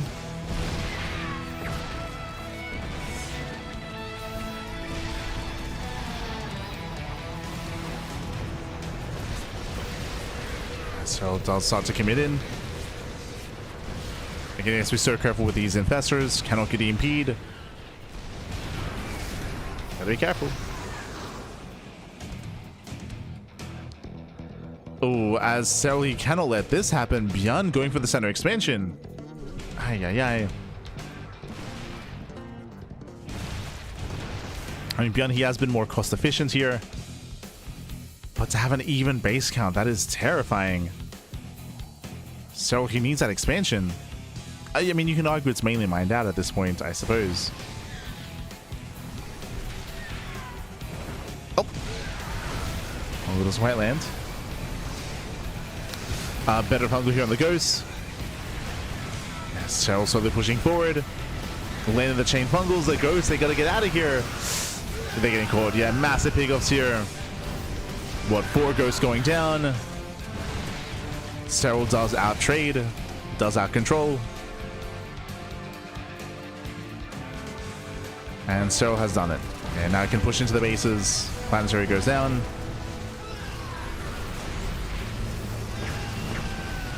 Ghosts are trickling in.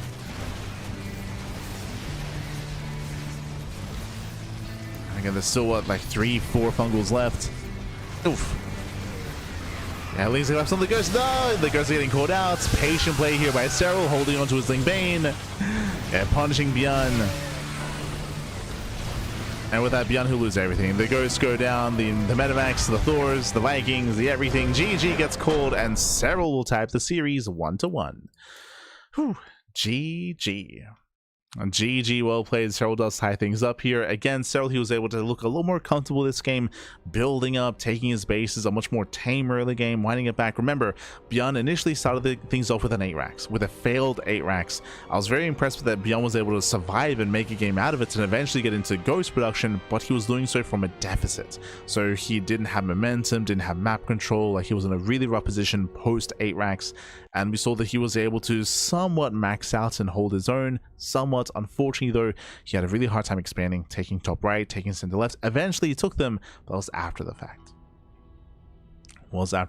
After he had burned through most of his bank, and Serral was able to accumulate his own. GG. GG, well played. Oh, GG, well played. With that, we're tied up 1-1, and we're getting into game number 3. Going to be loading into White Rabbits. Let's go. We're going to be loading into one of the larger maps of the map pool. Larger map. We do often see longer games on this map as well. We'll see if we get there. We'll see. I'm ready. And spawning in the top right hand corner, we have the Finnish Zerg player, the Finnish Zerg, the blue Zerg representing Basilisk. It is Serral. And spawning in the bottom hand corner, we have the South Korean Terran player, we have the red Terran for Shopify. It is Björn. Let's go. Let us go. Where were these games played? Online. Played online. LiuLi Cup. LiuLi Cup is an online tournament series.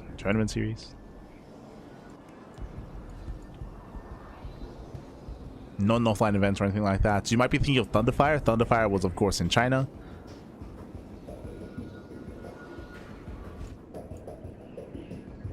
Different events. Oh, as Beyond does open up 2 racks Reaper. Okay, so we do have an aggressive start here by Beyond. Bearing in mind that this is aggressive, this is not an all-in. Beyond will be expanding behind this. Beyond may go for a 3rd racks in the main, but that has fallen out of fashion quite hard. I can't recall the last time we've seen a top player go for 3 racks, go for a 3 racks Reaper at the solo play. It's been months, if not a year. As that was played out quite a bit back in 2023 and coming into 2024. For now, just 2 racks Reaper. 2 racks Reaper into the expand. The goal here is to contain Serral and to delay the 3rd. Delay the 3rd base as long as possible as we build up into a macro game. At what point does Cloak make sense? Is there a minimum amount of Banshees needed for it to pay off? I believe you mean like Banshee kills needed. Cloak is relatively common as a follow-up just because it does give your Banshees more longevity, right? Typically you're not necessarily able to like chase down the Banshees with Overseers, especially early on. You're reliant on your spores, and spores are stationary, so you're able to apply pressure and potentially pick off drones, potentially pick off queens, use Cloak to survive and have a little bit more persistence or have a little bit more longevity with said Banshees and gain value over time. There's a lot more potential for damage. What I will say though is in recent times, even before the buff to Hyperflight Rotors, we have seen Terran players, instead of going Cloak Banshee, go into Speed Banshee, so they have more micro potential. So in a similar fashion, you can just pull back the Banshee, preserve the HP, go back in and try to out-control your opponents early on. You see that more commonly in TVP. In Terran versus Proton, in Terran versus Protoss, and a little bit against Zerg, a little bit. But that kind of rose in popularity maybe last year. Just before the patch.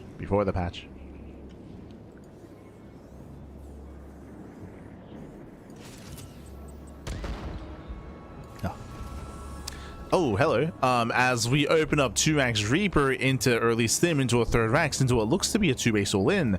Hyper aggression here from Beyond, going for a very strong, very early Marine count into a very strong stim timing. Okay. And we'll see if we can keep this hidden. The Overlord does threaten a scout into the main base. It's going to be on Beyond to keep this 3rd racks hidden, as this will hit quite hard.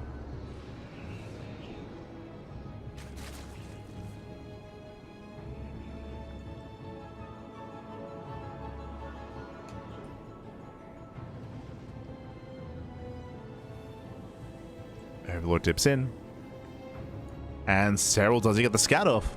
Currently sees nothing in the main. Sees nothing in the main base. That's not much of a tell. It's quite common for the factory and the starport to be on the low ground after a 2-Rax opener. Serral, he does see the 3rd Rax, big scout. Yeah, big moment here. This Rax is too close. It's too close here in the end, so Bjorn fails to hide the build. He's rushing across the map as we speak, and Serral, he should be massing queens and Zerglings. Yeah, that's what the move out. Bjorn is rallying, Stim is almost done. Queens are getting in position. There are 5 queens so far. Serral does have extra lings on the way.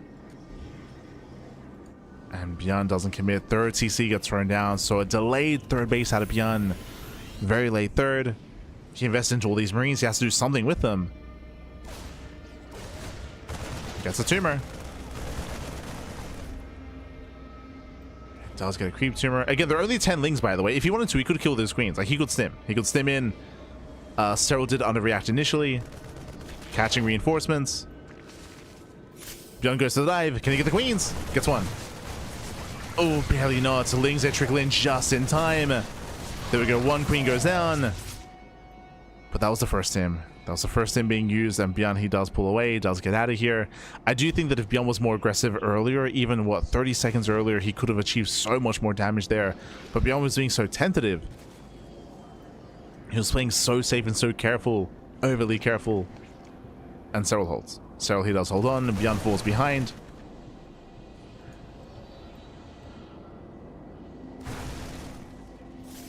Okay, there's the stim. Bjorn, he's trying to slip away. And does get behind the mineral line for a moment here. Trading as efficiently as possible, but he will still lose everything.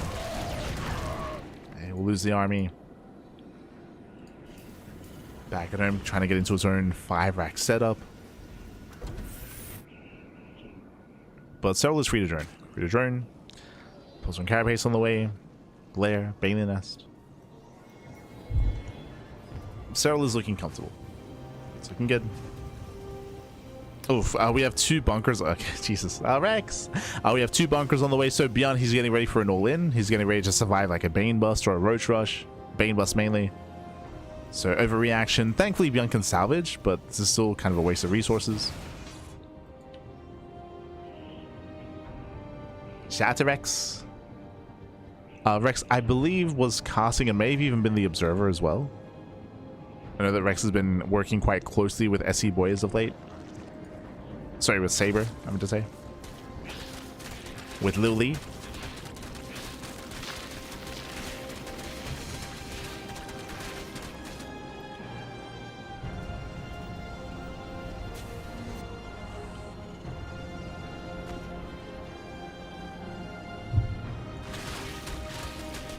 As from here, the game is going to slow down. The game is going to slow down. Bjorn is building up into 3 bases. Serral, he's free to drone up to, what, 70 workers. Double expanding, getting his 4th, getting his 5th base. Again, winding it back. Bjorn was hyper aggressive and hyper committed early on, but the aggression did fail. And that's why Serral is free to do as he pleases. Taking up into Hydras, upgrades. It's on Bjorn to make something happen here.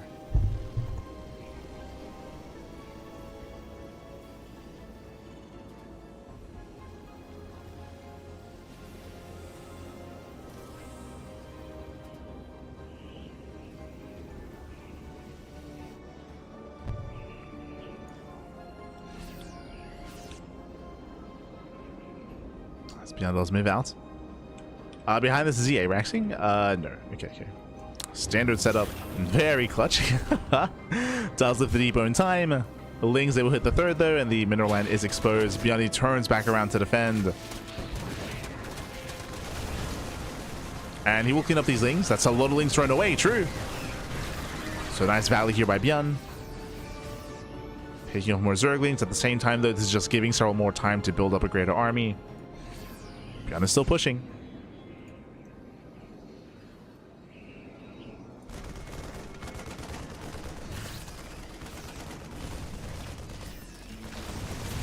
Still moving out.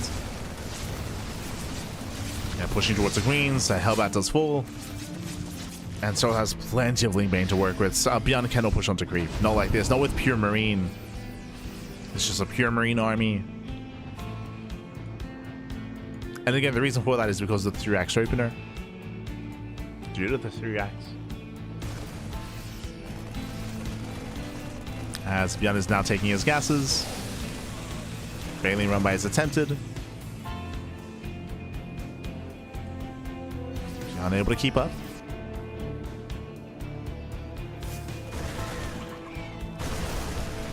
Oh, Jesus. He has one Baneling to connect. The army is very low. So late pick up there from Bjorn. As the main army does push on the right hand side. On Serral, he has to rotate. So far he's holding on. Yeah, he's holding on. 34 millings on the way. Drop back in towards the third. Bjorn being very annoying. And he needs to be. No, he's not paying attention. Oh my god. Yeah, Bjorn inattentive. Massive connection here. Bailey's a smash in. Oof, and Bjorn, he gets completely shut down. Ay, ay, ay. The wrong moment here to not look at the army. Bjorn. Again, it was hyper-fixated on this, on the double drop. But the pants were down. Bjorn, who lose both medevacs, lose both drops. He also lost his main army. GG. GG gets called, and Serral takes a 2-1 lead in the series. Ay, ay, ay. GG, well played. Again, Bjorn, Bjorn was already in a rough position. He was already playing from behind, so, you cannot make mistakes in that kind of position just because of the earlier losses, just because of the failed 3-racks. In the follow-up here, Bjorn, he had some potential, was picking up some Zerglings, he was applying pressure, moving out with 2 armies. Unfortunately, was inattentive, wasn't quite paying attention to the army on the right-hand side, and did lose everything as a result. GG. GG, well played. With that, Serral, he is now 1 game away from claiming the series. Meanwhile, Bjorn, it's on him to try to bring it back, and to force the ace match. The pressure is on. Pressure's on, baby. Let's go. So you're loading into game number 4. Loading into a 3-player small map. True. And spawning in the right-hand corner, we have the Finnish Zerg player, the Blue Zerg, representing Basilisk, leading the series 2-1. It is Serral. And spawning in the bottom side of a Mothership, we have the South Korean Terran player. We have the Red Terran representing Shopify. It is Bjorn. Opening up 2-axe Reaper once again. Okay, so going for the same opener, but remember, last game it was 2-axe Reaper into a hidden 3rd-axe into an early stim timing with a very strong move out. This time I would imagine a standard follow-up instead, like a 2-axe Reaper into a 2-1-1 into a 3cc 2-1-1 is what we're expecting here out of Bjorn. Regardless, aggressive opener, as Reapers will be sent out across the map. Serral, he does gamble well. He does scout with the Overlord towards the south side first, and he will find Bjorn. Remember, this is a 3-player spawn map. You can spawn in bottom side, top right, or top left. And currently our players are unaware as to each other's spawn location, but the Overlord will soon confirm.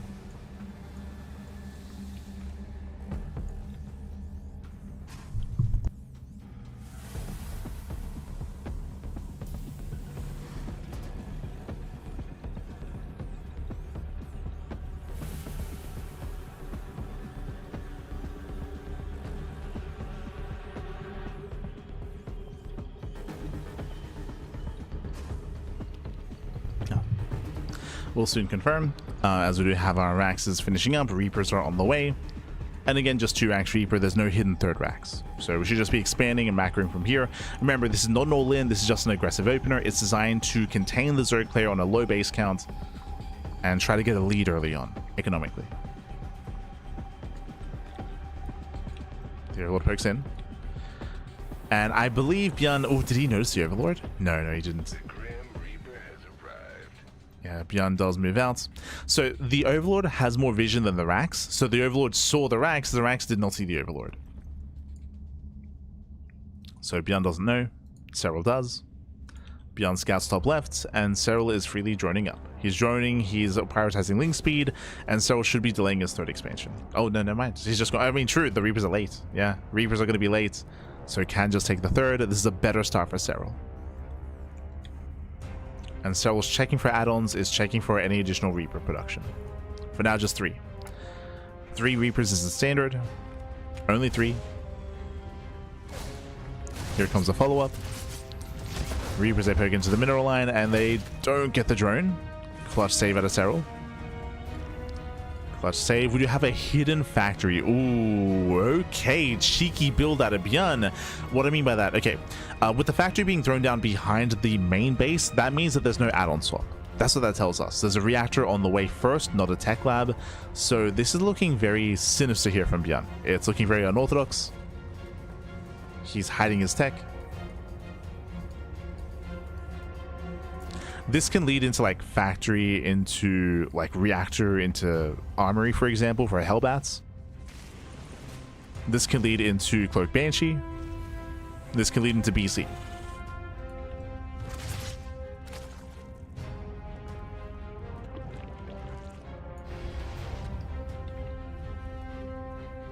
So eyes are on Björn. Never mind. So he's going for his 2-on-1 setup here into a later third CC. So he's still macroing up. We do have earlier stim, of course. There's going to be no add-on swap to continue marine production. And just using that factory to make a tech lab into an add-on swap. So nothing crazy here.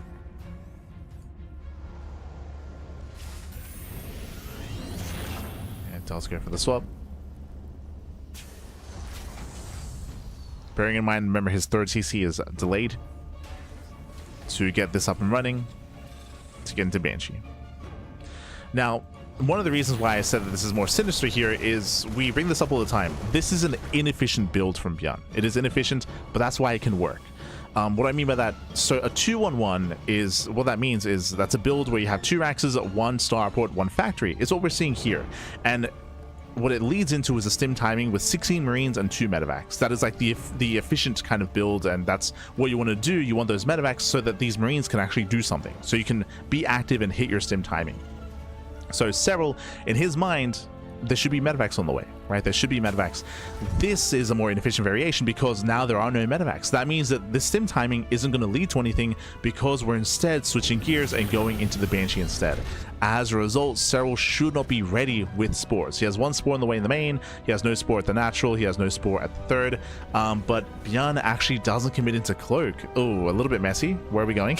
No. The production was floating all over the place. A little bit indecisive or a little bit messy here, but now getting back into high gear, back into medevacs. And this first Banshee has potential for damage, but he didn't commit into a second Banshee, didn't commit into Cloak. Maru is very fond of this build, Björn as well, but they usually do invest into Cloak and they commit a little bit harder. So in a way, this is like an inefficient variation of 2-on-1, but it's designed to like get damage done by blindsiding your opponent with a Banshee.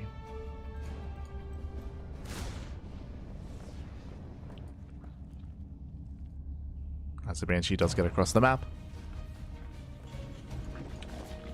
Serral did not scout. And Serral has no spore in position, which is why, again, Cloak Banshees could have been amazing here. Like there's limited spores. In Serral's mind, there's no reason to get spores. But it's a vanilla Banshee instead. So, so Björn, he himself like didn't really believe in this. Like it's a very like half-hearted like variation of this build. He was lacking faith, Batman. Lacking faith.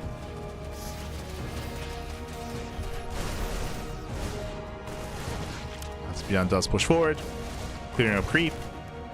That does create an opening. Banshee moves in, and the Banshee will find some damage at least. And it gets 1. Just the 1. And again, there was no spore, there was no detection, there was nothing here. But again, it just wasn't too committed here. We didn't have our heart in it here for the Banshee play. Regardless, Björn is being active, getting his third CC. Remember, the third base is delayed. He needs more damage. He attempts to delay the upcoming 5th base. Oh, guesses up the queens, gets 1. 1 queen goes down, nice pickup. Serral Hill is late to transfuse.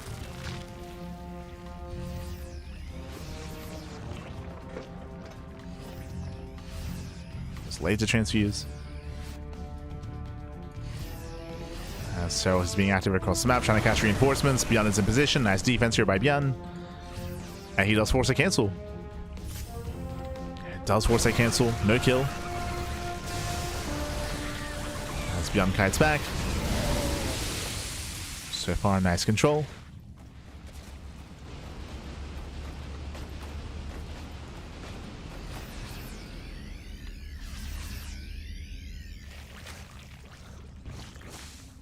So far, nice control at Beyond. Behind this, he's just going for a standard follow-up here. 5 Raxes. No gases yet. Yo, does find a bailing. Let's go. Finds a bailing. Denying more creep. Beyond, he does have some momentum.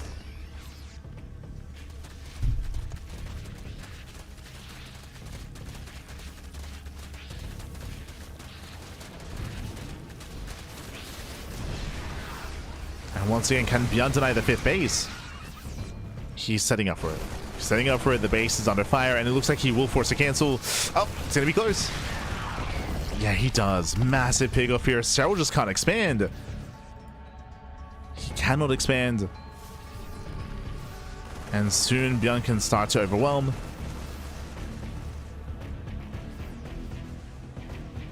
He's getting there. At this point, Serral needs to double expand, right? His base is just so late. So delayed. Goes to the counterattack. It does find a CC. Okay. Good pick up. Takes down the command center. You know what? Beyond Doom dropping into the main. Is spotted by Serral. Spores are in position as well. Jeez, the medevacs, they get punished. Oh my god. Crazy damage. Yeah, the Spores, they hold their own. Nice defense out of Serral. At the same time, he's in position here for the drop. But Beyond trades well, picking up bailings. To speak of what, 2, 3 bailings.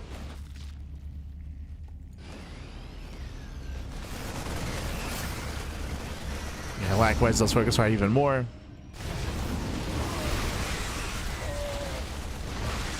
Serral is still fighting for his 5th expansion. And it looks like Serral, he barely does have enough. He has enough, takes down the tanks, the bio army. Serral finally does hold, does clean this up. Beyond isn't done. He's still moving out. This time through the center. I do like the idea of Beyond just reinforcing this position, just ensuring that Serral never does expand.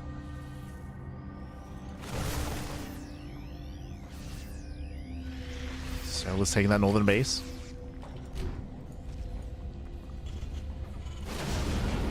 Beyond claiming his own 4th. That should force Serral to respond. And once again, Beyond just making sure there's no expansion.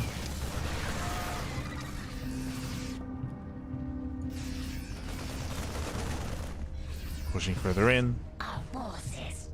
So I'm not so sure he saw the expansion. Oh, catching out some Marines. Nice target firing, getting 3. Picking up 3 more bailings. Planetaries on the way. Beyond is maxed out. And Serral's been having a very hard time here in the mid game. Lack of economy, lack of tech, lack of momentum. We just now have the hydrogen at 11 minutes. Very late.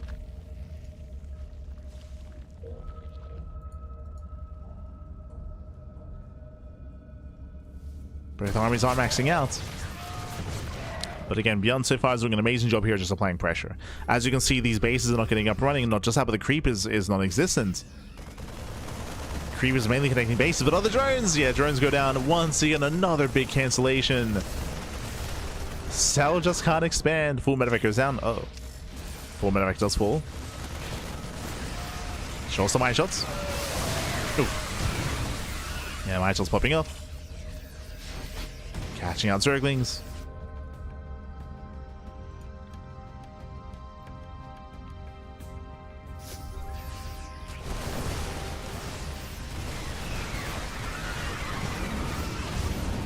Serral does try to engage.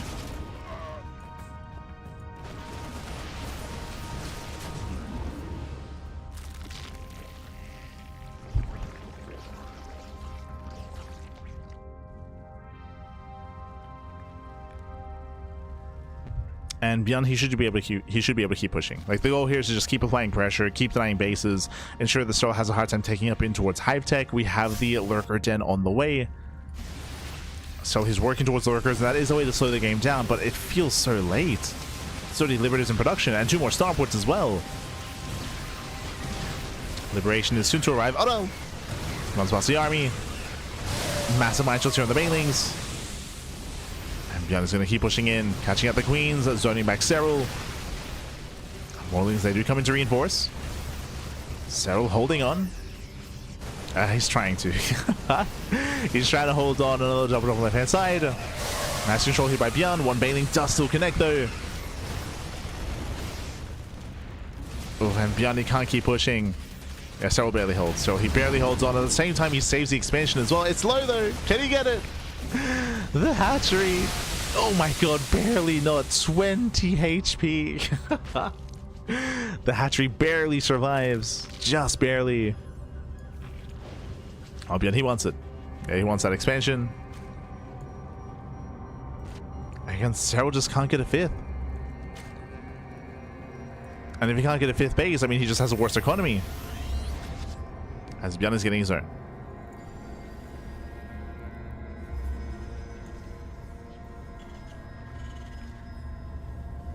As Beyond's 5th base is on the way. Still maintaining his army. We have the Fusion Core that should be for Liberator range. And right now, Serral, he has no good answer for Liberators. Lurkers won't be a good answer either. Vipers do help. But it's still going to be difficult. Wouldn't mind Zubaro. Oh, massive connections. Ay, ay, ay. The line shots, they pop up.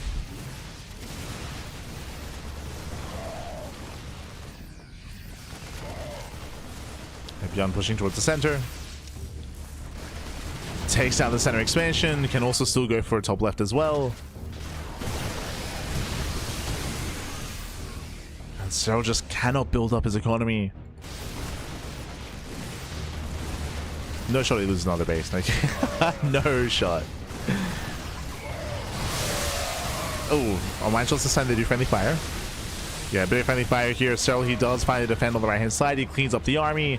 At the same time, I'm still surprised that this base is still alive.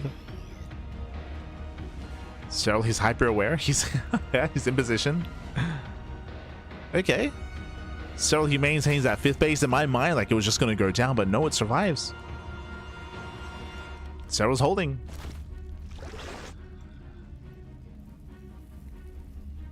Serral's holding on. Beyond finally forced to back off. Behind this, going to 6, soon to be 7 Liberators. Ling Rabbi does hit the middle line. Not many SCVs to kill, but does catch him nonetheless.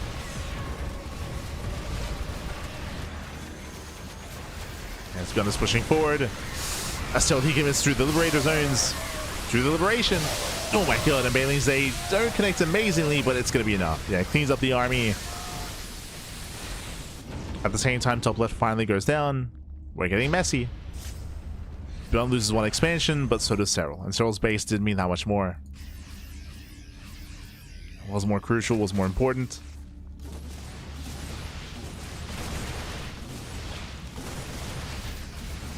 Serral's forced to engage, and Serral does have enough. And collapsing the army, zoning back the Marauders. This time Serral has a backbone, he's got his Hydras. Hydras have been amassing.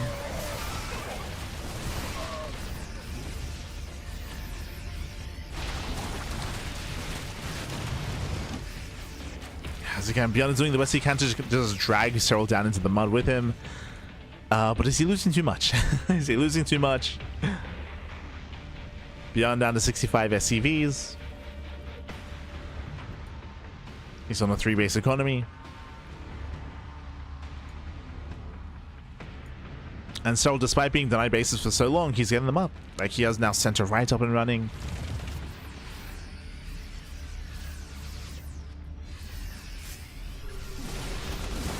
It's still quite tense. Do you have a 3rd Viper on the way?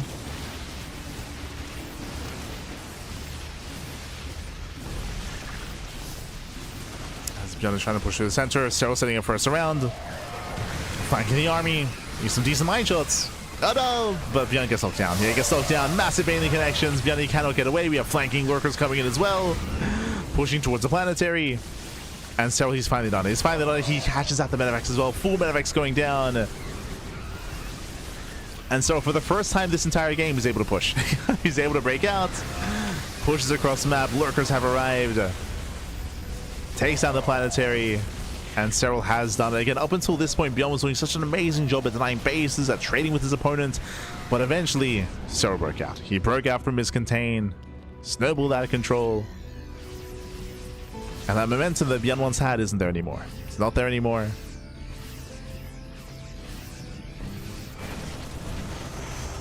He couldn't stop Serral back. Couldn't stop him. Almost did.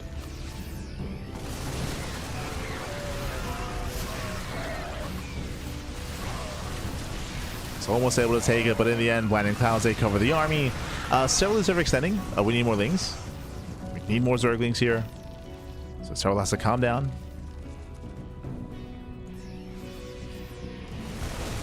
Oof. Rallying into the army.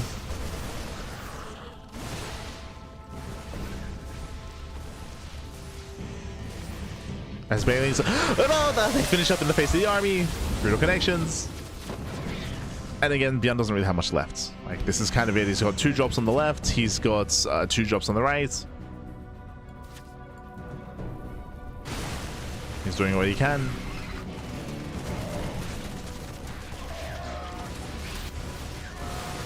But alas, he's overstimmed.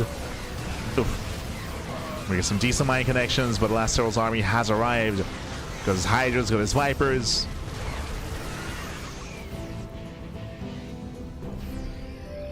Oh, Beyond's dropped though. Out trading. Jesus.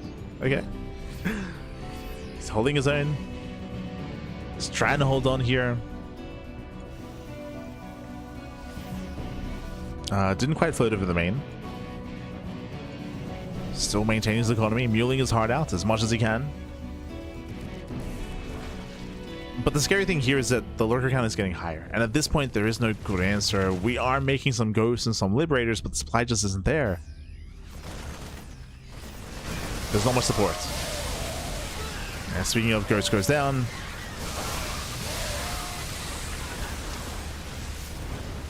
I'm in a devastating court. It's gonna be 2, it's gonna be 3 dead ghosts. He's gonna get out of here.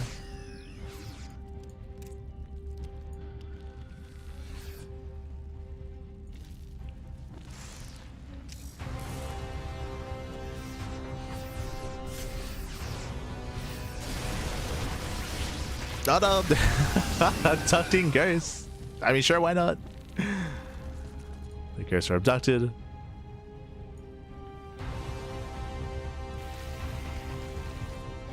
Beyond once again rotating on the right. Once again, he's got 2 active drops on the left. Trying to pull apart the attention of Serral.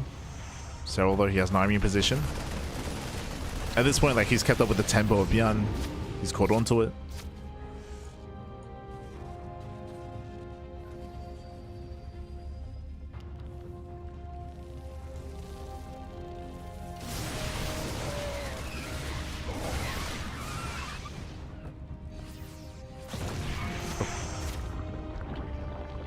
His drop is finally cleaned up.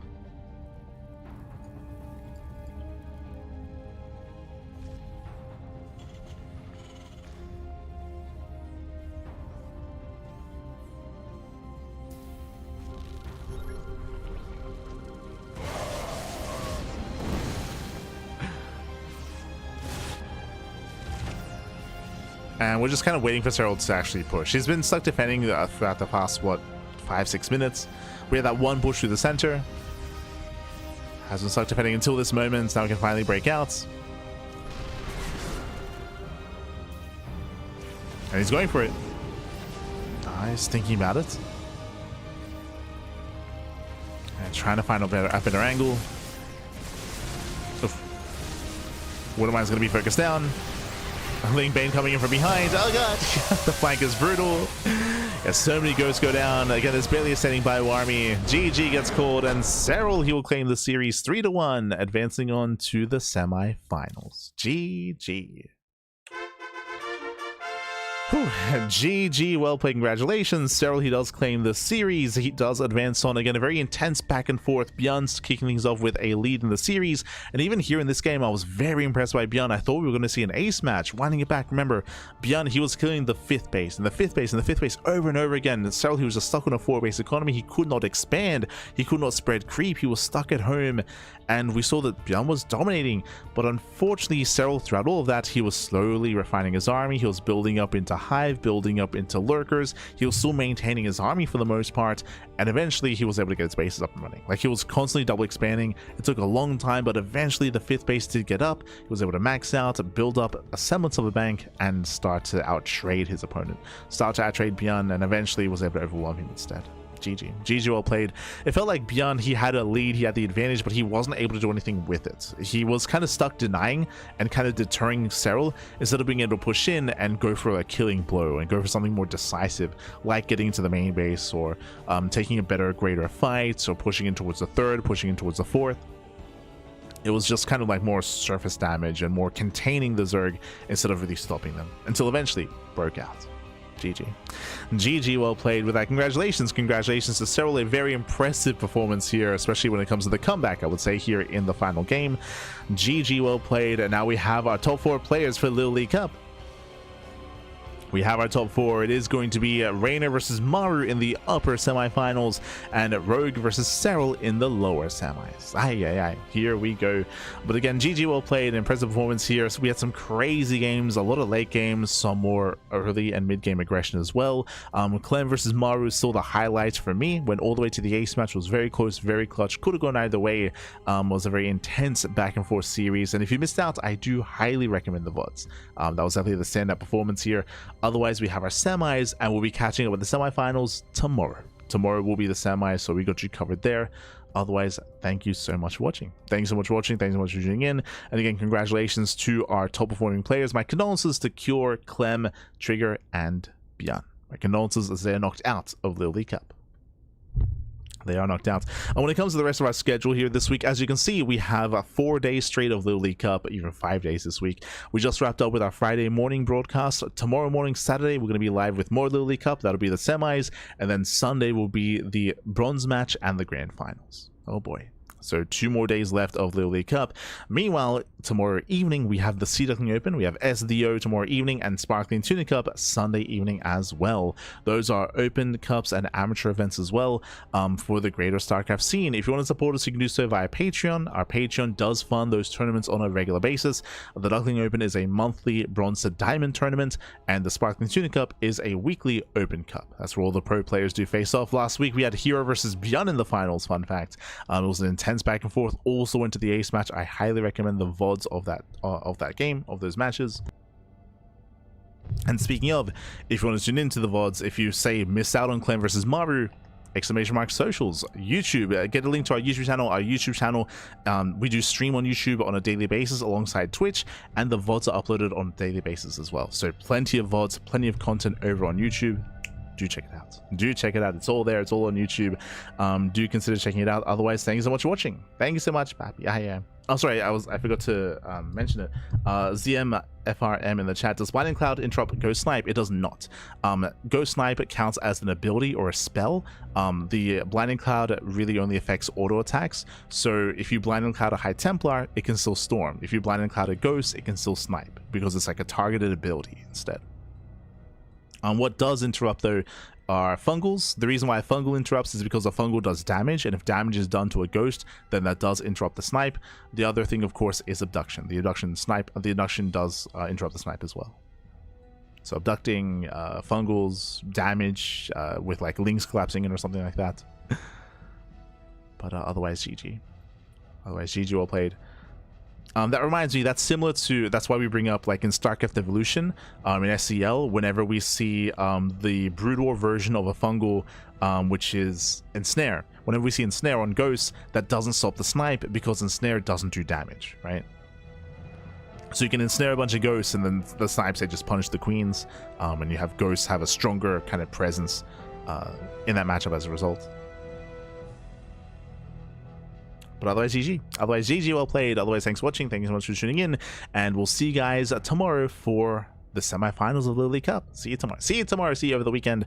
Hope you had a great stream. Hope you had a great week, and we'll see you guys next time. Ciao, papi, ciao. See you next time. Hasta luego.